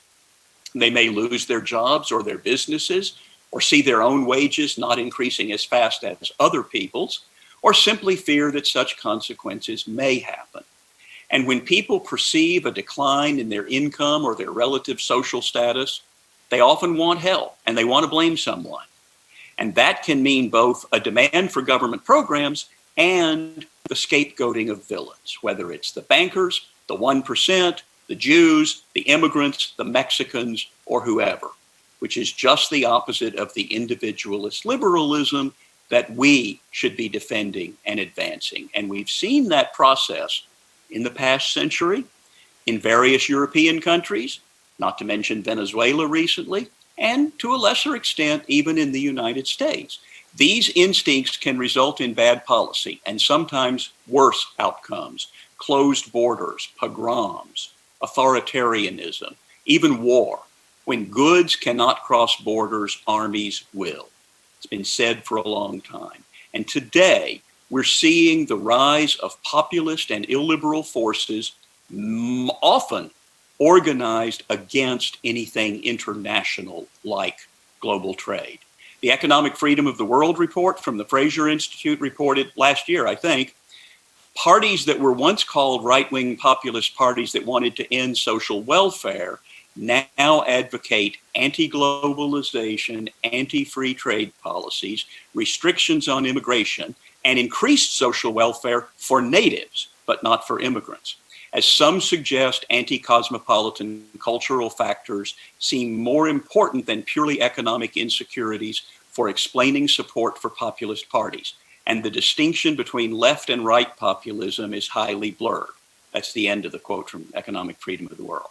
Here in the United States, you know, we're not Hungary, we're not Russia and China or Venezuela, but we have had 3 years of a president bent on cutting the United States off from the world, practically eliminating immigration, including legal immigration, and imposing all sorts of protectionist measures, which unfortunately Congress authorized our president to do, thinking that the president would act in the interest of the whole country, not anticipating a president who was determined to cut off trade. Meanwhile, his opponent just came out this week with his Buy American plan, like he's competing for ignorant populism with Trump. But in the past, he supported NAFTA and the TPP. So Trump has a 30-year record of opposing free trade. Biden has like a 2-year record of opposing free trade, but his longer record is somewhat more encouraging. In both cases, of course, what we're seeing is the problem of concentrated benefits and diffuse costs. I mean, we're seeing a big ideological problem and economic ignorance, but we're also seeing concentrated benefits and diffuse costs. Some people hope to benefit from tariffs that will hurt everybody else. You put a tariff on imported automobiles, for instance, the people who are making American automobiles may feel that they benefit, at least in the short run. But everybody in America who wants to buy a car is going to see the cost go up for a car, even an American car, because now they can raise price because the Japanese, German, Korean cars are more expensive. What I'm concerned about, and really the point I made earlier, huge decreases in the number of people in extreme poverty and simultaneous increases in human rights for marginalized groups. This is great. This is the greatest story in the world. And the world is getting better off. It's getting more economically free. It's getting more tolerant of formerly marginalized and sometimes still marginalized groups. But there is a reaction to that, a backlash. Ideas we thought were dead are back. Socialism, protectionism, ethnic nationalism, anti-Semitism, which, by the way, has always been entangled with anti-capitalism, and even, for God's sake, industrial policy, which we pushed back in the 1980s, and now here it is back again. And that's why our job as classical liberals and libertarians is not done, is probably never done. We need to respond to the rise of illiberalism on both left and right in different fashions in different parts of the world, but in the developed countries as well as the less developed countries, which is bringing with it threats to liberty, democracy, trade, growth, and even peace. But here we are. All the bad new ideas are really bad old ideas. Libertarians and classical liberals have been fighting them off for more than 200 years, and we're going to have to keep doing it. We have a White House strategist, a chief advisor to President Trump in his first year in office, who said it will be as exciting as the 1930s. Well, if you've read about the 1930s, all those ideas came together all over Europe and created catastrophe. So that's the kind of excitement I don't want to see. I want the excitement of new ideas, new technologies, new literature, new cuisines, new technology, being able to, someday we're going to go to Mars. I hope we don't have to go to Mars in order to escape the excitement that Steve Bannon and his crowd have created here on Earth. So it's time to rally around liberal values, defending globalization, defending human rights, defending liberalism generally. And as Tom Palmer said in the opening talk of this marathon, don't let us be the generation that lets liberalism go. Thank you. Absolutely. Thank you, David. That was a rich body of work. I just want to pick out one thing very quickly. You mentioned the incredible impact that the internet is having for the economic rights, as it were, of minorities that historically have been marginalized in a range of ways, sometimes very violently and sometimes more subtly. And I think it's a modern parallel, and others have said this as well, of what happened when the Sears catalog was invented in the US. And all of a sudden, black people, African Americans that had been marginalized, had been kept out of stores, weren't able to buy guns to protect themselves from the various people that were trying to do them harm. All of a sudden, they had the same economic rights, at least in terms of what they could purchase, as anybody else. But we're seeing that now on both the economic power to buy, but also the economic power to sell on the internet anonymously, when no one knows or cares what your identity necessarily is. I think it's a wonderful thing to see, and I'm sure there'll be some questions on that topic for you towards the end of this session, David. So thank you so much for that. Now, Veronique de Rougier, I believe you've got a few prepared remarks for us as well. Yes. I'm glad to be right after David because he perfectly set the stage for what I wanted to say, which is basically that bad theories are just like zombies. They never completely die. And on emergencies and crisis like the zombie feed on brains. You would think I'm a zombie expert. I'm not. But so what you're saying is that all of our lives are actually just a B-grade horror film? Is that what's happening here? And so just like zombies, so is this idea that protectionism is and it should be revived.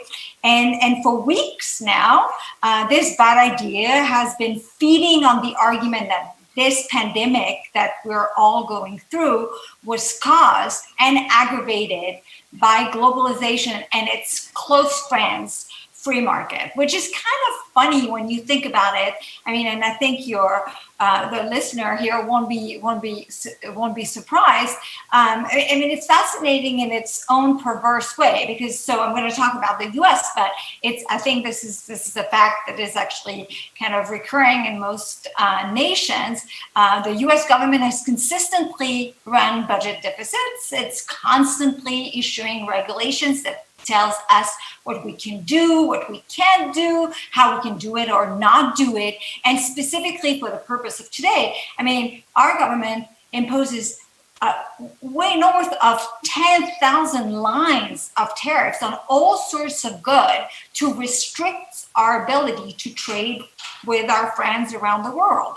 Yet, amazingly, many people persist in claiming that we live in a world where market fundamentalism runs rampant. It's kind of a laissez-faire hell with no government anywhere to be found. And globalization right now is really used and accused of being at the heart of this pandemic because, as David talked about, we ship goods across borders, supply chains are all over the globe, people go back and forth more than ever in planes, and immigrants are crossing borders, and our economy are really super interconnected.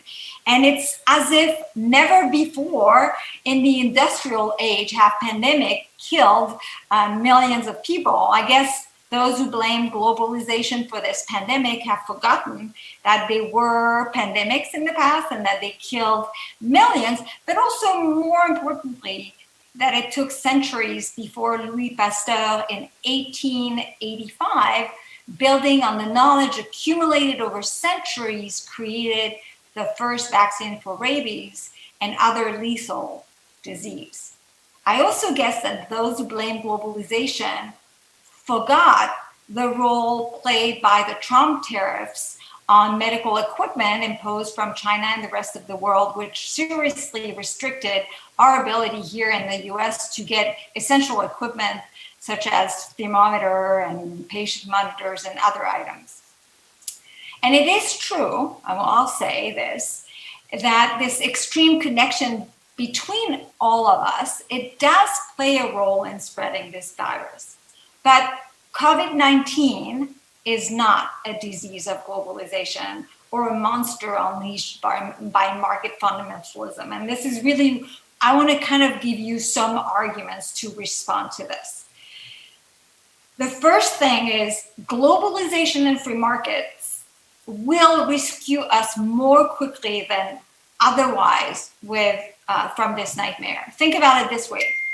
Decades since the end of World War II, the 50, 60 years we've had, it's been a period of enormous advances in medicine and pharmacology. This period, until the past couple of years, has been one of falling trade barriers and increasing globalization and economic integration. And I will echo what David said. I mean, who can doubt that the increasing wealth that resulted from this trade contributed to humanity's ability to solve medical problems? Well, we shouldn't. We have tons of data for this. And who can doubt that the sharing of ideas and of skills that globalization makes possible does not give birth to new ideas, many of them essential to the marvel of modern medicine. Again, I mean, we have a lot of evidence of this. Without globalization of science, knowledge, and innovation, our ability to fight against COVID-19 would be much weaker. In fact, a few weeks ago, I saw a video by Johan Norberg of Cato, and I think it was building on some work by Ron Bailey at Reason.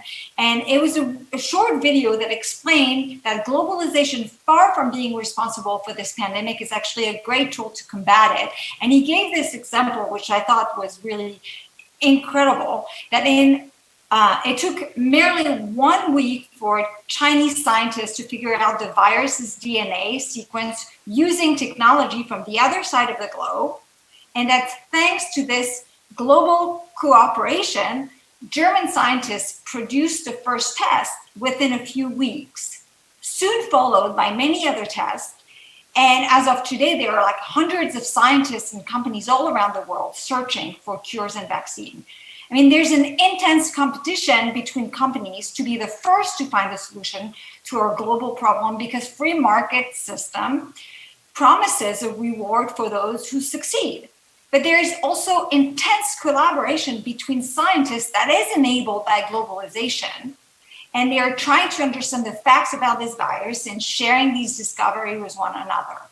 Now, what about the idea? And that's actually something that we hear all the time. And this is something that all of us, I believe, are going to be fighting in our own country. This idea that if we produced more drugs and medical gear in our own countries, we would be better off the next time around. Well, there are several problems. And I actually hope if you learned something, anything from today, from my talk, these arguments and how to respond to those who make that claim.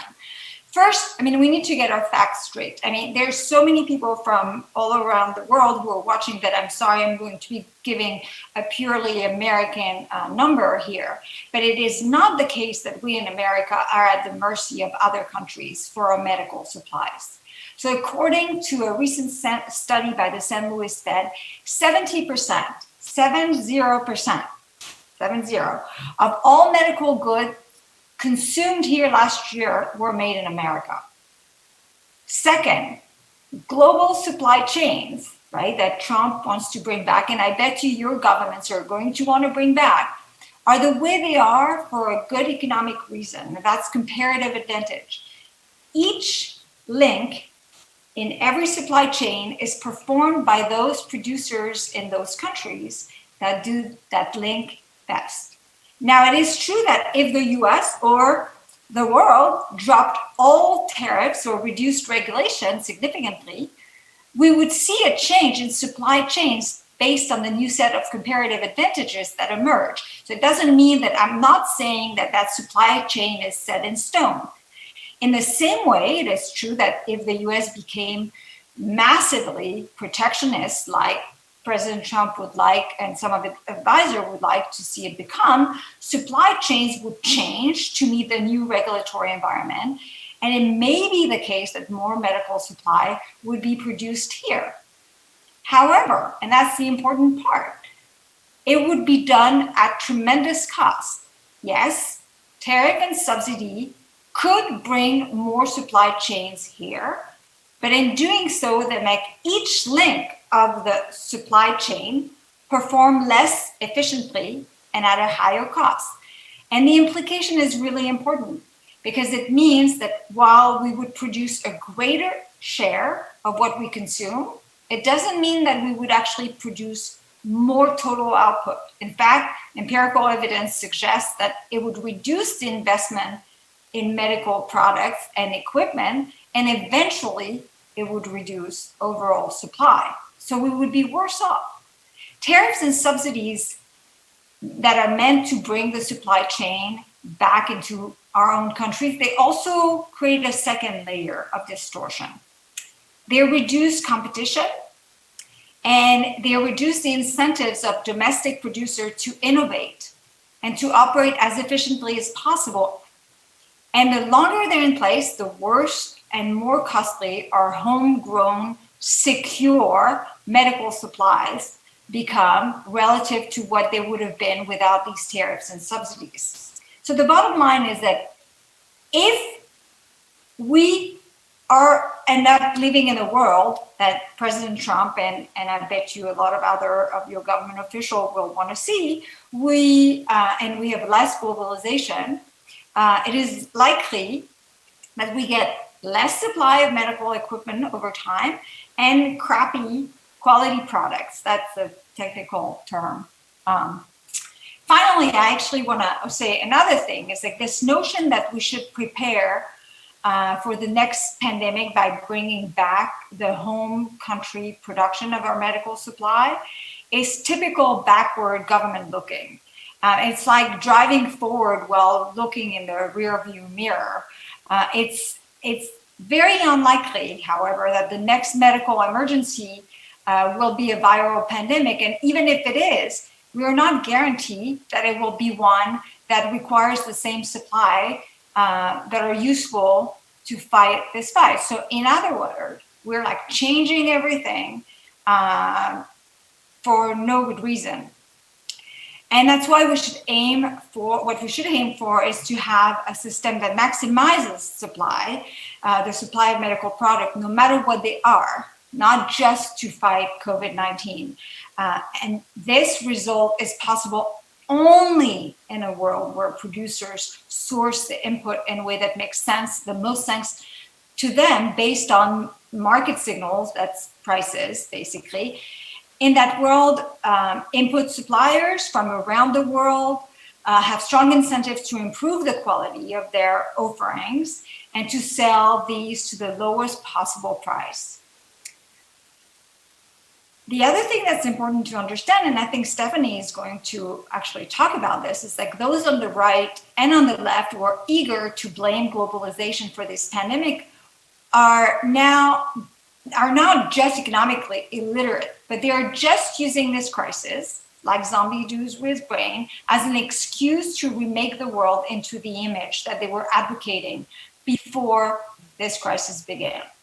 They were against trade, against immigration, against technology, and against market before, and they are now seizing this opportunity to basically just call for those same old, not dead enough ideas of the past. And it is really important because, as David said, it's hard to overstate really actually the impact and the benefit that globalization has had on all of us, but especially on the poorest people in the globe. And we need to fight as hard as we can.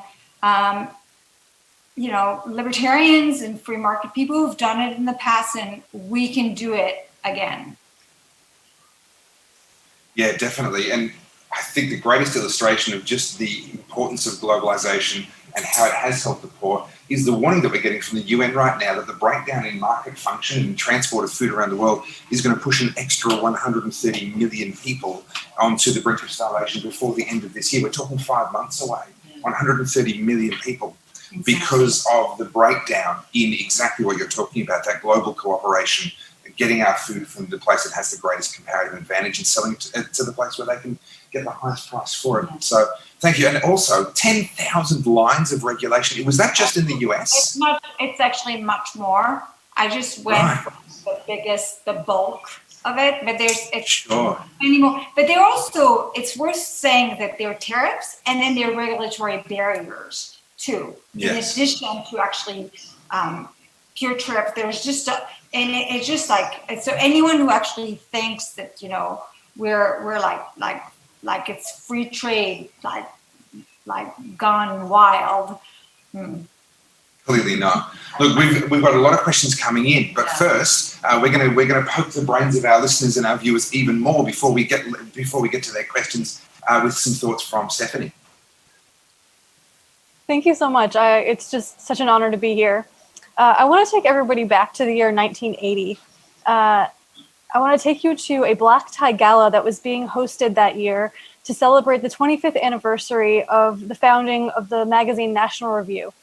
And at that event, George Will was the keynote speaker. And one of the things that he said was that William F. Buckley, the founder of National Review, had seen for many years the Republican Party as a vessel, and he had worked to fill that vessel with a, quote, intellectually defensible modern conservatism. Now, today, National Review has a different editor. His name is Rich Lowry, and he has sort of taken it upon himself to make the case for something called nationalism. He has a book, The Case for Nationalism, that was out last year. What he argues is that nationalism is merely love of country, to love your country, to feel proud of your country, to want to defend it against outside threats. He says it's about breaking down tribal group loyalties and building up a sort of national cohesiveness. And importantly, he insists that to be a nationalist doesn't require you to adopt any particular policy agenda. In essence, he's saying it's substantively empty. And I'm going to make the argument that he's arguing that it's a sort of empty vessel. He certainly would say that it certainly doesn't have to involve, nationalism doesn't have to involve a rejection of classical liberalism. That's his position. I think that position is willfully ignorant. And I'm going to give you two reasons for why that is. The first one is that we already have a word for love of country and a desire to see your country endure. And that word is patriotism.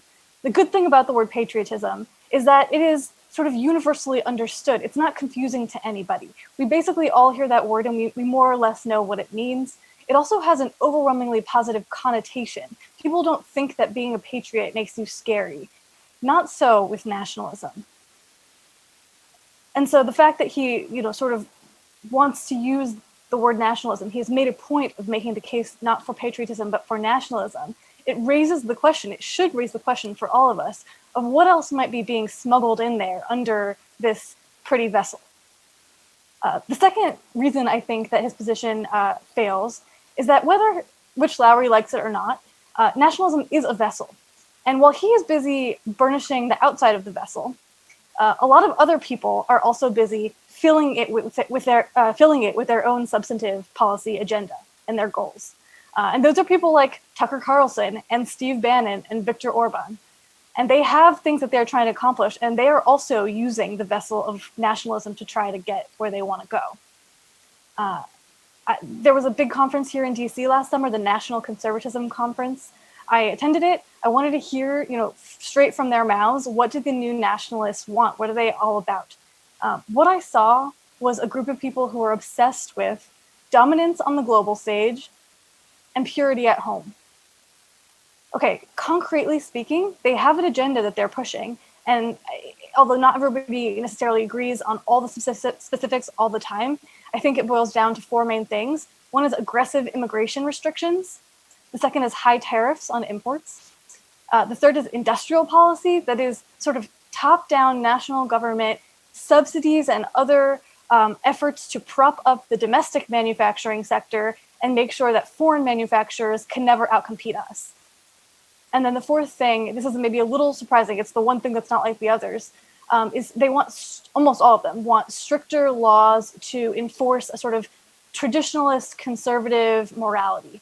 And so the emblematic policy example of this would be, they talk a lot about how we need to do a better job of censoring pornography and keeping it out of the hands of kids. Now, setting aside that fourth one, which is a little bit different, I mean, go back to what David described earlier is what globalization is all about. It's the free movement of goods and people and ideas across borders. Immigration restrictions, tariffs, industrial policy, these are all things that are attacking globalization at their core. And very importantly, the policies that they're pushing and the agenda that they're pushing involves doing all these things coercively through the strong arm of the state.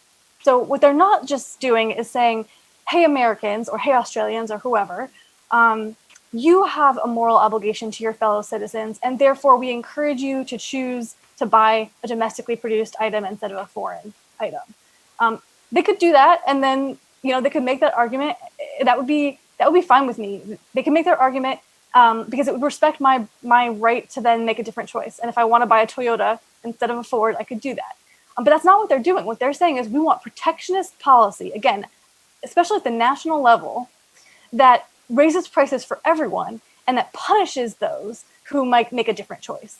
And so it's not about persuasion, it's about coercion. I think that's very important. This session is about globalization, of course. I hope it's pretty clear that what I'm describing is an agenda that stands against globalization, and they're pretty explicit about it themselves. But what I want to say is that nationalism isn't just opposed to globalization. That is to say, it isn't just concerned with global markets and also global governance. It also stands opposed to individualism because it is coercive, because it believes that the state should have the right to override your choice if it doesn't like the choice that you want to make, because it has such a great affection for government power, because it demands that individual autonomy be subordinated to the collective good. They would call it the national interest, and they would say that the national interest is the most important thing that policy ought to reflect, which by definition, I mean, they don't say this, but by definition, what that means is that individual choices are subordinated. And in some cases, they come right out with it, and they'll say, we have been worshiping at the altar of individual autonomy, and no more. It's time for a different outlook. This is a collectivistic and an anti-individualistic way of looking at the world. Now, a couple of hours ago, right here on this stage, my friend Dan McCarthy gave a talk about conservative nationalism, and he said that libertarians ought to view the rise of this sort of national conservative moment as essentially a wake-up call for us, because it points to the fact that there are a lot of people out there in our countries, sort of in middle America or your average citizen in whatever country you're in, who are dissatisfied with the liberal status quo. Now that, I think, is a really important point, actually, and we ought not dismiss it. There is clearly a lot of dissatisfaction among voters and among regular people with the status quo as they're experiencing it. And if we pretend that everything is great and we only ever talk about the incredible miracles that David began this talk by describing, then we're not talking to them, to these people who are feeling this frustration, and they are feeling like they've been left behind in some way. But to acknowledge that there maybe is a problem is not to say that the nationalists have the right solution. And because the agenda that they are sort of laying out is, I think, precisely the opposite of everything we stand for as libertarians and as classical liberals, I reject that is the answer. I categorically reject it. It doesn't matter how beautiful the vessel is. What matters is what is in that vessel. And I'm not happy. I'm afraid by what I see in the vessel of nationalism. So I'll end there. Thank you so much. And three very different perspectives from each other, not disagreeing with each other, but each coming from very different angles different points of view on the issue. I know you've got some great questions there, but I'd actually like to lead with one from myself, because this is an issue that I do discuss with people on my Facebook page, as well as just in my personal life. Talking about this, I'm a huge advocate, obviously, for open borders, for open movement of goods and people, etc.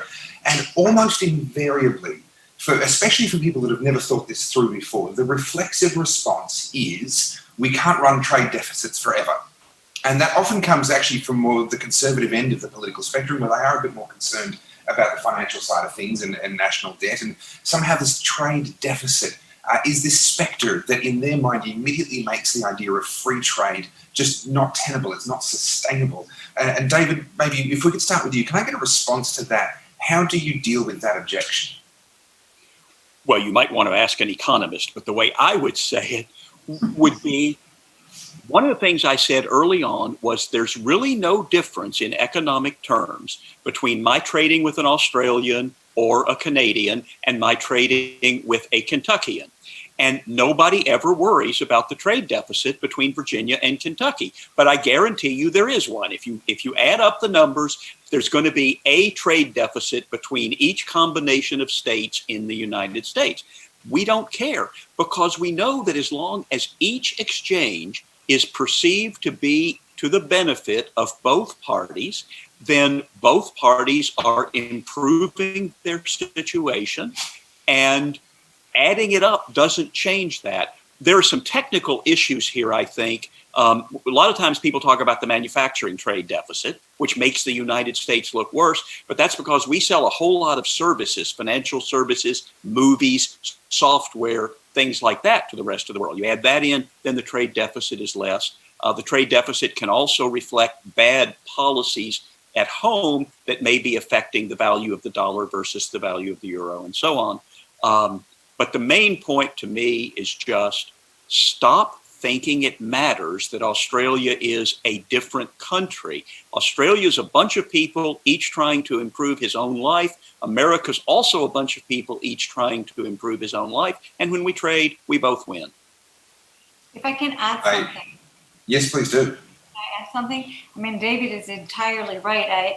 The example I often use is actually that I don't even compare people trading, states trading with one another. I always bring it back to the individual and say, you always have a trade deficit with your grocery store. Is that a problem?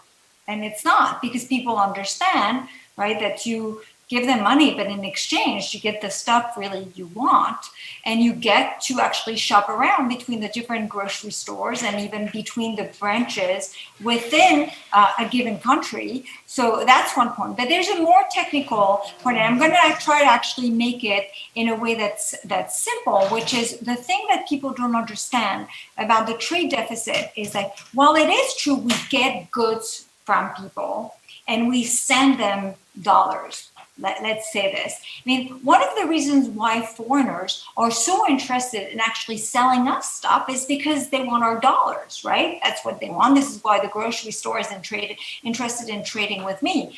What do these dollars do? When these dollars are used, they're really valuable in the global economy, and they are used to actually trade between different countries. But they also, when you actually look, every single dollar we send abroad, and this is important, and people need to remember this because it's so important, they always come back to us. Every single one. There is an equivalence between the goods we buy and the capital we send abroad. It always comes back, and it comes back in the form, that's the dollars that foreigners use to actually buy our exports. So there's a relationship with how much we buy from others and how much they buy from us. And the surest way to reduce our exports is to slash our imports. The other thing is they come back in the form of investment to us. And they come back and they are invested, not in just buying all our factories and turning them all in. The big fear, as David said, in the 80s, Japan, and now it's like China. And then it can guarantee you in the future it will be something else, probably India or something else. But also they buy our debt. And the truth of the matter is, like, until this government decides to spend like a drunken sailor, we should be actually quite grateful that that these guys are buying our debt because interest rates remain low. So I think that's the technical point that people fail to understand all the time. As I like to put it, I have a terrible trade deficit with my local wine merchant. Yeah. And obviously the solution is that I need to apply a tariff to myself to encourage me to buy from a different wine merchant. Obviously that's the solution. I mean, that's what tariffs do, isn't it? Yes. Now, I believe we've got some great questions. We actually have quite a few, so if I might just pop over a couple of questions. We have one here from John Suarez who asked, China was welcomed into a lot of international institutions as part of globalization, but as the pandemic has shown, China has corrupted those institutions. Why rely on a dictatorship that killed tens of millions of its own people? That's to the panel. Well, I don't think China has corrupted those organizations. The WHO and its dealings with China, not a great example right now. China definitely did bad things in concealing, not being transparent, and actually punishing, rounding up people who were trying to tell the truth about that. And I think the WHO stumbled in the way it dealt with it. However, what's the alternative to bringing countries like that into the world community? Cato actually just put out a paper this week, which is on our homepage at cato.org, about was it a mistake around the year 2000 to start welcoming China into world organizations? We wanted to make China obey rules of trade. And by the way, the United States doesn't obey all the WTO rules. Europe doesn't obey all the WTO rules. WTO, which is different from WHO, is an attempt to get countries to not shoot themselves in the foot by having bad trade policies. So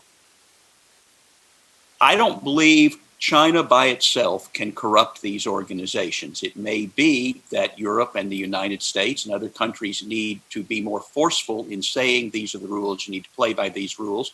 And there are lots of ways that diplomats try to do that. Russia was admitted into the G8 and then it was asked to leave the G8 because of things it was doing. China can also be dealt with in that way. But at this point, the idea of trying to exclude China from world trade or blockade, not deal with China, I just don't think is very plausible. I mean, what is the alternative there? I'd like to add also that something I learned from a Cato paper from a few years ago. Are you hearing me? Yes. Yeah. From a few years ago is that, and the touch on what David said is actually, this is worth repeating. The biggest offender in actually violating the rules, over subsidizing, unilaterally imposing tariffs that it shouldn't, is the US, more than China. And China also relatively is a better complier once it's been sued in the WTO than the US, and Europe isn't too great either. So it's worth thinking. And the other thing that's important to actually know, there's a really fantastic book by Ronald Coase and Ning Wang about how China became capitalist that actually shows a part of the equation that we forget about China being brought into the WTO, which is the impact it had on the Chinese people and how it lifted literally millions out of poverty, not only making, allowing us to benefit from a lot of things that they were producing, but we always forget that aspect. And it is true that since 2012, since the book was written, China has actually kind of reined back in a lot of its freer type policies. But I think it's like we have to be very careful on blaming China for everything. And in fact, Scott Lincecum's paper that David mentioned, one of the things that Scott really does well in the paper is like it shows that the main problem, at least when it comes to the US, of China being entering the WTO is not so much the impact on trade, on our economy of more trade and trade competition, but it's actually the adjustment within the US created by actually all sorts of government rules. Now, we may have time for one more question, but before we move on from that question, Stephanie, did you want to add anything to that, or should we get a new question? I have lots I could say. One of the things I was thinking of was, our attempts to force illiberal societies to conform to our way of life by blockading them hasn't worked for Cuba, which the United States has been basically, refusing to engage with for 55 years. And so this gets back to David's point that the alternatives available to us are pretty limited. And the other thing I would just say, my colleague Eric Boehm has a great piece in the last issue of Reason Magazine where he makes the point, which also has been raised, but just to put a finer point on it, that it's not the case that these folks are just against trading with China because China is a horrible human rights violator and doesn't play by the rules. I mean, these tariffs have been imposed against the EU. It's definitely that they're using the human rights abuses by China to justify the policies that they want, even in cases where they don't. It clearly is not relevant at all. So that's it's some important things to keep in mind. All right. Well, I think we have time for one more quick question. If you all promise me quick answers. I do have a quick question here for everyone. Traditionally, libertarians have believed that countries that trade together don't go to war with each other. Is this still true? Can we start with you, David? It's more true than the alternative. There were some arguments recently that, 20 years ago, you get older, everything seems recent. 20 years ago, there was a discussion of whether the United States bombing Serbia was the first clear violation of one aspect of that rule, which was no two countries with a McDonald's have ever gone to war with each other. That says something about globalization. We did bomb Serbia. Nevertheless, it is generally the case, I think, still, that liberal countries, democratic countries, are less likely to go to war. Veronique, Stephanie? I agree. It certainly provides a disincentive, if nothing else. Fantastic. Well, I think we need to wrap it up there. We have run out of time. Thank you to each of you for your time, for your expertise and sharing that with us and being a part of the 24 Hours of Liberty. As I say, we're saving the best till last. You weren't quite last, so maybe saving the second best till second last. I don't know how to put that. Yeah. But we really appreciate it. This conference is a great example of globalization, by the way. Yeah, exactly. Exactly. And what a great conference it's been. And you are a part of contributing to what a great event this has been. So thank you so much for your time. We do appreciate it. And hopefully we'll do this again next year and we'll have you back then. Thanks. Thank you. All righty. Well, that brings us, can you believe it? We are 1 hour away from the end of the 24 Hours of Liberty. And touch wood, we haven't had the feed go down, apart from when we've deliberately refreshed That's right. it. It's been pretty amazing. Technology has been okay. It has actually worked out really, really well. So hopefully I haven't jinxed us for this last hour. And of course, for the last hour, what other topic would we cover but the future of the Liberty movement? We have an all-star panel for you coming up very, very soon. But firstly, I just want to thank, for the second last time, the incredible sponsors that have made this conference possible. This is the Atlas Network in the United States, and who are supporters of Liberty right around the world. It's IndieMax Productions, who again have just done an incredible job delivering this conference, bringing in all the feeds from all over the world and mixing it all together, adding the overlays and the slides and the graphics and sending it back out so that you can enjoy it wherever you are.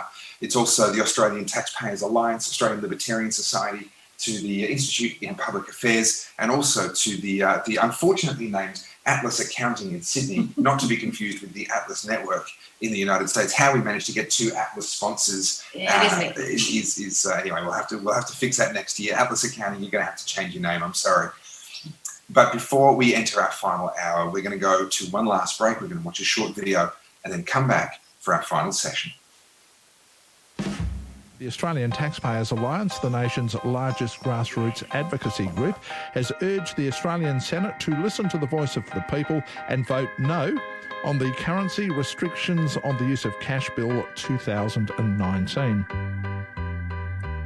2019 was an important year for our organisation and for the Aussie taxpayers we represent. We more than doubled our media hits and social media presence, helped end the business-killing lockouts in New South Wales, and worked to put a stop to Bill Shorten's Labor Party. For 2020, our goals are even more ambitious. We're working tirelessly to defeat the government's cash ban bill, to end the disastrous Murray-Darling Basin plan that has destroyed the livelihoods of our farmers, and to create economic zones which will help the victims of the devastating bushfires rebuild. Unlike other taxpayer-funded advocacy organisations, we rely on the support of individuals like you to help us put a stop to the revenue stack. From our online campaigning efforts to our presence in Canberra, everything we do is in pursuit of achieving a better, more free Australia.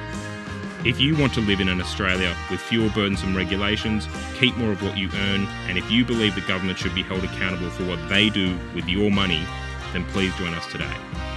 Go to taxpayers.org.au.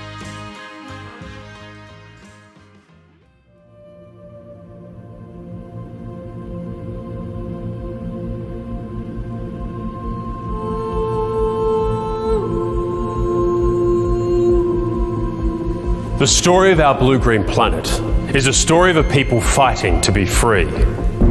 Free from hunger, free from the violence of the weather and the violence of other more powerful creatures. Free of oppression from disease and free of oppression from our fellow man. Free to think, free to believe, free to speak, free to pursue our own happiness. For thousands of years and hundreds of generations, freedom has been our goal, our relentless pursuit. But just as hunger returns if we stop fighting to create food, just as disease returns if we stop fighting to be healthy, so oppression returns if we stop fighting to be free. So it falls to us in our generation to fight for our freedom and teach the next generation to do the same.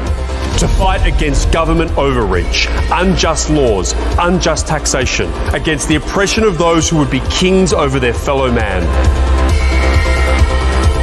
The fight of our forebears has become our fight. This is our time. This is our fight. We will fight to be free.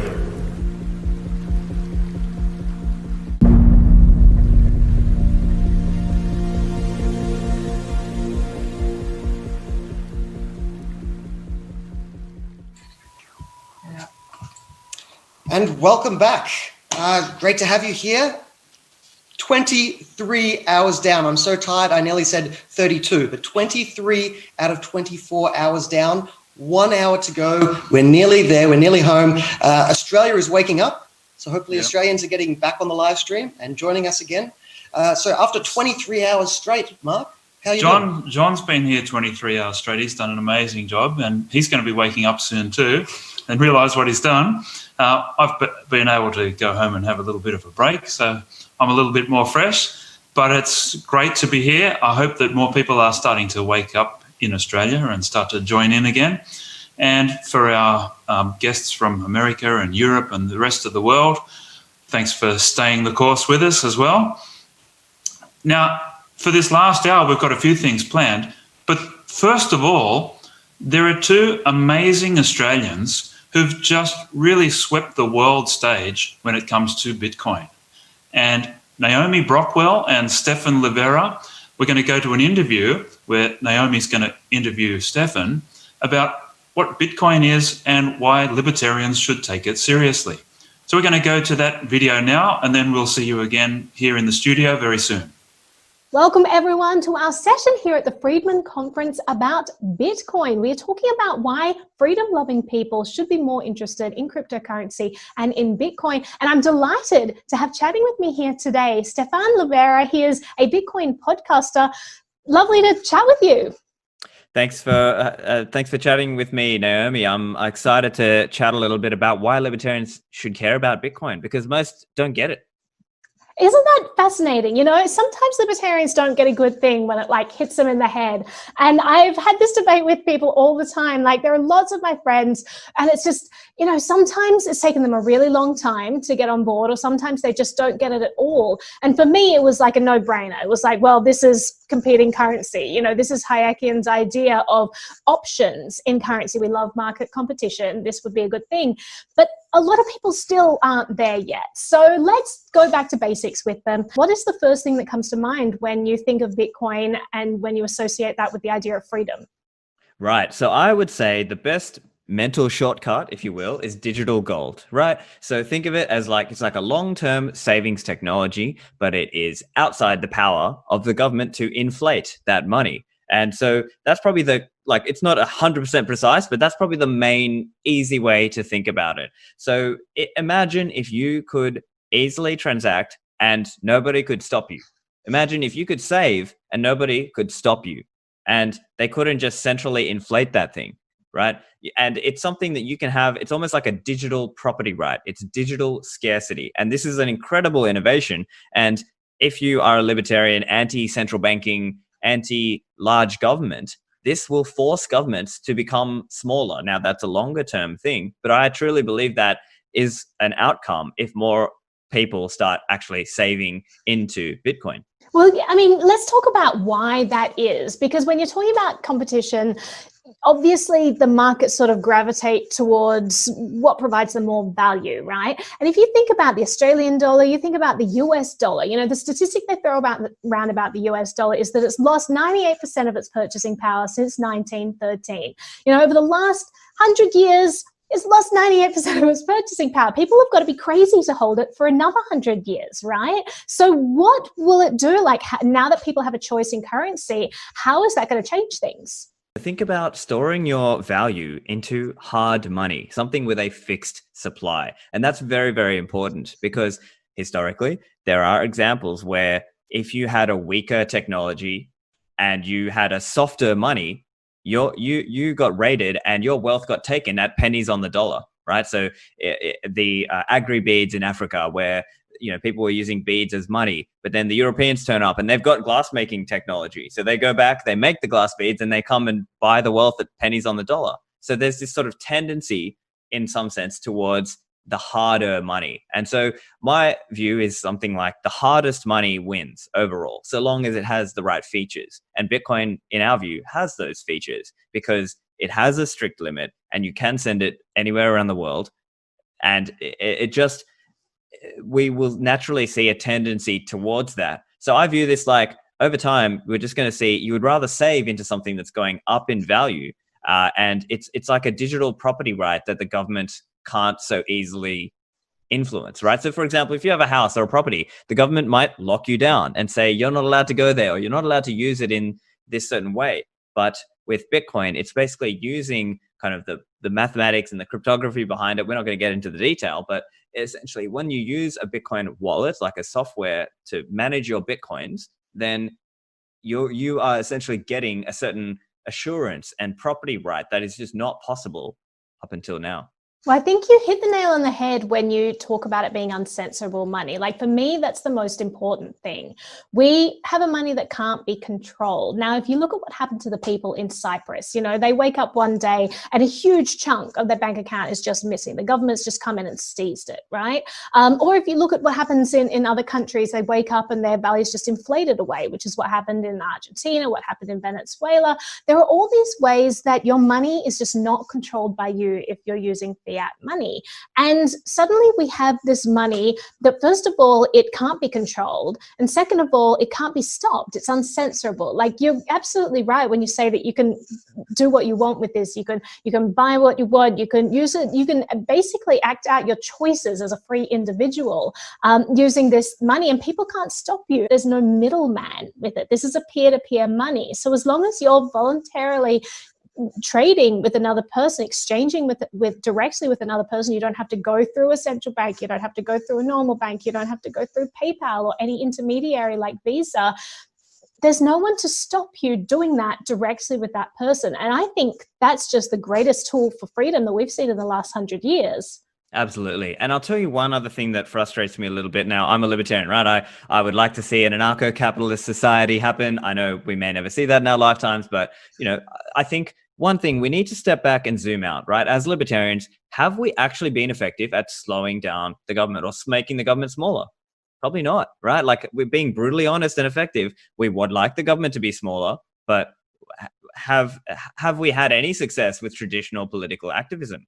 I think probably not. And I think if you really want to make the government smaller, you need to start effectively defunding it. And the way to start doing that is by buying Bitcoin and holding it outside of the system. And so I think that, to me, is why I think libertarians need to start thinking about it and caring about Bitcoin. I know it can seem technical to an outsider, but it's a journey. You start on this journey, right? And the other important point I really want to hit is we are going through a time of cancel culture. We are going through a time of, arguably, COVID has accelerated the war on cash. So if you wanted to be able to buy things privately with cash, well, now that is being taken away. Here in Australia, COVID accelerated the war on cash by about 5 years in terms of shutting down bank branches and ATMs.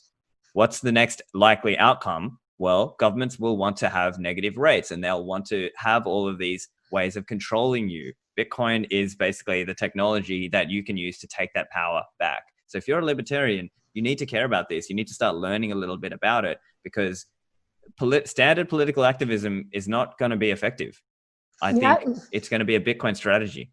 No, you're absolutely right. And it's not just negative interest rates. It's this insidious financial system where you literally have to get permission to spend your own money. You know, I love seeing people opt out of that. I love seeing people not just holding Bitcoin, not just putting their savings out of the reach of government. I like people just using it on a day-to-day basis, using cryptocurrency to buy their groceries, to pay their bills. All of that is easy these days. You know, 10 years ago, it wasn't so easy. When I started making videos about this, wasn't so easy, you know, and now it's really easy. It's super easy to live 100% of your life in Bitcoin. What you said about cash, I think, is so important.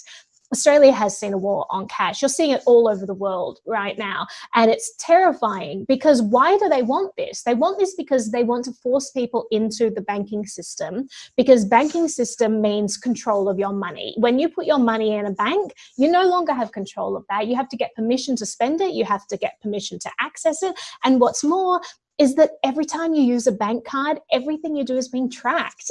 I'm sorry, but I don't want to live in a world where all of my actions and financial choices are being tracked. You know, I'm not doing anything wrong, but, you know, I'm not doing anything wrong when I go to the bathroom either, but I still close the door. I value a private space in my life. And so I just think it's so important that people embrace what cryptocurrency can offer, which is basically a way to have digital cash in an internet world. When you can't pay with physical cash, you want to be able to pay with the money that is peer-to-peer on the internet. And Bitcoin allows you to do that. Exactly. And let's chat a little bit about ways to get started, right? So obviously, I get it. To an outsider, it can look really technical. And we're going to give you guys some really simple steps. So for me personally, I would say just start out by buying a small amount, just like buy $20 or $50, whatever you can afford, and have a phone wallet. So I'm going to give you two recommendations. One, if you're on Android, I would recommend Samurai Wallet. If you're on iPhone, you can look up Blockstream Green. So I would think those are some great Bitcoin wallets, and you can buy a small amount of Bitcoin and receive it to that wallet. Well, let's back up a second. Where would you recommend people buy it from? So that's the big thing. Yeah. So I think there's a couple different things. So if you have a local Bitcoin meetup, you can meet people there and buy a small amount from that. That's a great option. Depending on where you are around the world, there are different Bitcoin exchanges. So if you're in the US, a good one would be Swan Bitcoin. Another one is River Financial. Another one is Cash App. If you have Cash App, you can buy Bitcoin directly in there. So basically, if you look up Bitcoin exchanges in your local area or in your country, you will be able to find a way to buy some Bitcoin. And then it's a process where it's sort of like buying stocks in some way, because you might be transferring fiat money, Australian dollar, US dollar, into that exchange, buying that Bitcoin, and then withdrawing that Bitcoin to your wallet that you've set up on your phone, for example. And that's just kind of a few steps around getting started. But I think a good way is going to your local Bitcoin meetup if you have one, and meeting people in person, or reading a little bit about it as well. So you might read a book, or you might listen to a podcast, or watch a YouTube video about Bitcoin. What are some suggestions you have, Naomi? I would say earn it. I would say that's the best way, because when you go through exchanges, that's a kind of tricky realm these days. You've got all these KYC requirements, and it just, I mean, again, it's a way for people to track your money. So right off the bat, I've always tried to find platforms where I can earn cryptocurrency, not necessarily Bitcoin, because once you have cryptocurrency, it's really easy to interchange between them. So I find sites like on Brave browser, for example, just from people visiting my site, I get a bunch of donations in basic attention token that I can change straight into any currency that I want. So I use the Uphold wallet there, and it allows you to accept any currency. You'll be given basic attention token, but it'll go into your wallet in whatever currency you want. So that stuff like that is super easy. You know, if you're a content creator, I put all of my stuff on places like Steam. Float is a great way. It's like a crypto Patreon. I have a site called Cointree, cointr.ee, and it's a place where people can go and just send you tips if they like what you're doing. If you've written a paper or you've published a video, they can just go and donate. So there are lots of ways that you can just start earning it, and you don't even have to go near exchanges. But let's take a step back again, because I want to go back to why this is important for freedom-loving people, and why people may not understand why this is such a game changer. So I think that what a lot of people say is that they don't understand the value of Bitcoin. They say there's like nothing, backing it. And that really kind of does people's head in, because people who love freedom, they tend to love gold, and they tend to love gold because it's a hard money. And I think we've got to start transitioning how we think about Bitcoin, right? Because gold isn't backed by anything either. Gold is the asset, right? And Bitcoin is the asset. And what's valuable about it is that you can transfer it to anyone across the world without it ever being censored, at very low cost and near instantaneously. So that is an incredibly powerful tool. If you think about all the people across the world who need to move money around and who have a lot of trouble doing it, that's incredibly powerful and valuable right there. But I just think that, like, why is it that people miss that value? For me, it stems back to people not necessarily understanding how their normal fiat money works in the first place, right?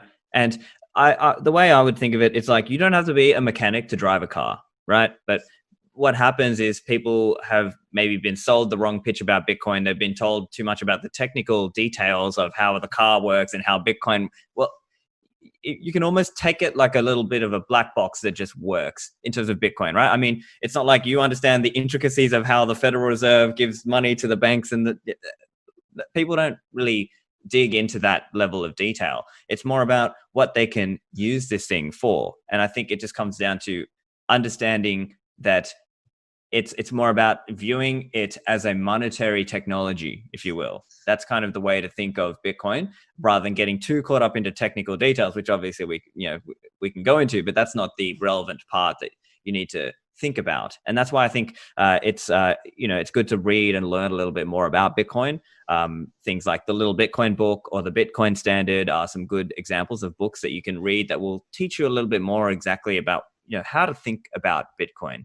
And I think, like you said, it's because people are trapped in a mindset of thinking, oh, it's not like stocks, it doesn't have a dividend, or it's not like bonds, it doesn't have an interest rate.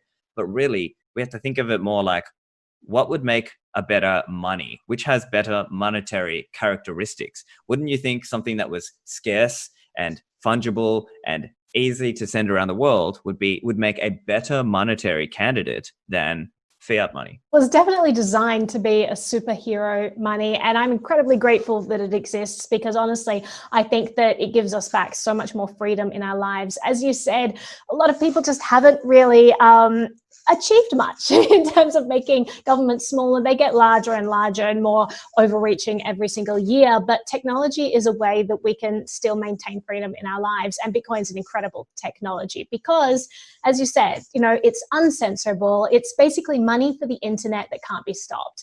And that's really exciting for me. But we've run out of time here, but thank you so much for chatting with me. This has been fantastic. And where can people go to find your podcast? Of course, yeah. So find me at stefanlivera.com. You can find me on Twitter or YouTube or on your podcast apps. And basically, you can learn just by listening from the first episode, and you'll learn a bit more about the technology and the money side, the economic side of Bitcoin. Thanks for having me. Thanks for being here. Excellent. Welcome back. And thank you to Naomi and to Stefan for that wonderful little chat. We're doing things a little bit different in the last hour, now that we're in the last hour. We've got no breakout room, so don't bother looking for it. No social room. We're basically forcing you all to come and listen to us. So welcome. Glad you're listening. Glad you're here with us. What we've got up next is the last two talks for this 24 hours Friedman Conference. The last two talks were in the home stretch. And coming up next, we've got the man of mystery, known only as Z. Hailing from Lithuania, but now hiding in Atlanta, America, or Atlanta, I think is how it's pronounced. Z, please tell us what you know. Thank you for introducing me. My name is Žilvinas, but everyone calls me Z because that's easier, and I'm fine with it. Yes, I'm in Atlanta, Georgia, and currently I'm running a Foundation for Economic Education, which is one of the oldest, if not the oldest, think tank in the United States, or maybe perhaps even the world. We were started in 1946, and my tagline is, we lasted 75 years, we outlived Soviet Union. And just to illustrate how old we are, I think we had Ludwig von Mises as one of our employees back in the day. So FIS is a very old organization. I have been in the liberty movement since 2006, working in Lithuania for Lithuanian Free Market Institute. So I would say I've been fighting professionally for liberty for about 14, 15 years, and probably I think I'm going to continue that professional fight till I actually die. So I think it's fair to say that these days are kind of very interesting for liberty, and perhaps not all the emotions that people get are positive. Put it bluntly, I think very many people, libertarians included, are very worried about what's happening in the world. And I have a couple of remarks on that. Well, first of all, I think remember that liberty is a very recent phenomenon. I'm not talking decades, but if you look centuries or even millennia or eons, look at the human history, the level of freedom that people have right now is unprecedented. So I hate the simplistic views of history, but if I could offer one, so the entire human existence, the entire human history, the entire human progress was actually a human being liberating himself from authority. And I speak authority, it can be the state, it can be It could be your tribal leader or even the biggest primate in your pack. I think if we looked at history, we would actually notice that people started with lack of liberty, where they're governed by, first they were governed by those who were stronger, meaning the big bruter, the ape man with a bigger stick. Then they were governed and their lives were owned by the chieftains, then by the states, then by empires. And the level of freedom we have right now is very large. It's very recent. So no wonder there are a lot of people that actually are unhappy about it. And there are lots of people who want to enslave humans again. Maybe not literal enslavement, but telling people what to do, telling people what to think, telling people how to behave, telling people how to work and what to do with the money that those people earn. So I would say, Marx saw it as a class struggle. I don't like his idea of history, but I think that you could see the whole history of humankind as a kind of a freedom struggle. So the reason why I'm saying that, the stakes are very high, the fight is very important, and it is here. So because this is so important, because the stakes are so high, so no wonder that the battle sometimes gets ugly, but that is a fight, and that's a fight we're in. If we're talking about fighting, if I may use another analogy from human anatomy, and I think of fighting, I always get an adrenaline kick. I always get this rush. This is really important. And that's how humans think. It's a fight or flight response. Do you jump into the middle of a battle? Do you jump into the fight, or do you run away and retreat? And I think we, to some extent, are actually facing this. What would be flight in this, or what would be a retreat in this situation? Well, I would say isolation, retreat to your ideological safe place, retreat to your ideological bunker, talk to people who only believe what you think. That, I think, is an option, but I don't think it's a valid one. I am not the one who's going to retreat from the fight. I don't want this to leave this world to the left and the enemies of freedom. So I choose to fight. And my option, my choice in life is not just to fight, but it is to win. So I don't want just a sacrifice or a beautiful suicide. I actually want to fight to win. So when we're talking fighting and we're talking winning, I mean, Sun Tzu is kind of overrated, but at the same time, he said many smart things, I think, which we could learn from him. So one thing is Sun Tzu says is pick your battles. And I think this is important if we're talking in terms of strategy, if we're talking what needs to be done. I think we as libertarians, or we as people who associate with freedom, we need to understand that perhaps not every single battle can be won, and perhaps not every single battle must be fought. And his other advice is avoid what is strong, attack what is weak. And I think this is precisely what the other side of the ideological debate is doing. The left is not attacking material prosperity of capitalism. The left is not attacking the freedom that people get in free society. The left is nitpicking very small little things, and they say, sure, material prosperity is great. Sure, the fact that everyone has a car is wonderful, but couldn't it be a little better? Couldn't this car be a little more comfortable, a little cheaper, a little less polluting, a little more environmentally friendly?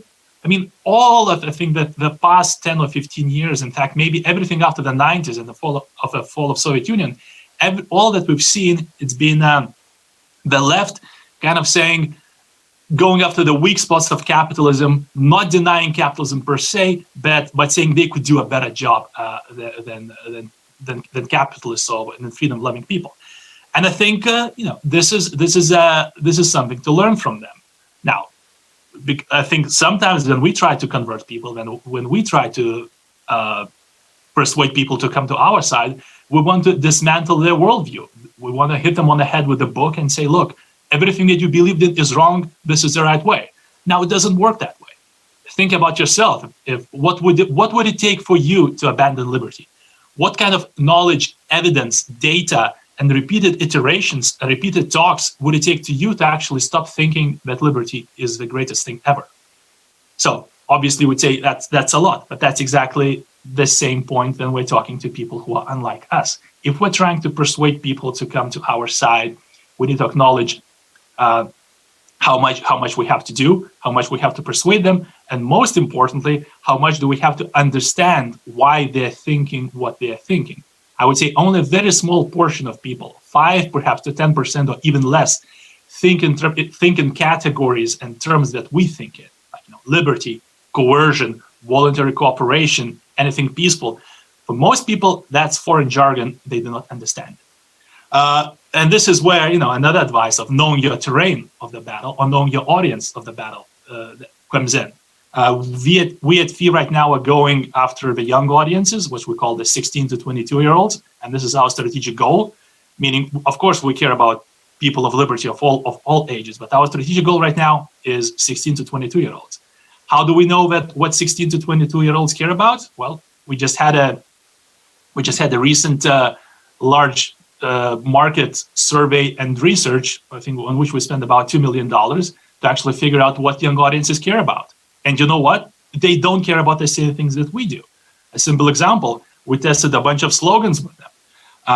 So the slogan, I think that you and me and everyone who's listening would agree, taxation is theft. Can you guess what portion of young people agree with that? Less than 8%. Even more importantly, even though half of young people agree with the slogan that don't hurt other people, don't take their stuff, of these half people, less than 8% agree with taxation is theft. What I'm trying to say is, if we're here if not just to fight, but if we're here to win, we really need to know the people that we're talking to and how we're talking to. So that would be my sort of second advice. Another thing that I think we need to do is we need to show to people that liberty not only works, or capitalism not only works, but it's also just. Ironically, I think the left is bashing us on the head with that argument right now, and we're failing. I mean, we can show the negative effects to GDP growth of high taxation. We can show that redistribution doesn't achieve what it's trying to do, and that's all good. I think we as libertarians, as logical people, we have tons of arguments and thousands of books of why liberty works. But I think what we really need to develop, or at least what we really need to talk to people about, it's not that liberty just works, that liberty is the most just, the best way for people to live together. If we want to get technical, I would call it beyond utilitarian. We need to go beyond that and to prove that liberty works. And that's not easy. I mean, we need, not only do we need data, not only do we need research, we need anecdotes, stories, movies, videos, images, and our videos need to be, and images need to be better, and we have to have more of them than the other side. Because if you look how most people form their worldviews, that's coming from what they consume in the media and education. And currently, there's a torrent of content which is against free market, which is against against liberty, against things that we fight for. So if we have to stand a chance, we need to create all these proof points of these anecdotes, these stories. That's a lot of work, but that's the only way. That's the only way to do it. Our current goal at Foundation for Economic Education is by 2024 have regular interactions with 4 million young people of ages 16 to 22. Why 4 million? Because that's 10% of that demographic population. If we do that, I think we stand a chance. Anything less, perhaps we're not even in a conversation. Finally, look at this way. In management theory, there is a saying that you can motivate the optimists by prospect of success, or that if a person is a pessimist, you can motivate him by the fear of failure. So think of it like this. What would happen if we would fail? Or what is at stake? I think the whole future of the world is at stake. And I'm not trying to be melodramatic. I'm not trying to be megalomaniac, but it is what it is. I guess you could, 50 years ago, you could say, well, if Europe goes to communism, we can all move to the United States. Well, that's probably look at what's happening in the United States. If the United States turn left, there'll be nowhere to go. Sure, we can fantasize about Switzerland or Monaco or Estonia, but I think retreat is not really an option. So it is hard. It is difficult. Perhaps we're seeing things that we thought are long gone. I myself, I grew up in Soviet Union. I saw hammers and sickles. And of course I saw them being melted for scrap metal. I never thought I'm going to see hammers and sickles here in the United States. But then again, these are the days we're living in. So it is hard, but I would say what should motivate you, what motivates me is what's at stake. The price of our success is the future of the world. And once again, the failure will have nowhere to go. So it is hard, it is difficult, but it is supposed to be hard and difficult because of the level of fight that we are in. So if you're motivated by success, think of the great world that we could create if free market ideas win. If you're motivated by failure, think how awful it will be if we don't do our job right. But I think this is right now the time to fight. This is not the time to retreat. This is the time to put our message forward and actually persuade people that we are right. Because we know we are right. Logic is with us. So let's take that logic, put persuasive materials on it, put our preaching hats on, and actually persuade other people who don't believe like us. Let's persuade people who have different ideas than us that our ideas are actually better. I think we can do that. I know it's going to take a lot of work, but I think we will succeed in the end. But it will be hard, it will be difficult, but the price is worth it. Thank you. Thank you, Z. That's great stuff and very true, very powerful stuff. We're going to move straight along now to our last speaker and one of the most popular speakers we've ever had at a Friedman conference, Miriam Issa. Now, Miriam, as our last speaker, there's no pressure, but the entire success of this conference rests on whatever you're about to say next. Knowing this, she did want us to, keep expectations in check, and she pointed out before this started that she's actually prepared literally the best speech that has ever been prepared. And so we're really looking forward to hearing that. Please educate us, Miriam. Thanks, Miriam. I'm going to need so much alcohol once this is over. All right. Hey, folks, it's me, Miriam Issa, that social justice warrior from LA that keeps infiltrating your libertarian conferences.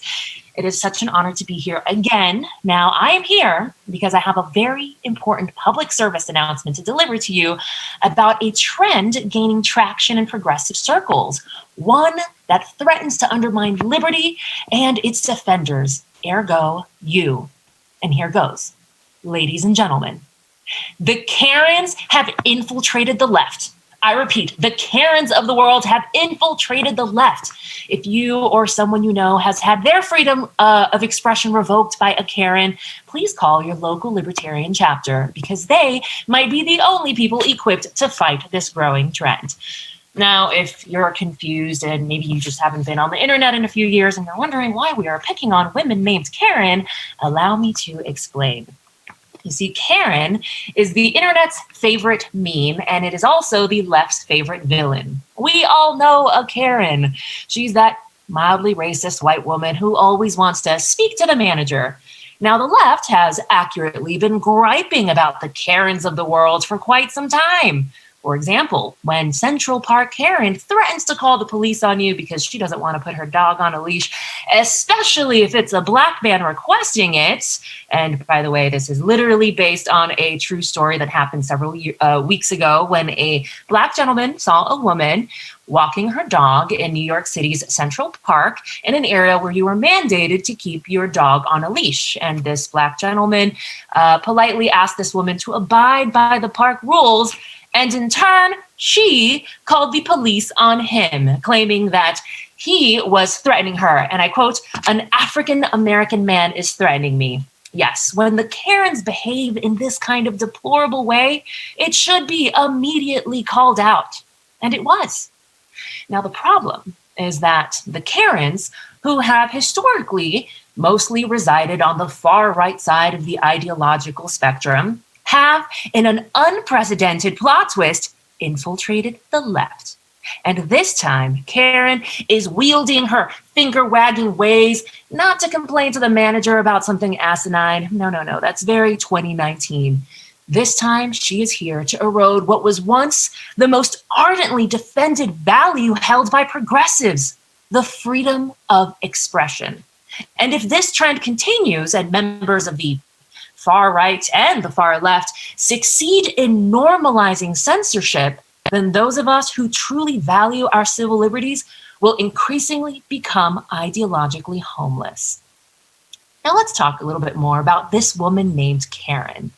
Karen 2.0 is to the old Karen what the new iPhone 11 is to the old iPhone 6. It's better. It's bigger. I mean, it's louder. It has even more buttons to push. But ultimately, it's the same thing. Karen 2.0, or as I like to call her on the left, white ally Karen, currently spends her time shaming her fellow allies for such crimes as not being woke enough, fast enough, or for not using the most politically correct verbiage on an otherwise well-intentioned Instagram post. She has declared herself to be the internet police, and in doing so, she's actually perpetuating everything she claims to stand against, which means that white ally Karen is just as out of touch with reality as her equally annoying predecessors. Case in point, America is in the midst of arguably one of the biggest civil rights movements in our nation's history, a civil rights movement whose very goal is to end state-sanctioned over-policing. And yet, during this pivotal moment, as white ally Karen denounces aggressive policing, she herself aggressively polices her fellow progressives.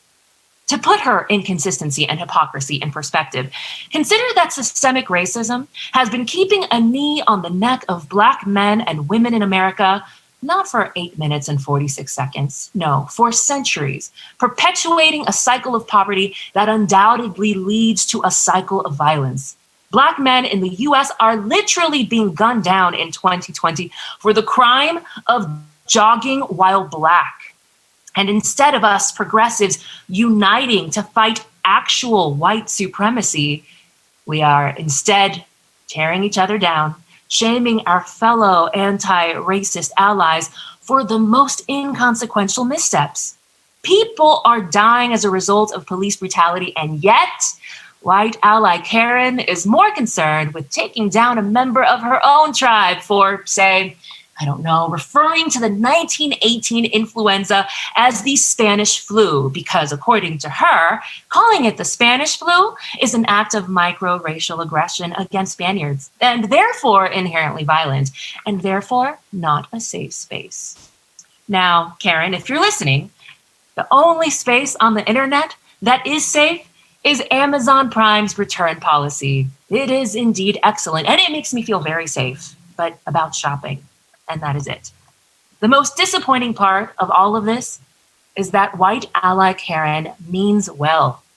She is a self-identified progressive who doesn't realize that her blind spots are getting in the way of the very progress she is trying to build. She views herself as a soldier fighting for racial equality, and that is a noble goal. But in reality, she revels in finding an outgroup to assert her superiority over. Ironically, she's actually a lot like the very ancestors that she tries so hard to distance herself from. White ally Karen also views herself as fighting for freedom of expression, except that in reality, she will only defend the expressions which match her own. And if one dares to dissent, to question, to consider nuance, an endangered species these days, right up there with snow leopards and, I don't know, airlines that don't charge for carry-on luggage. If one dares to consider nuance in complex moral issues, Karen will show you the full fury of her wrath. She will not stop until she has turned the internet and your employers against you. She isn't against cancel culture. She is cancel culture. And she, in my opinion, is liberty's biggest foe.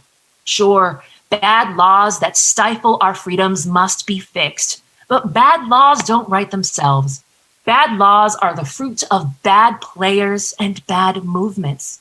And this rampant culture of canceling out our dissenters is a very bad movement. And white ally Karen is leading the charge. Little does she know that cancel culture will eventually take her out too, because no one is immune.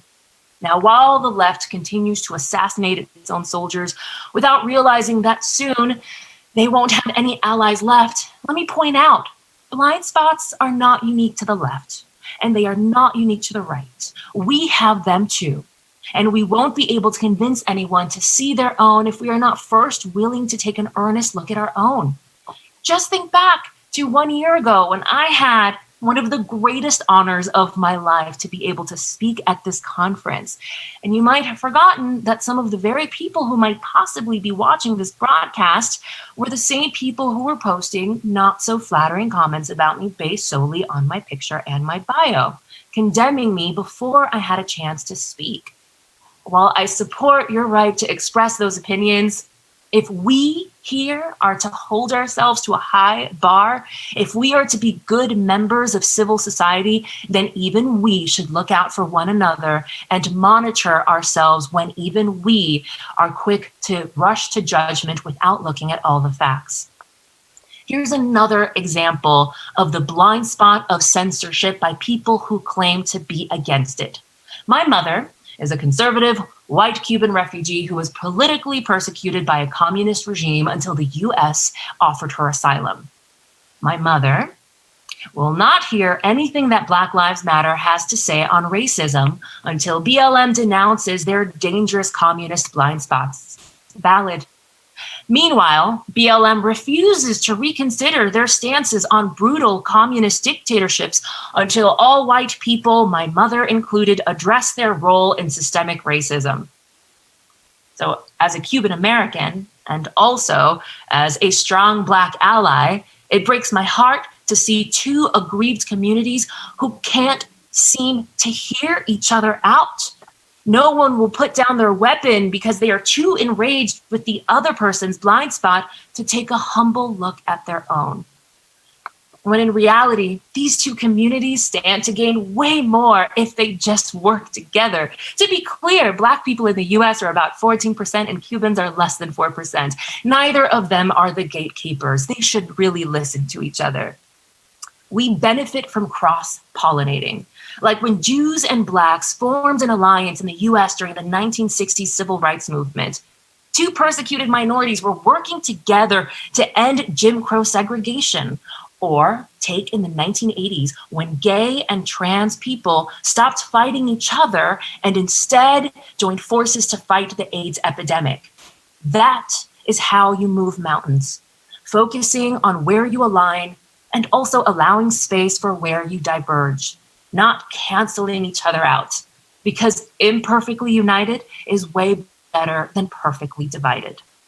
We all here must continue to examine our values and our actions regarding those values. We have to make sure that they are in harmony so that we do not undermine our very own progress. The left makes mistakes a lot, and so does the right, and so do we. Even Thomas Jefferson wrote, "All men are created equal," while owning and sleeping with 14-year-old slaves.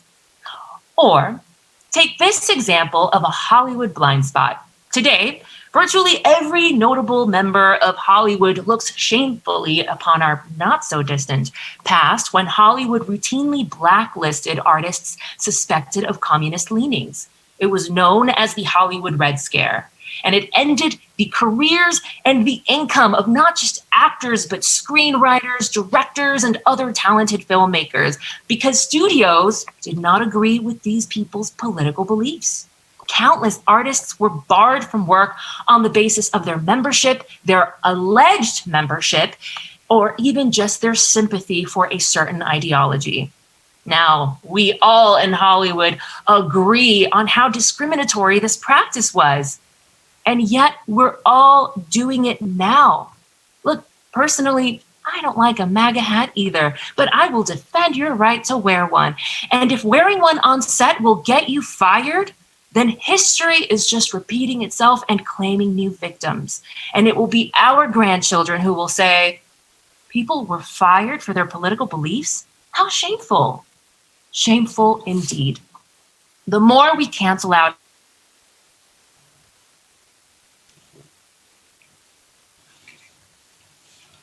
and divided we fall and get conquered. As history repeats itself, our only real weapon is to defend the future of liberty by holding each other and ourselves accountable to what we claim to value. And if we believe in freedom of expression, then we must defend the rights of everyone to express themselves freely, even as we wholeheartedly disagree with so much of the content of their beliefs. I will end with a quote by Thomas Jefferson. He also said, "I prefer dangerous freedom over peaceful slavery." So clearly, Thomas Jefferson was a libertarian. Liberty does not operate with a double standard, and in order to defend her, then neither can we. Thank you. Wow, thank you, Miriam. And you know what? I think you are right. That was the greatest speech ever written. I think, thank you a lot. Thank you for being here. Thank you for coming back again. And I really enjoyed that. I think everyone did. An honor. Thank you. And make sure you come back next year to Australia. I will. Thank you. All right. We've now got jumping in all of the rest of the co-hosts from around the world. So I've brought in the team, the ATA team in Sydney, the boss man, I'm pointing to the dog, of course, and his pet Brian. And we've got Emilio, Emily, the two E's, and Mark. This is the Sydney team. You guys enjoyed it? Absolutely. And who made it through the 24 hours? Him. Yeah. And her. Yeah. But not a Brian. Brian is not a real libertarian. TM. All right. We've established that. How did you go, Melbourne? Did you guys make it through? A few of us did. We sure did. Oh, yeah. In terms of the 24 hours, I think it's Kirsty, myself, and Ben who has the. Here he is. The unsung hero. Who not only pulled 24 hours today, but he's the man who pulled all of this together in the last 48 hours with the help of the amazing I don't think he's volunteers. No, you've done an amazing job, Ben. Thank you. Thank you a lot. Yeah. We've also got in here Tim and Chris, who were working feverishly behind the scenes. And when I say working feverishly behind the scenes, I mean they got to go home and sleep. But in the prep, the weeks leading up to this that you don't see, of course, Tim and Chris putting in a lot of hours. So Tim, Chris, how are you guys doing? Chris? Really, really well. John, thank you everyone for all your work. I would have loved to come into the Melbourne studio, but the Premier of Victoria decided that it was illegal for me to do so, even though everyone else could. But it's been an awesome conference. I've loved every minute of it. I've appreciated all the work that everybody's done. And of course, as usual, in this 8th year of the Friedman Conference, all thanks have to go to John Humphreys and Tim Andrews for fearlessly leading the libertarian movement through the Friedman Conference. Now, in fact, the 2nd year that it's been a really heavily international conference, and I can't wait to help them make it bigger again next year. Thank you, Chris. Tim, sorry, Melbourne, are you there still? Yeah. We certainly are. You got beers in hand? Of course we do. Yeah, so there's got to be some timeline somewhere where that's appropriate. It's not 8 a.m. in Melbourne, is it, by any chance? No, not at all. No. You guys are doing well. Brian, you got anything to wrap us up with? Don't tread on me, baby. I mean, look, just for the Melbourne crew, thank you so much. You guys really just smashed it out there. Ben, I don't know if you're still... Oh, there he is. Without you, this would have been nothing. So if anyone should be having lots of beers, regardless of the time, it's you, Ben. Yeah. And a big shout out to Topher. That you step in front of the camera pretty well. It's like you've done this before. You'd almost think I have, but can I just say thank you so much. You guys invite me in to do the fun bit. I don't have to do any of the months of work and years of work. I didn't have to take part in the 48 hours of madness getting this place ready. I just get to walk in here and just do the fun bit and chill out and have lots of fun and tell lots of bad jokes to people who are obliged to laugh anyway. It's the perfect setup for me. There are a few conference calls, though. He came in with this big rider. He wanted all this and that on special fancy and everything. You know, like he was a big star. I do have some additional expectations for next year. It's been very disappointing with my trailer. It's meant to be closed, not open. It's meant to have a mattress, not some old bits of timber. No brown M&Ms. You're very angry that you found brown M&Ms in your pile.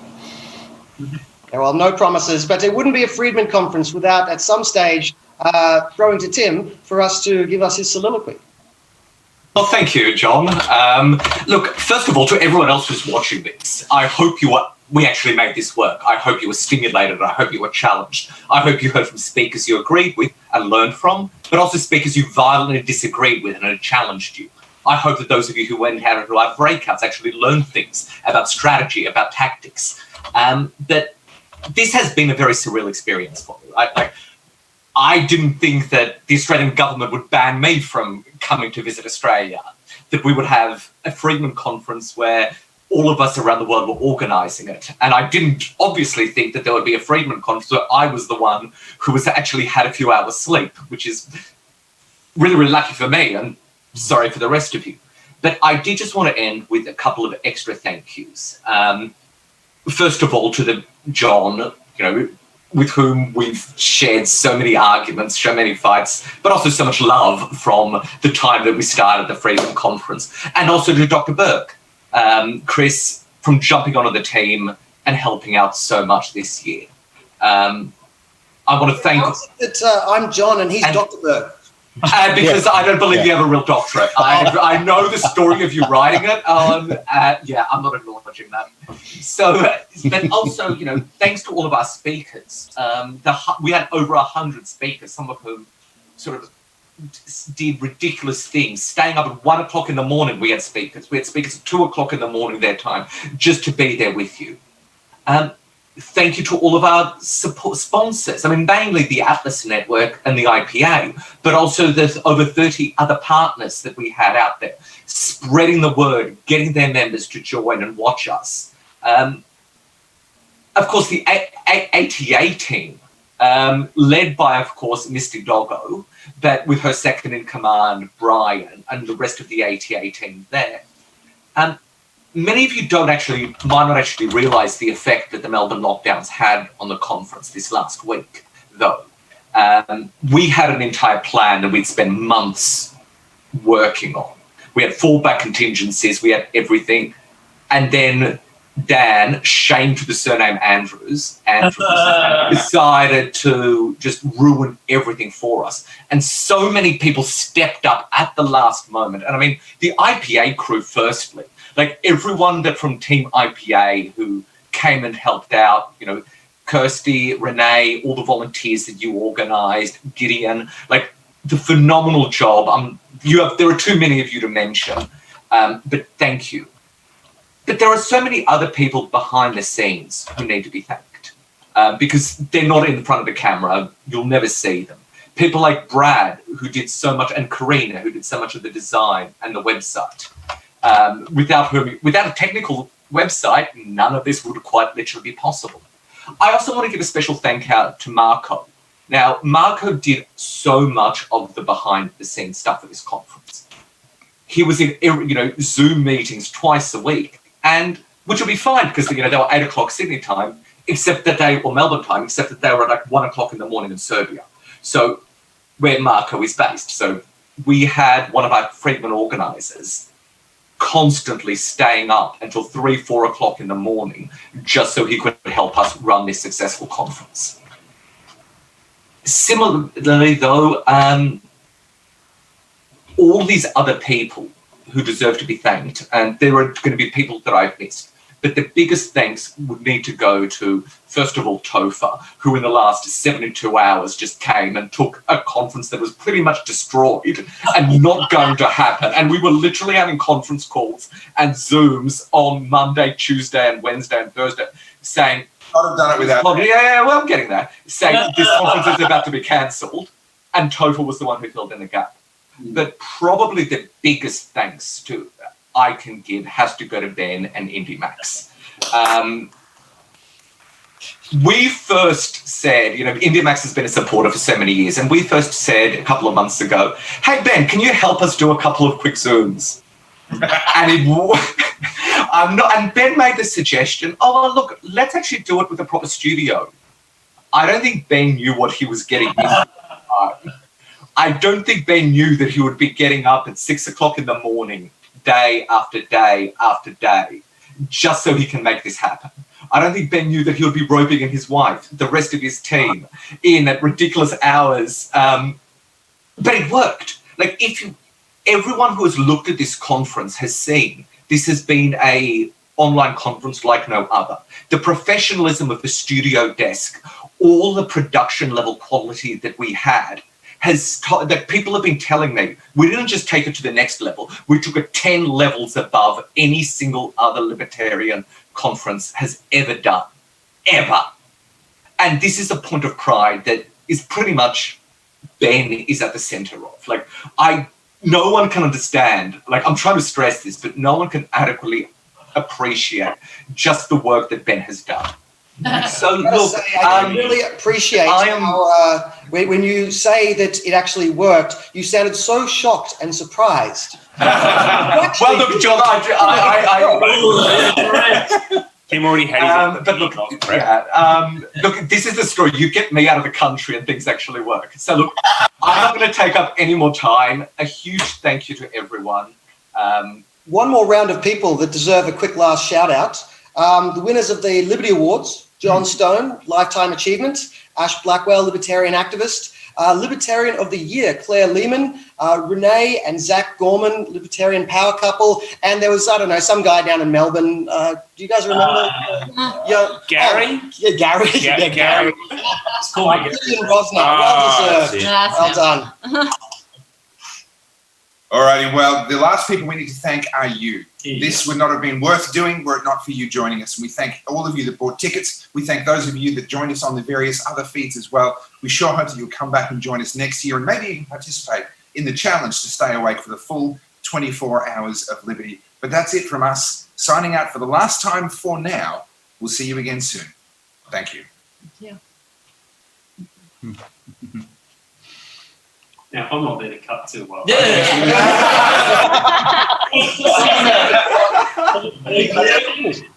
like that. Well done, everyone. Everybody just stare blankly because we're probably still being filmed. Smile and wave, boys. Smile and wave. Conference finishes on Christmas.